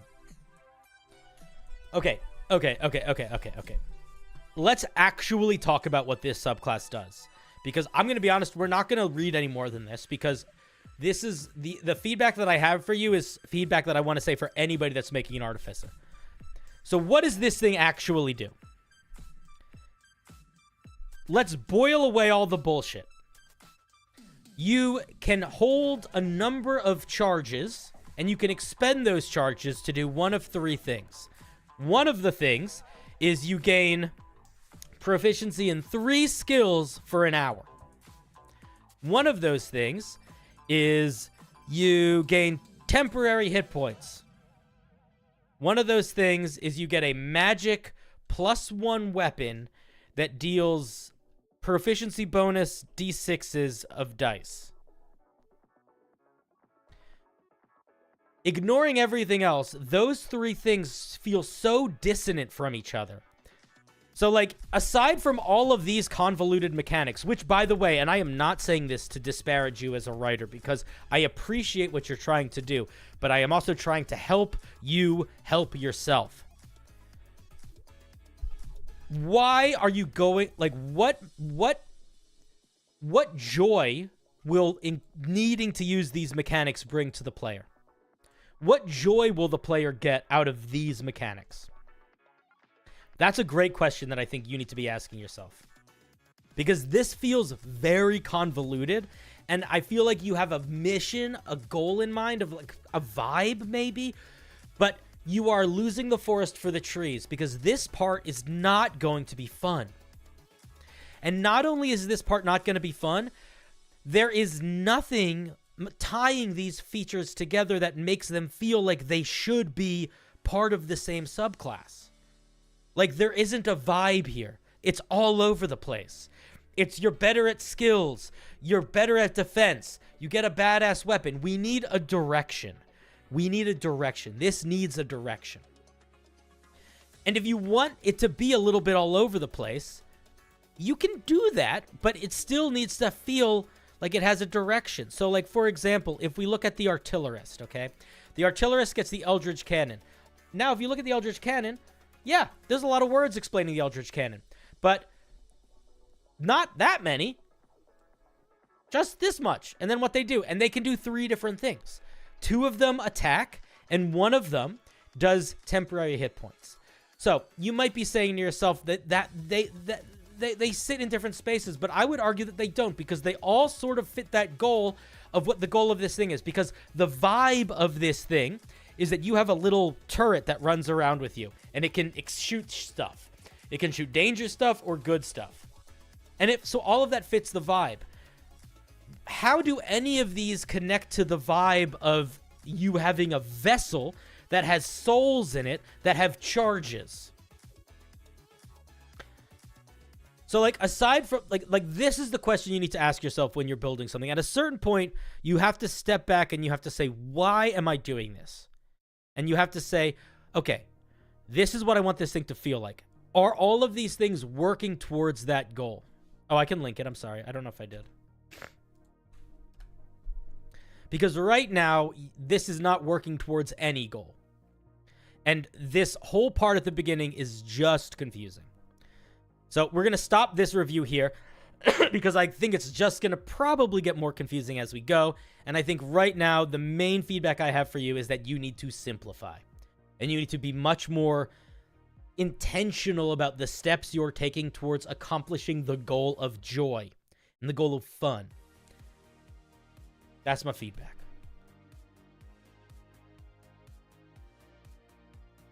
That was the Soulbinder by Quasar. Let's give a round of applause for Quasar for taking that heated feedback. Sometimes you just gotta let them know.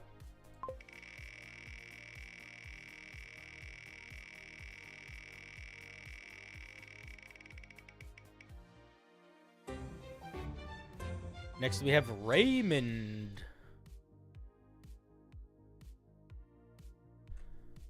It's a skeleton reskin. Oh, look, it's so close.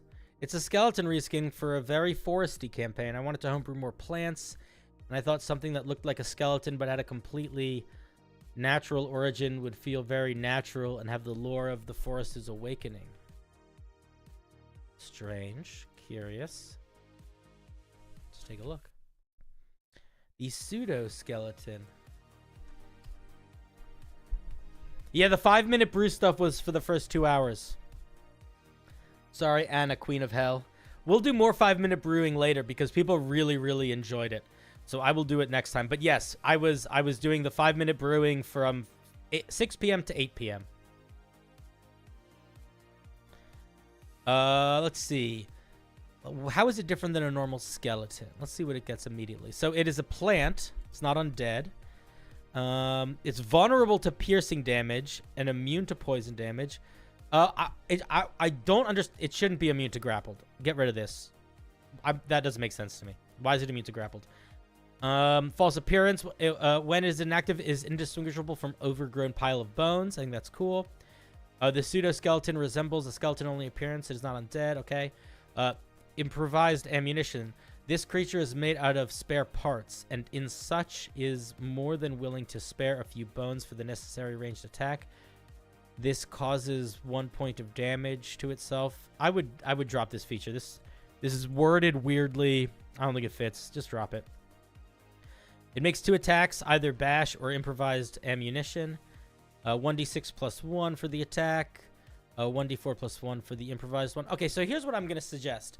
I think that you should think a little bit more about what does it mean for a monster to be a bunch of vines that build themselves around bones.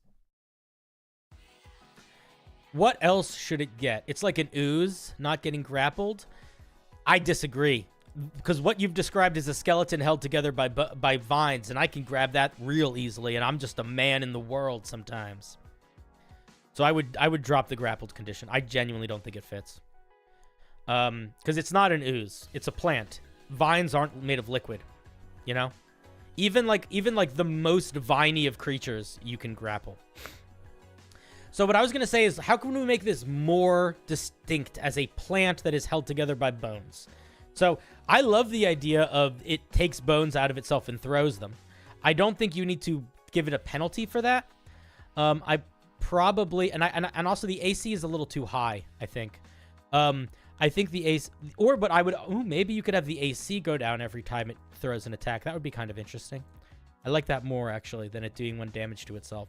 The other thing that I see other people suggesting is that it should have Thorn Whip. It should be able to shoot vines out and lash at them at people. So, like, make its attacks a little bit different. Oh, move it over? My bad. My bad. Yeah, vines seem easier to grab. True. So I would push it a little bit further down the path of how can we make it more like a plant creature. And lean hard in that direction. Yeah, give it some thorny something, some thorny thorns. I think it's for an early piece of homebrew, I think it's pretty solid. I don't think you need to change much. I would just get rid of improvised ammunition, give it a couple other more features. Also, I don't know if it needs this. I understand why this is here for clarity's sake, but I don't know if you need this. I understand why you have it, though. The bones aren't a living part of what I see, so the damage doesn't work. Oh, that's also a good point. Yeah, yeah. Make the only the bones of the armor. So the AC should definitely drop when it does its improvised ammunition. You could also make its improvised ammunition do a little bit more damage in that case too, because it's a much bigger deal when it uses its improvised ammunition. You know what I would do? I might give them a little bit more dex so that their ranged attack does a little bit more damage. Like, I might give them 14 dex. So this is a little bit, you know, this becomes +4 to hit. This is 1d4 + 2. And then I might lower the AC to 14 also. But those are my thoughts. I think it's pretty solid. Pretty solid for a pretty solid little CR 1/4 guy. Big fan. Let's give a round of applause to Raymond for his Pseudo-skeleton. Matt Thorne is suggesting grapple and tangle effects. I'm going to be honest. I would avoid too much of that because it's a CR 1/4. We don't want it to be that strong. It doesn't really need that many features. And we don't want it to feel like one of the Blight creatures, which do a lot of that sort of stuff. So I kind of like that it doesn't do that. I like that it's like it fights with the skeleton that it's sort of entombing itself in more than it's being doing just what other Blights do, because that's what all the Blights do. All right, thank you, Raymond.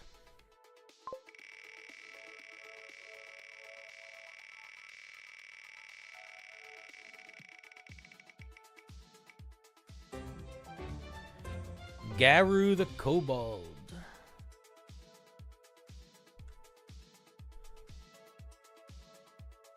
First time brewing, I made a barbarian subclass inspired by Karlach from Baldur's Gate 3. Oh, I haven't met her yet in the game. English is not your first language, so apologies. No worries, buddy. English is my only language, so you can speak it enough to write something you're impressive.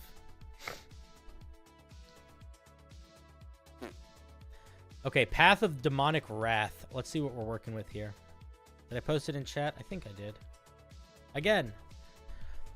Either by demonic possession, fiendish ancestry, or by having your heart replaced by an infernal engine, the wrath of the 9 hells erupts from within, burning and razing everything at your path, leaving only ashes behind. I would try to not make this one big sentence. It's a little run-on-y. See if you can figure out how to break it up. You are changed by, you are touched by demonic possession, fiendish ancestry, or having your heart replaced with an infernal engine, period. The wrath of the 9 hells erupts from within you, period, or comma, burning and razing everything at your path, and everything in your path, not at your path. Okay, so at 3rd level, we get 2 things. We get Wrath and Infernal Daunt. Starting when you choose this path at 3rd level, your eyes and chest glow red while you tap into the demonic power inside you and transform your rage into pure wrath. When you rage, you are immune to fire damage and resistant to poison damage. Additionally, while you're raging, hellish flames erupt out from you at the start of each of your turns. At the start of your turn, dealing fire damage equal to your level in this class to all creatures within 10 feet. Jeez Louise, that is too fucking strong. No. You can't do that. If you want to do automatic damage to all creatures around you, you got to go low. Go low, go low, go low. I would say damage equal to your rage damage would be reasonable, but I would not make it your level. Also at 3rd level, you can cast Thaumaturgy on yourself, taking the appearance of a hellish flames. Okay, so, and you can add your strength modifier to charisma intimidation checks. Okay, I like that. So, the question here is, this is not that strong. So this is what I would do. I would break this feature up into... I would make this feature 3 separate things. I think they mean devil-possessed Dragon Knight. They said English wasn't their first language, and a lot of the time the word devil and demon are switching in other languages. Don't be pedantic. Don't be pedantic. It's not helpful to anybody. It's just a, actually... And we don't want to do actuallys, because that's actually not helpful. That's, actually not helpful. Okay, damage immunities at 3rd level is bonkers. I guess it's poison and fire, so it's not the end. It's not that crazy. If I were you, what I would probably do is I would probably change this poison and fire to resistance to poison and fire. I would make the damage equal to your rage damage. And I would probably give you a third thing that you got here while raging, where it was like something about either like grappling a creature or them attempting to grapple you, or you hitting a creature or them hitting you, dealing a little bit of extra damage too. Not a lot, like a D6 kind of, but I think this thing could do a little bit more consistent damage if you, especially if you tone this down. And I think you lower these immunities to resistances, or just this one immunity to a resistance. Oh man, you might think it's kind of funny, but you know what's so wonderful about the internet? And by wonderful, I mean horrible. 9 times out of 10, when somebody thinks they're funny, especially in the comments, I'm not saying you. You're great. I'm talking about everyone other than you. It's so annoying. Very, very rarely. Let me rephrase that. There is a lot of humor that is amazing in the comment sections, and I am lucky to have such funny people in my comment sections regularly. But I'm going to be honest. It's a couple people that are consistently hysterical. There are a lot of people that, like, whenever anyone says, like, laughs in and then says anything after that, they just sound, what they sound like is a petulant child. Like, it's the kind of thing where they sound, when somebody says laughs in and then anything after that in a comment, it makes me feel like they are unhelpable, like as a person. When somebody says laughs in anything after that, I feel like they are a lost cause. It's not even like they're annoying. They're past annoying. They are a lost cause. They are annoying in a way where they will always be annoying. And they will always think that they are funny or clever. And they will never be that. And there will be nothing that you or I or anyone can ever do to change that.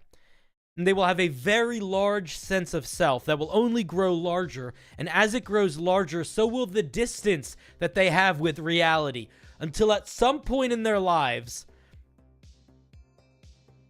I don't know, it'll all just implode. Or they'll just live in ignorant bliss forever. And that's the world that we live in, because there is no karmic justice. Anyway, I think the best way to handle those things is to mostly pity them and to move on. Okay, let's look at a Defiant Scream. That we went in a very different direction than the devil demon thing. I have some resentment for laughs in, because it's just like I don't want to know that you're such a loss. It's so sad when somebody does that, and I'm just like, oh, this is a person who I will never want to read a comment of again. And that's a bummer to me. Okay, Defiant Scream. At 6th level, you can use the influence of a fiend to seed a burning rage in your enemies. As a bonus action, you can yell to your enemies, challenging them, put a comma after enemies, challenging them to strike you down. Put a period after that. Every enemy within 90 feet that can hear you is to make a charisma saving throw. That's a huge area. Or be taunted until the end of your next turn. If a creature succeeds on the saving throw, you can't use this feature again for 24 hours. A taunted creature must attack you and finish its turn or approach you until it is able to attack you. That is too strong. You could make this 30 feet, and I would treat it more like Compelled Duel. And even then, I feel like that's too strong. Like, this, you know what you could do? You could use this as a 10th. This could be a 10th level feature or a 14th level feature, but it can't be a 6th level feature. And the range has to be lowered to 30 feet. And the way that I would probably phrase it is they have to make a saving throw. On a failure, they must move towards you and attack you if able. And I would say they could only attack other creatures if they are not able to attack you, because I don't think it should prevent creatures from making their attacks, which this will do. I think it should be the kind of thing where it's like, if they are able to attack you, they have to. But if they're not able to attack you, they could attack other targets. So, like, if they just can't get within range of you, for example. But it's a little too strong. And by a little, I mean a medium too strong. At 10th level, when raging, your unarmed strikes and attacks with improvised weapons can deal 1d10 plus your strength modifier. This is really out of left field. I would just drop this feature entirely. In fact, I would definitely put Defiant Scream at 10th level and just come up with a brand new thing for 6. 6 level is usually a defense or utility feature anyway. I'm going to sneeze soon. Maybe. Look at it this way. Everything that has a ranged attack now attacks you. You can't take that, especially if you have advantage on you. It doesn't matter. The range is just too high. I'm not sure if you're saying that it's not too high. I'm not sure what the point you're trying to make is, but I don't know what it is. Range, regardless of the 90 feet area is too range. I don't have to sneeze in it. It's sitting on the top of my nose. Keith, you shut the fuck up.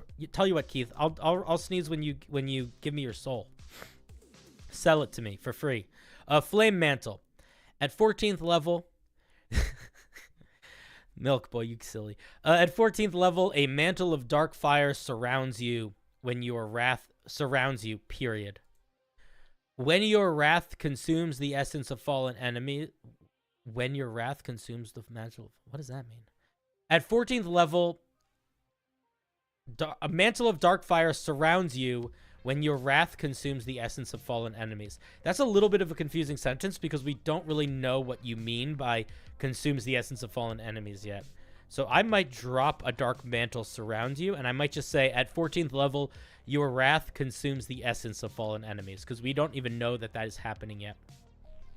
While you're raging, when you kill a creature, don't say kill a creature, I would say when you drop a creature to 0 hit points, a mantle of flame surrounds you in a 10-foot radius for 3 turns. 3 turns is a weird... 3 turns doesn't actually mean... 3 turns is not even 1 round. 3 turns is like your turn, the next creature's turn, the next creature's turn. So I think you mean 3 rounds. Maybe you do mean 3 turns. Every creature that enters that area for the first time on a turn or starts its turn inside takes 2d8 fire damage. This area is heavily obscured for all creatures besides you or the creatures with true sight. If you kill a creature while the flame mantle is active, the duration extended 3 turns. This is a little too strong. You definitely mean rounds, and this is a little too strong. If anything, what you can do here is you could tie it back to your Infernal Wrath thing, and you could make your Infernal Wrath do a little bit of more damage.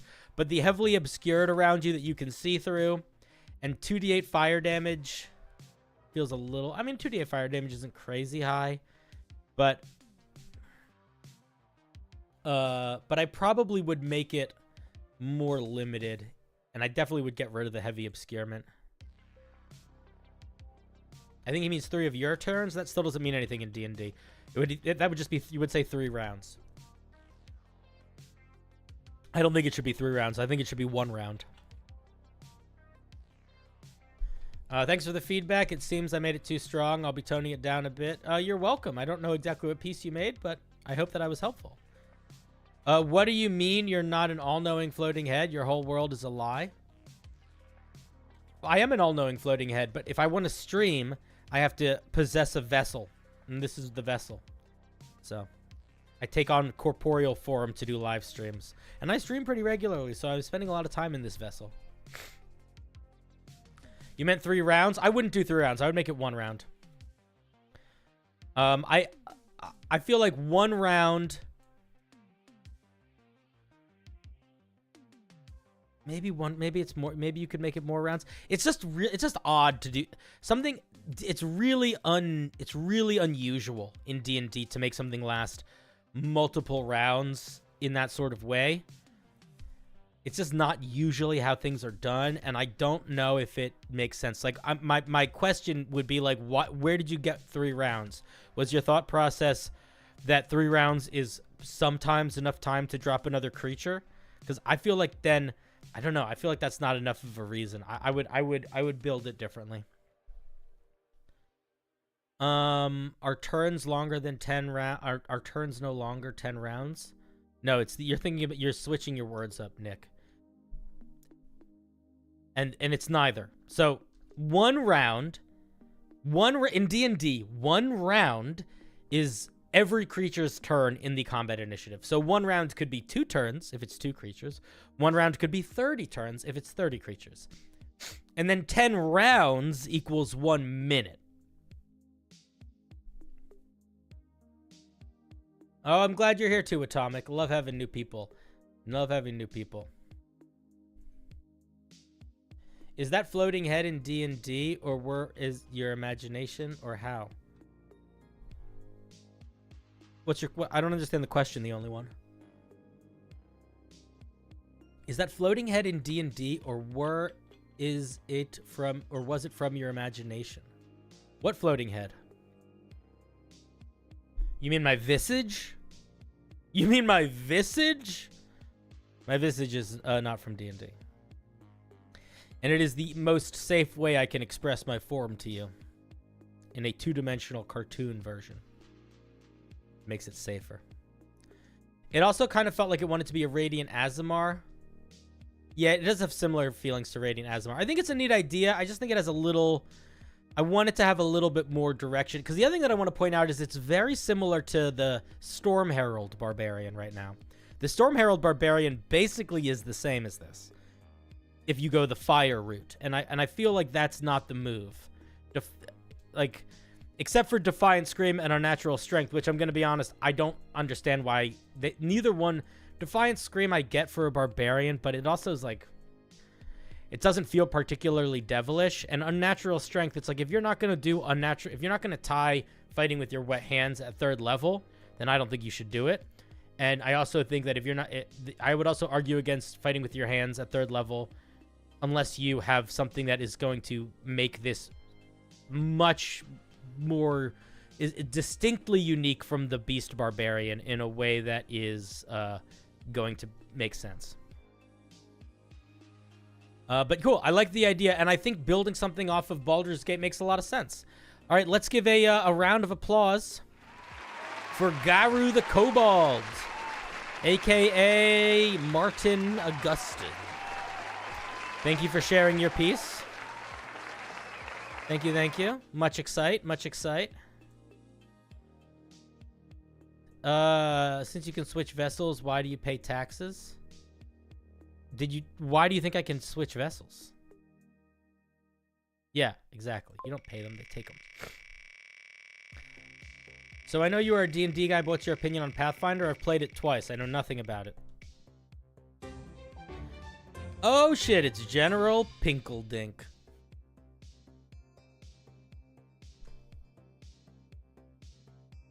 It's a monster with a very special purpose. It always keeps my players on their toes when out in the wilderness. They absolutely love this monster. A butt toad.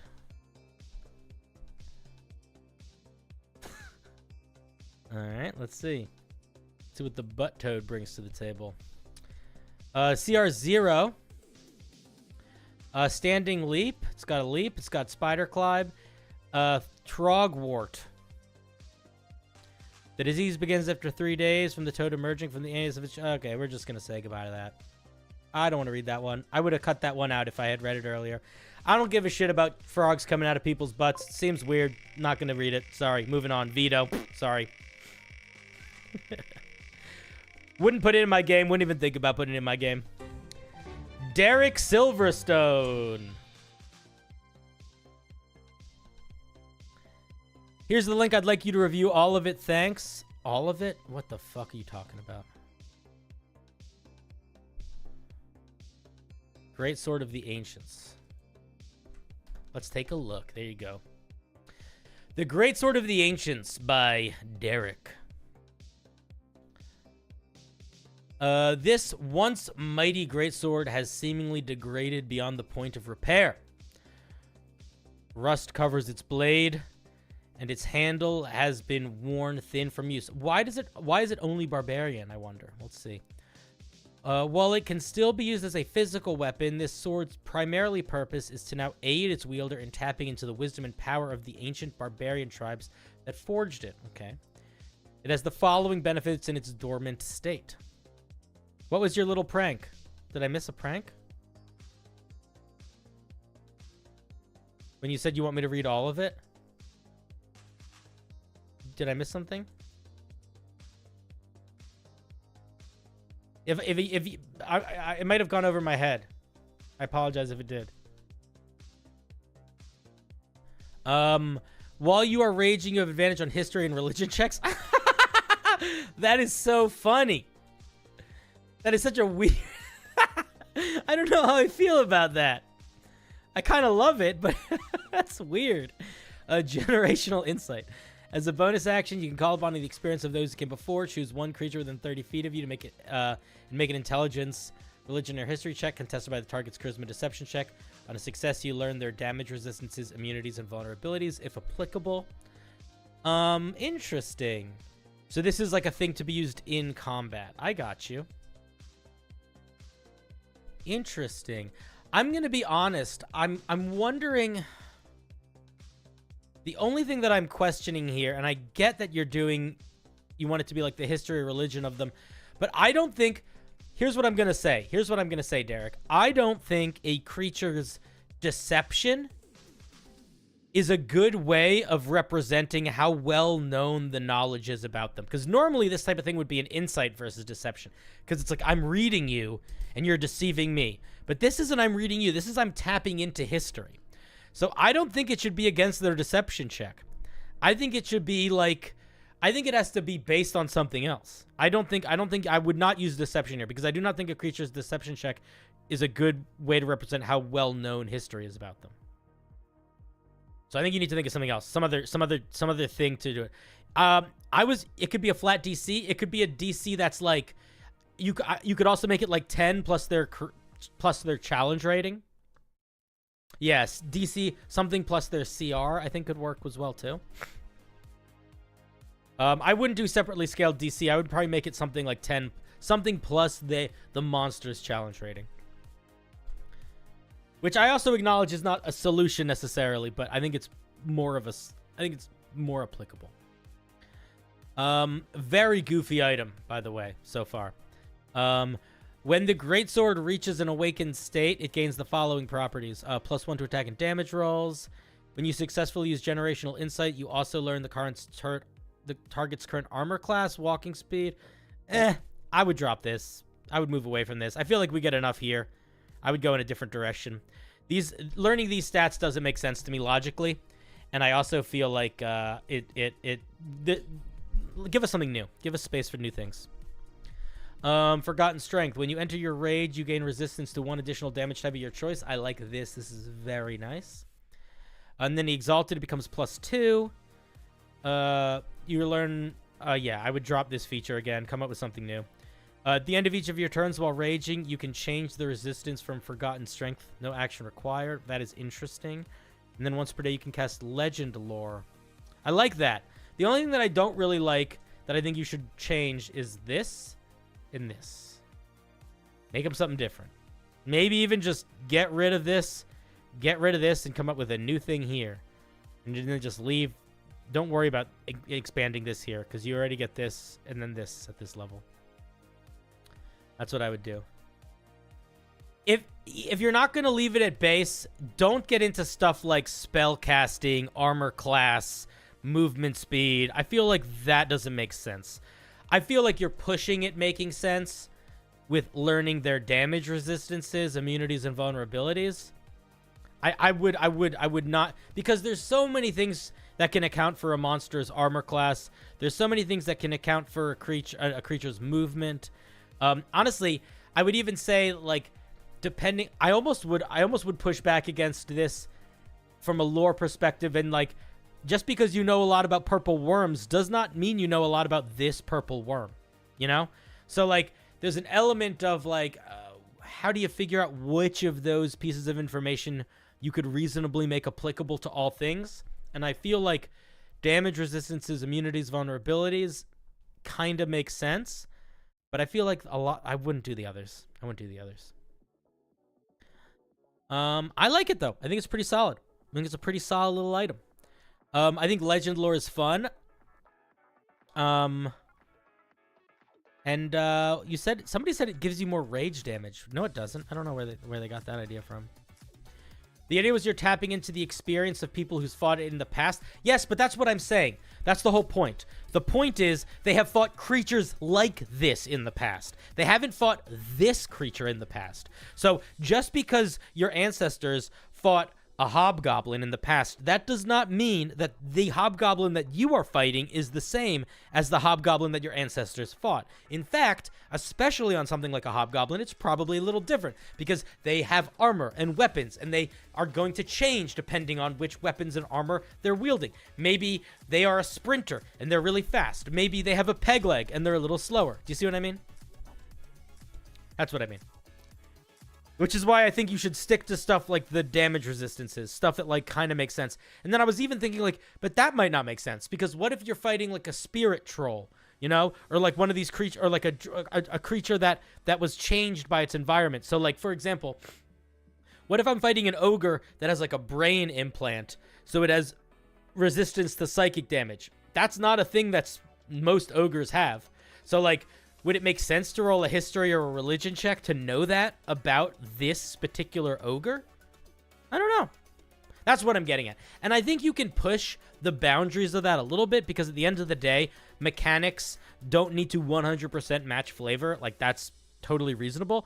But I think you don't want to push too much of that. You know what I mean? And I'm gonna skip Horn of Silent Reinforcements. I apologize, but I wanna look at more stuff. I wanna get other people on the board. Thank you, Derek. I really like that greatsword. It's a very, very fun item.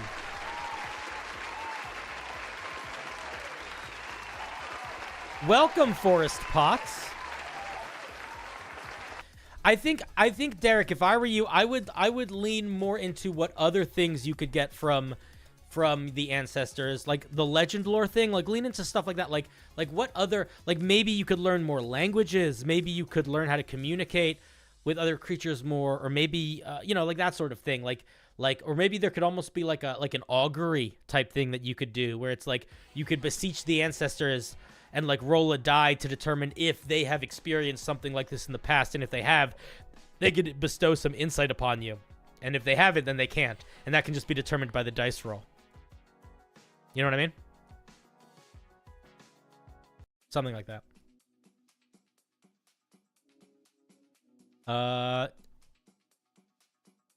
DM can literally make anything that's not in your backstory. This is true. Although I will argue that a DM can make anything, but a good DM doesn't. A good DM is consistent. So a good DM will make up anything, but will be consistent with what they make up. And then when they make up new things, the new things will adhere to the old things. Does that make sense? Razmataz. Just as a reminder, how do I send Homebrew to review? There's a link in the Discord. There's a link in the video description. And it will add you to the wheel, not for this week, but for next week, because the wheel for this week is closed. I closed it about an hour before stream started, because we're starting with a fresh wheel next week. New wheel, new me. Hey, Cinder, I made this Homebrew Paladin subclass shortly after I first beat Elden Ring, but your streams made me decide to revisit it. Very cool. It's based on the Flame of Frenzy found in Elden Ring. Don't know what that is. And utilizes the Madness table found in the core rule books. Ooh, okay. I've always felt Madness effects were never used in campaigns enough. It's because they're not well designed. I've been working on Homebrew spells that also utilize Madness tables. Paladin subclass grants these spells among other core rule spells. My spells are found on page 2. I'm not going to read your spells. I'll read your subclass, though.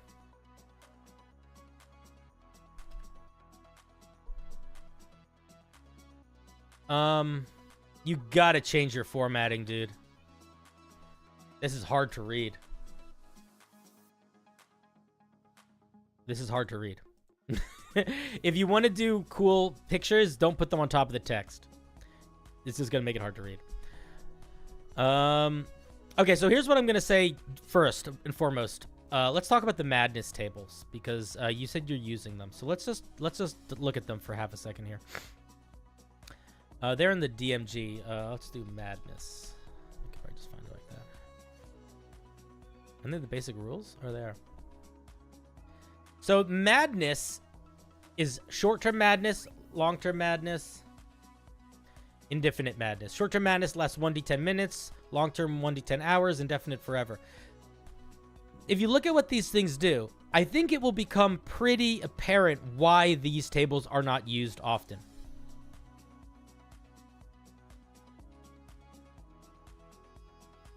Paralyzed, incapacitated, frightened, can't move or cast spells, use their action to attack every creatures around them, experience vivid hallucinations. All of these kind of are essentially the confusion spell, but a little stronger. And then as soon as you get into long-term madness, you kind of are into like, this doesn't really work in D&D anymore. Like, you can't really apply this in a way that's going to be fun. Even short-term madness can kind of not be fun. So be careful. Be careful. What he's saying? He has a Discord server. Ever consider a Discord server for? Yeah, I do. I have one. You fucking dingus. I'm just kidding. You can see that there's a link for the Discord server in the description down here. It has a whole little ecosystem of homebrew review. Most of my spells only utilize short-term madness, but yeah, I'll probably make my own table. All right, well, let's take a look. Let's see what we get. Channel Divinity. When you take this oath at 3rd level, you gain the 2 following channel divinities. Frenzied Resistance. If you would fail a saving throw, you can use your channel divinity to choose to succeed instead. I'm going to ask you a very honest question, and I don't want you to answer me in the chat. I want you to think about it. Paladins get very, very, very little room to be paladins that are unique. They are incredibly limited in their mechanics that you can change to make unique. At 3rd level, the only thing they get is channel divinity. The next subclass feature they don't get until 7th level, and 9 times out of 10, it's an aura. So you're like super, super restrained in what you can give them to make them feel like what you want them to feel like that is unique.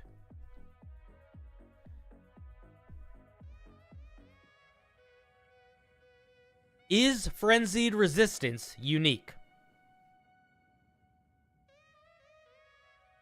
I would argue it is not. It is just you can choose to succeed on a saving throw.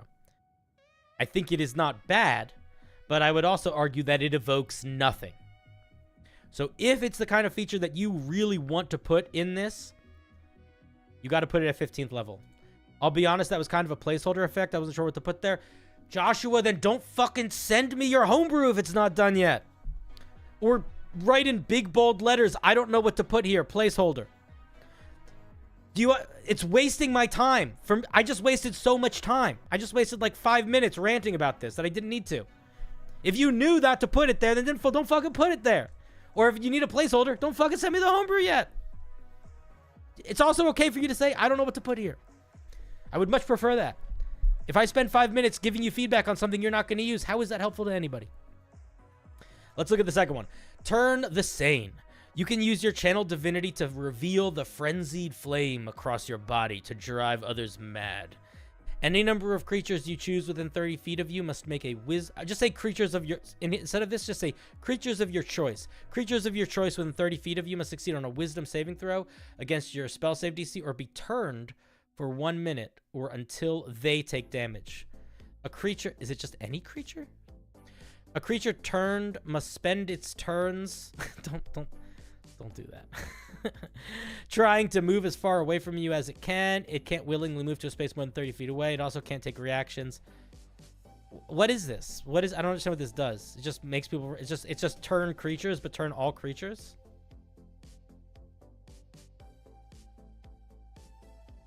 Once a turned creature is no more than 30... Is more than 30 feet... I would rewrite this too. I don't think... Turn all creatures is not anything.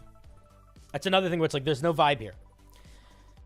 The vibe comes at the end where they get short-term madness, but I don't understand why they have to run away. That doesn't make sense to me. I feel like if anything, you can be able to blast creatures and give them short-term madness, but why don't we just jump right to this? Why do we have this whole first part? I would drop this first part out.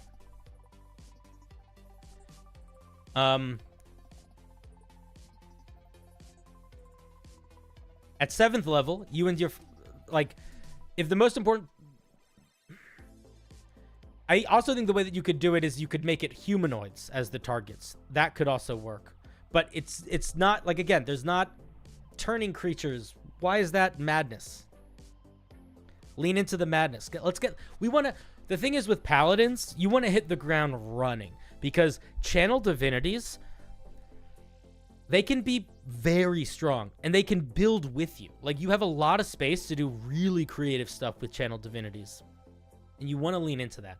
It doesn't need to be crazy. It can be simple and really good. I'll give you a great example. It's either the Conquest Paladin or the Vengeance Paladin. One of their channel divinities is they just get to add +10 to one of their weapon attacks. And that's it.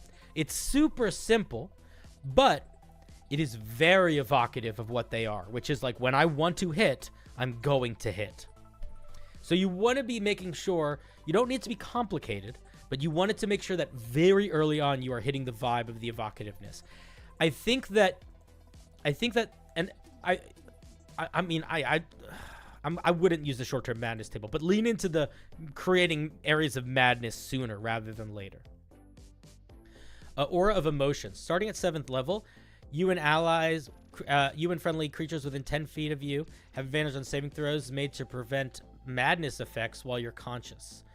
When a friendly creature when a friendly creature within 10 feet of you is hit by an attack from a creature, you can see, I can't even read this.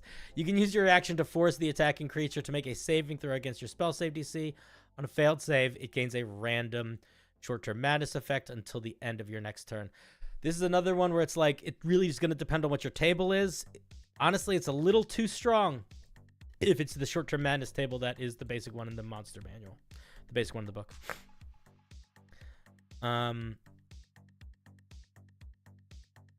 But yeah, I mean, using your reaction to trigger madness on a creature that is attacking near you, I think that could work. At 15th level, you've learned to imbue your weapons with Frenzied Flame. As a bonus action, you empower a weapon you're wielding for 1 minute. Any weapon already empowered this way loses this ability. You shouldn't be able to do this with more than one weapon, so I would just... You don't need to say that. You can just limit it later. As long as you're wielding it against the following abilities, the weapon is considered magical, deals 1d8 fire and 1d8 psychic damage. That's really strong. I guess it's 15th level. The first time you deal damage with the weapon to a character on your turn, it must succeed on a wisdom saving throw or take short-term madness. Okay, I'm going to say too much short-term madness. It's boring. Now we're bored. I'm getting bored. We can't be super one note. Also, this could basically be a channel divinity. I wouldn't make it do an extra 2d8 damage. I would pick one of these things, but this is a perfect example of a channel divinity feature. Boom. And I wouldn't make the... Again, I'm not going to say anything about the madness table because the way that it's written, it's too strong. So, make it your own madness table and make it less strong. At 15th level, we're getting 2 15th levels features. We shouldn't get that. We should just get 1 15th level feature. You learn to control the madness effect does when you cause a character to gain a madness effect. You roll twice. Yeah, just drop that. Lord of Frenzy. At 20th level, you become one with the 3 fingers. What does that mean? Resistance to fire. Okay, so all of this should be an avatar state. So the thing is, when you're making a paladin, the 20th level feature is always an avatar state. This seems like it just activates, and it's just on all the time. I don't really understand. So make it an avatar state. Don't have it recharge on 2d4 days. Just make it once per day. Yeah, don't do indefinite madness. Yeah. So you got a lot of work to do on this. I'm going to be honest. You got a lot of work to do on this. I would build this pretty much from the ground up again. I think if you want to continue with this vibe of fire and madness, I think you can. Make one of the channel divinities fire stuff. Make one of the madness stuff. I think you can do some form of unique madness aura. I would just get rid of, at the very least, this channel divinity, this feature. Probably write a new one for here. And I would totally rework this, make it more like an avatar state. One of the most important things when you're making homebrew subclasses is to look at what other subclasses of the same class get. Indefinite madness makes sense for a capstone. I disagree, man. I think it doesn't. I think the whole madness table is poorly designed and is definitely not designed for a player to get access to. I disagree. I think it could work in a home game, but if your goal is to like put it out on the internet and have people want to use it, I wouldn't do that. It's also like not that strong in a lot of ways against monsters in the same way it is against characters sometimes. It's kind of weird that way. All right, yeah, and either you get rid of the art or make it so the art's like little and we can see it more clearly.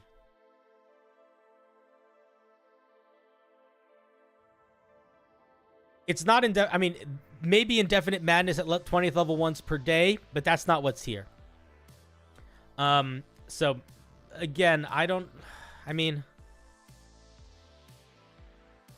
the thing is, the Indefinite Madness table is going to be boring.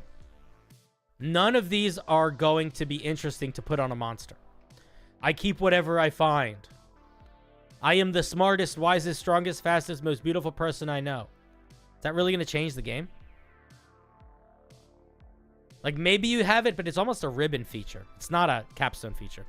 It's like, this is what I mean, where it's like, it's not really something that is good against monsters. It's not good against monsters, and it's fucking annoying when it happens to players. It's a perfect example of mediocre design. Yeah, exactly, Drago. Exactly. Oh, wait. I'm so sorry. Let's give a round of applause for Joshua Johnson.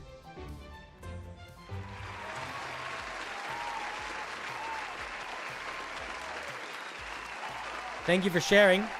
First time subclass. I appreciate you putting yourself on the chopping block. It is always a scary thing when you're sharing homebrew for the first time with me because I am a little bit of a curmudgeon. So I appreciate it.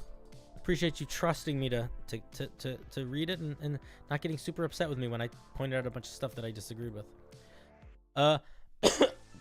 Guy Brush. This is my first homebrew and I would like tips about my writing in general. Not as much about grammar. I mean, if you want tips about writing, grammar is a big part of writing. Grammar, I would say, is like 80% of writing. The thing is, the best writers don't necessarily think about grammar that much because they dramatically know it and they know how to wield it. The more you understand grammar, the less you have to pay attention to it. How do I decide which class my subclass belongs in? It depends on what you're trying to make. If you're trying to make something that feels like it would be a super magical creature guy, and it would mostly enhance spellcasters, like, you should think about your subclass. It depends on it. Like, if you have an idea for your subclass that is, like, you're basing it off of something from fiction, you can kind of try to think about what core class kind of fits it the best. But if it's just an idea that you have in your mind, then I think you can also you need to think about the core class and how its features interact with the core class. Drifter. I have fine grammar, but my spelling is questionable at best. Dude, I have terrible spelling. Terrible spelling. I can see bad spelling, but I also have it. Okay. Drifter. Drifters possess the uncanny ability to move with the wind. Drifters are silent and thus make good assassins. One thing that you can never do to a drifter is catch them. That is an awkward sentence. I would just say drifters can never be caught. You need to say what level you're getting your features at. Jesus Christ. Is this 3rd level? I'm assuming so. Is this 3rd level? I don't fucking know. Is this 3rd level? I don't fucking know. I know this is 17th level. Is this 13th level? And is this 9th level? Who's to say? Majorly impacts how format your document. Make it clear. Updraft.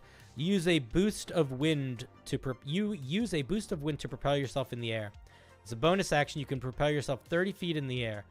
You take no fall damage when you land as the wind gracefully sets you down. You can use this feature a number of times equal to your proficiency bonus. All right. So you can just launch yourself. Like, is that just like in any direction? That's kind of fun. A tailwind. It doesn't really feel like a drifter. It feels more like an airbender. As a reaction, tailwind. As a reaction to taking damage, you can dash 30 feet. Dashing is something in D&D Dashing is a mechanic in D&D. Don't use the word dash if you're not actually using a dash. Say you can move 30 feet away in any direction except upwards. Just say horizontally. You can move horizontal. You can move and reduce the damage taken by an amount equal to your proficiency bonus times 6. I'm going to stop you right here. I would completely drop this feature. This is actually a great time to talk about why it's important to pay attention to what your core class gets. Because this 3rd level feature is going to be sitting on top of a core. Uncanny Dodge is one of the most important rogue features. Uncanny Dodge. What Uncanny Dodge does is it allows you to use your reaction to have the damage that's being done to you from a single target. So you already have that feature. So Tailwind just does that, but different. It does. We're not even gonna worry about if it's overpowered. That's irrelevant because it doesn't matter. Because this is a waste. You're wasting space. We don't need this feature.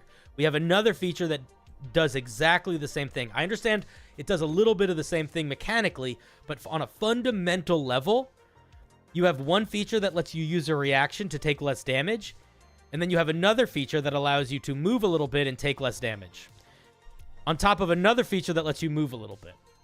So this is just doing 2 things that you can already do in other places. It'd be an interesting as a modification of Uncanny Dodge. Maybe. I don't know. It seems like that's mathy in a way that I wouldn't want to deal with. But I do think that it's like, we're already getting a thing to move 30 feet. We're already getting Uncanny Dodge. Give us something different. The other thing is that you're a rogue. We need something that interacts with sneak attack at 3rd level. It needs to be another way we can get sneak attack. It needs to be a feature that allows us to do a little bit of extra damage or something else, but we need something sneak attack related here. And we're not getting that. So, bummer. You have advantage on any attack roll you make while falling. Additionally, as a reaction to falling, you can move 2 feet for every 1 foot, take no fall damage. I probably would not make this a reaction. I probably would just make this a regular part. And I would probably, you'd need to fix it in the way that they did gliding with the Simic Hybrid, where you need to fall a certain amount to go. Otherwise, you can do bullshit where you can jump and like super extend your movement. Advantage on attacks while falling, I guess is okay. But for a 9th level feature, it's a little, Cloudburst, I'm going to assume this is a 13th level feature. You've learned to manipulate the wind in ways that make it manifest as almost a physical state. As an action, you can cause a 15-foot radius sphere. You can create a 15-foot radius sphere of howling winds around a point you choose within 30 feet. The sphere blocks vision from the outside in and blocks vision from the inside out. Just say it's heavily obscured. The sphere lasts for 6 seconds, and 2 spheres cannot be active at the same time. If it lasts for 6 seconds, it only lasts a round, so it doesn't matter. You can use this feature a number of times equal to your proficiency bonus and regain all uses after a short rest. This doesn't... What is it? It just this just creates line of sight. Just blocks line of sight. Doesn't really do anything else. I feel like it needs to do more things. Like, what? How is this drifter also? I'm just very confused. This feels like Airbender, but like in a way that I don't understand what the goal of it is. Because this is basically once per short rest, you can do a version of the darkness spell. It's basically what this is. Except it's weaker because it only lasts a round. Don't say it lasts 6 seconds. Just say it lasts until the end of your next turn. Or the start of your next turn. Whatever. One of the two. Advantage while falling does trigger sneak attack. Yeah. But that, again, how do you... Are you assuming we get... This, we do not get... I know that we literally cannot get this feature at 3rd level. This is a 9th level feature. Do you know how I know that? Because this has to be a 13th level feature because this is a 17th level feature. Or they just skipped a level. So, yes, it is a sneak attack tied thing, but we're not getting it till way too late. You should get a bonus to hit within the sphere. I feel like that's so boring. I wouldn't do it that way. I don't know what I would do because again, I don't really know I don't really understand the goal here. So people are saying Mistborn, so I guess it's from Mistborn. Bladestorm. When you reach 17th level, you have learned how to when you reach 17th level, you have learned how to turn certain weapons into tools of mass destruction. You can make up to 5 daggers that deal piercing damage and lack the heavy property two-handed special. That's probably float around you. Wait a second. What? You don't need to say any of this if it's daggers. You can just say daggers. As an action on your turn, you can thrust one of these weapons up to 120 feet at a creature you can see. It has to be you can see. Make a ranged weapon attack. On a hit, the creature takes the weapon's normal damage plus 3d6 force damage. On a miss, the creature takes the weapon's normal damage. The creature is reduced to 0 hit points this way. Where it has been damaged by this feature, your piercing weapon flies back to you and returns to hovering above you. When attacking with this feature, you can make 2 attacks with it instead of 1. Additionally, if your piercing weapon is a magic item or has the property, I'm just going to stop reading this. This is too strong. If you making 2 attacks instead of 1, that alone, this single sentence, that could be your whole 17th level feature as a rogue. That could be your whole 17th level feature. Getting 2 attacks is essentially what some rogues get at 17th level. Look at the scout rogue. Look at the thief rogue. I'm going to say I also agree with chat. I don't know why this is a rogue. This would make so much more sense on a fighter or a monk. I really feel like it doesn't make sense on a rogue at all.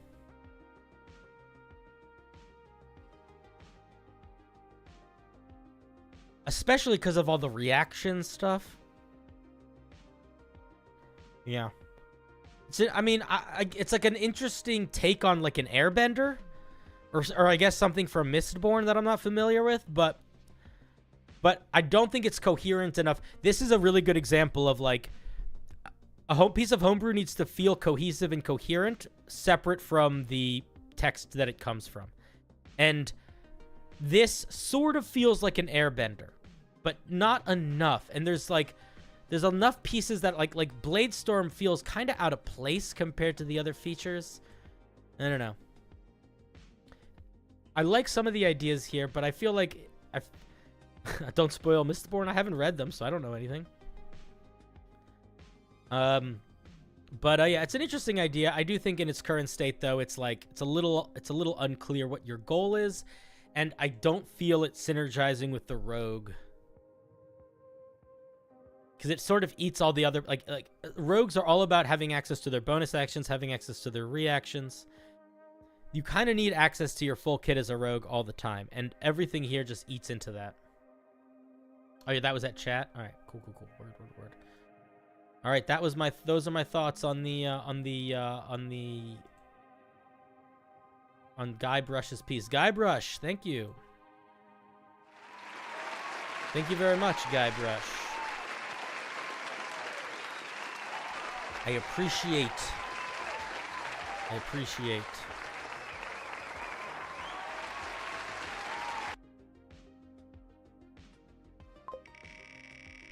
Let's do another spin, shall we? Another spin of the old wheel. We're reviewing homebrew that people submitted. If you would like to submit homebrew for me to review next week, check out the link below, but maybe watch a little bit before you decide if you want to. First piece of homebrew. Just some relatively simple stat blocks. I attempted to make a Tyranids in D&D. That's cool. I love the Tyranids. They're no orcs, but they're fine. I made 2 creatures just to see if I could get Tyranid classic synapse to work in combat. All right, so we're looking at something called classic synapse, or just synapse. Let's see.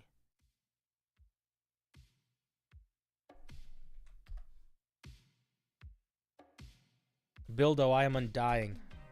I am forever. I am all places and I am all times. I am the Alpha and I am the Omega. Okay, these are 2 winged Tyranids. So, okay, 2 things. 1, what the fuck are you doing with the telepathy of this range? At that point, just write it in miles. 200 hit points, 16 AC, 9 CR.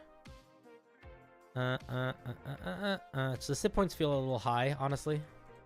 The winged Tyranid Prime has synapse range of 30 feet.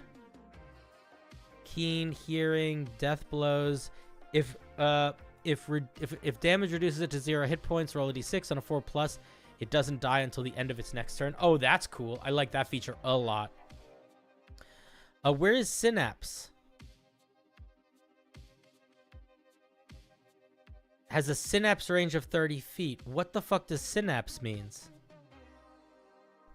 No, I know. The telepathy range is ridiculous. You just need to write it in miles.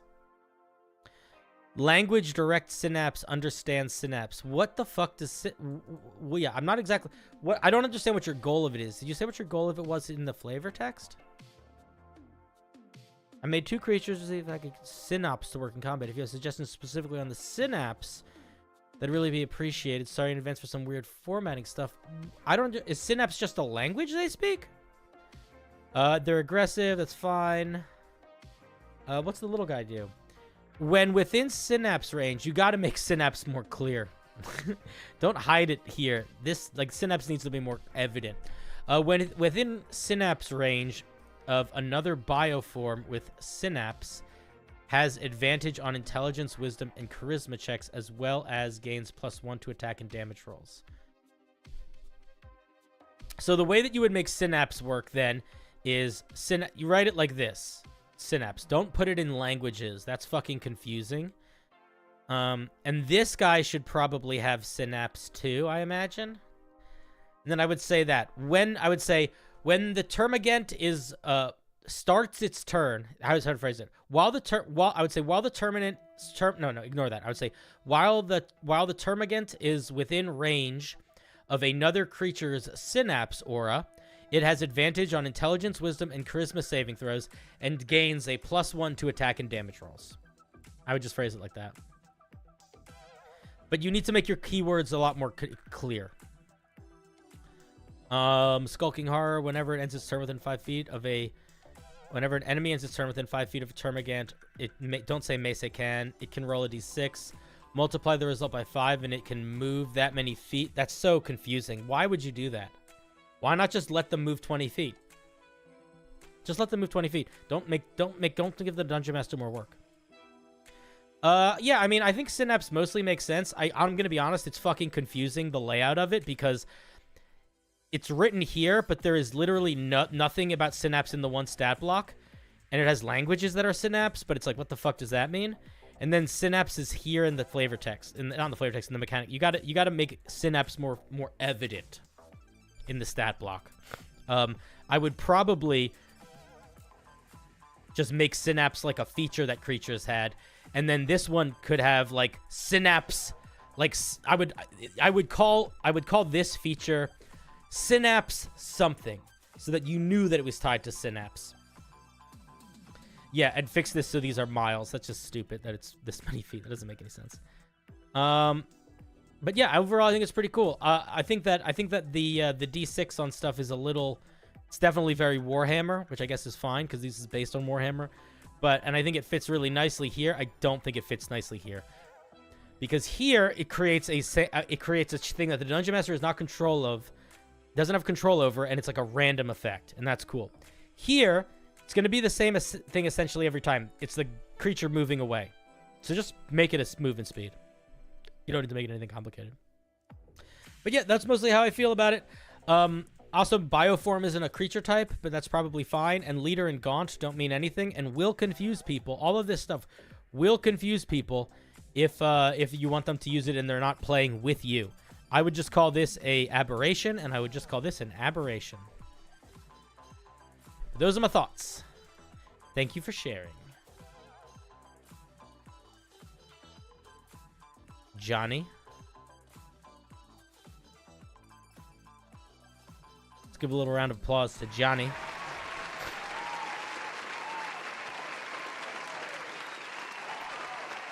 Thank you, thank you. Thank you for sharing. Much appreciate, much appreciate. All right, give me 1 second here, guys.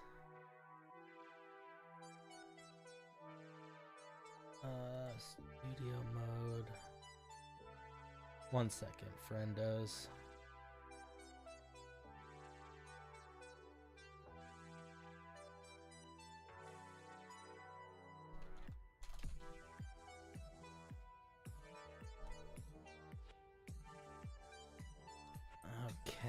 Give me 1 second. Sorry.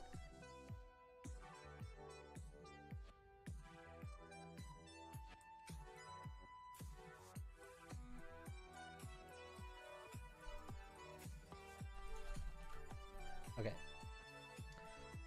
Okie dokie. Chat, friends.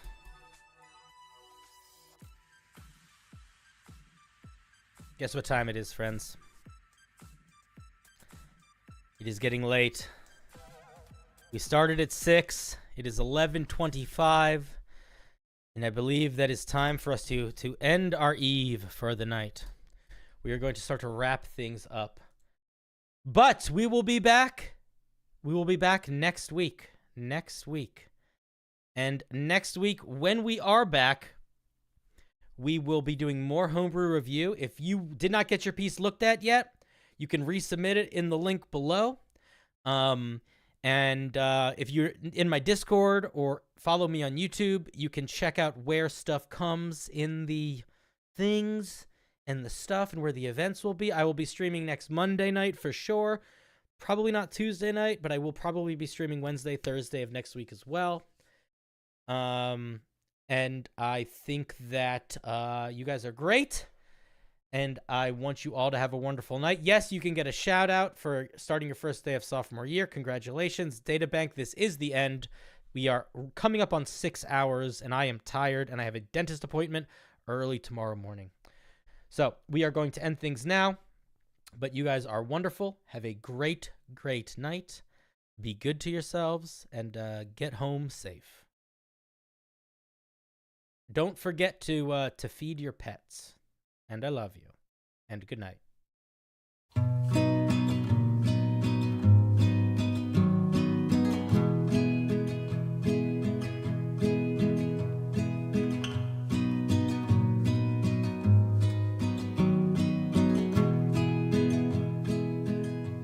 I don't think about it.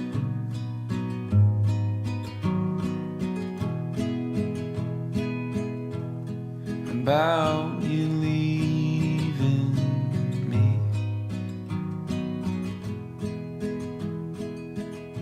I don't know who I'd be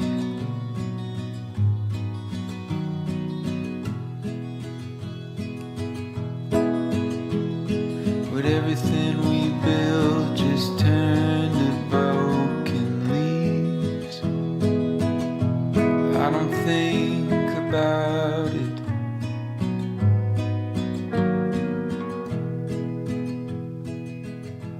Do you think of me?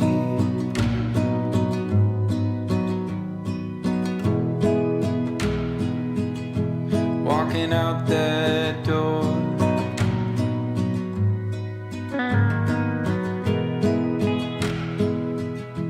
never hearing me talk to myself in the morning anymore. Would it all just turn and turn and turn and turn and turn and turn? You don't think about it.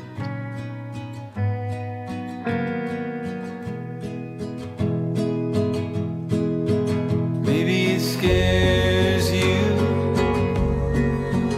like it scares me. What do we do with all the possibilities? Doesn't it scare you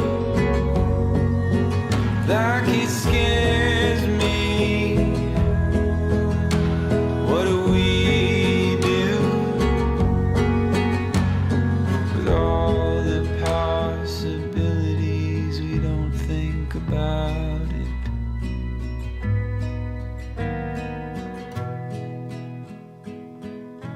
We don't think about it.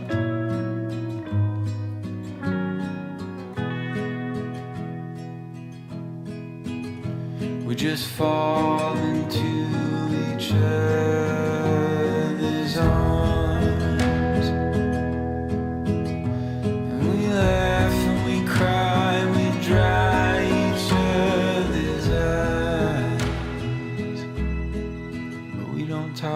about it.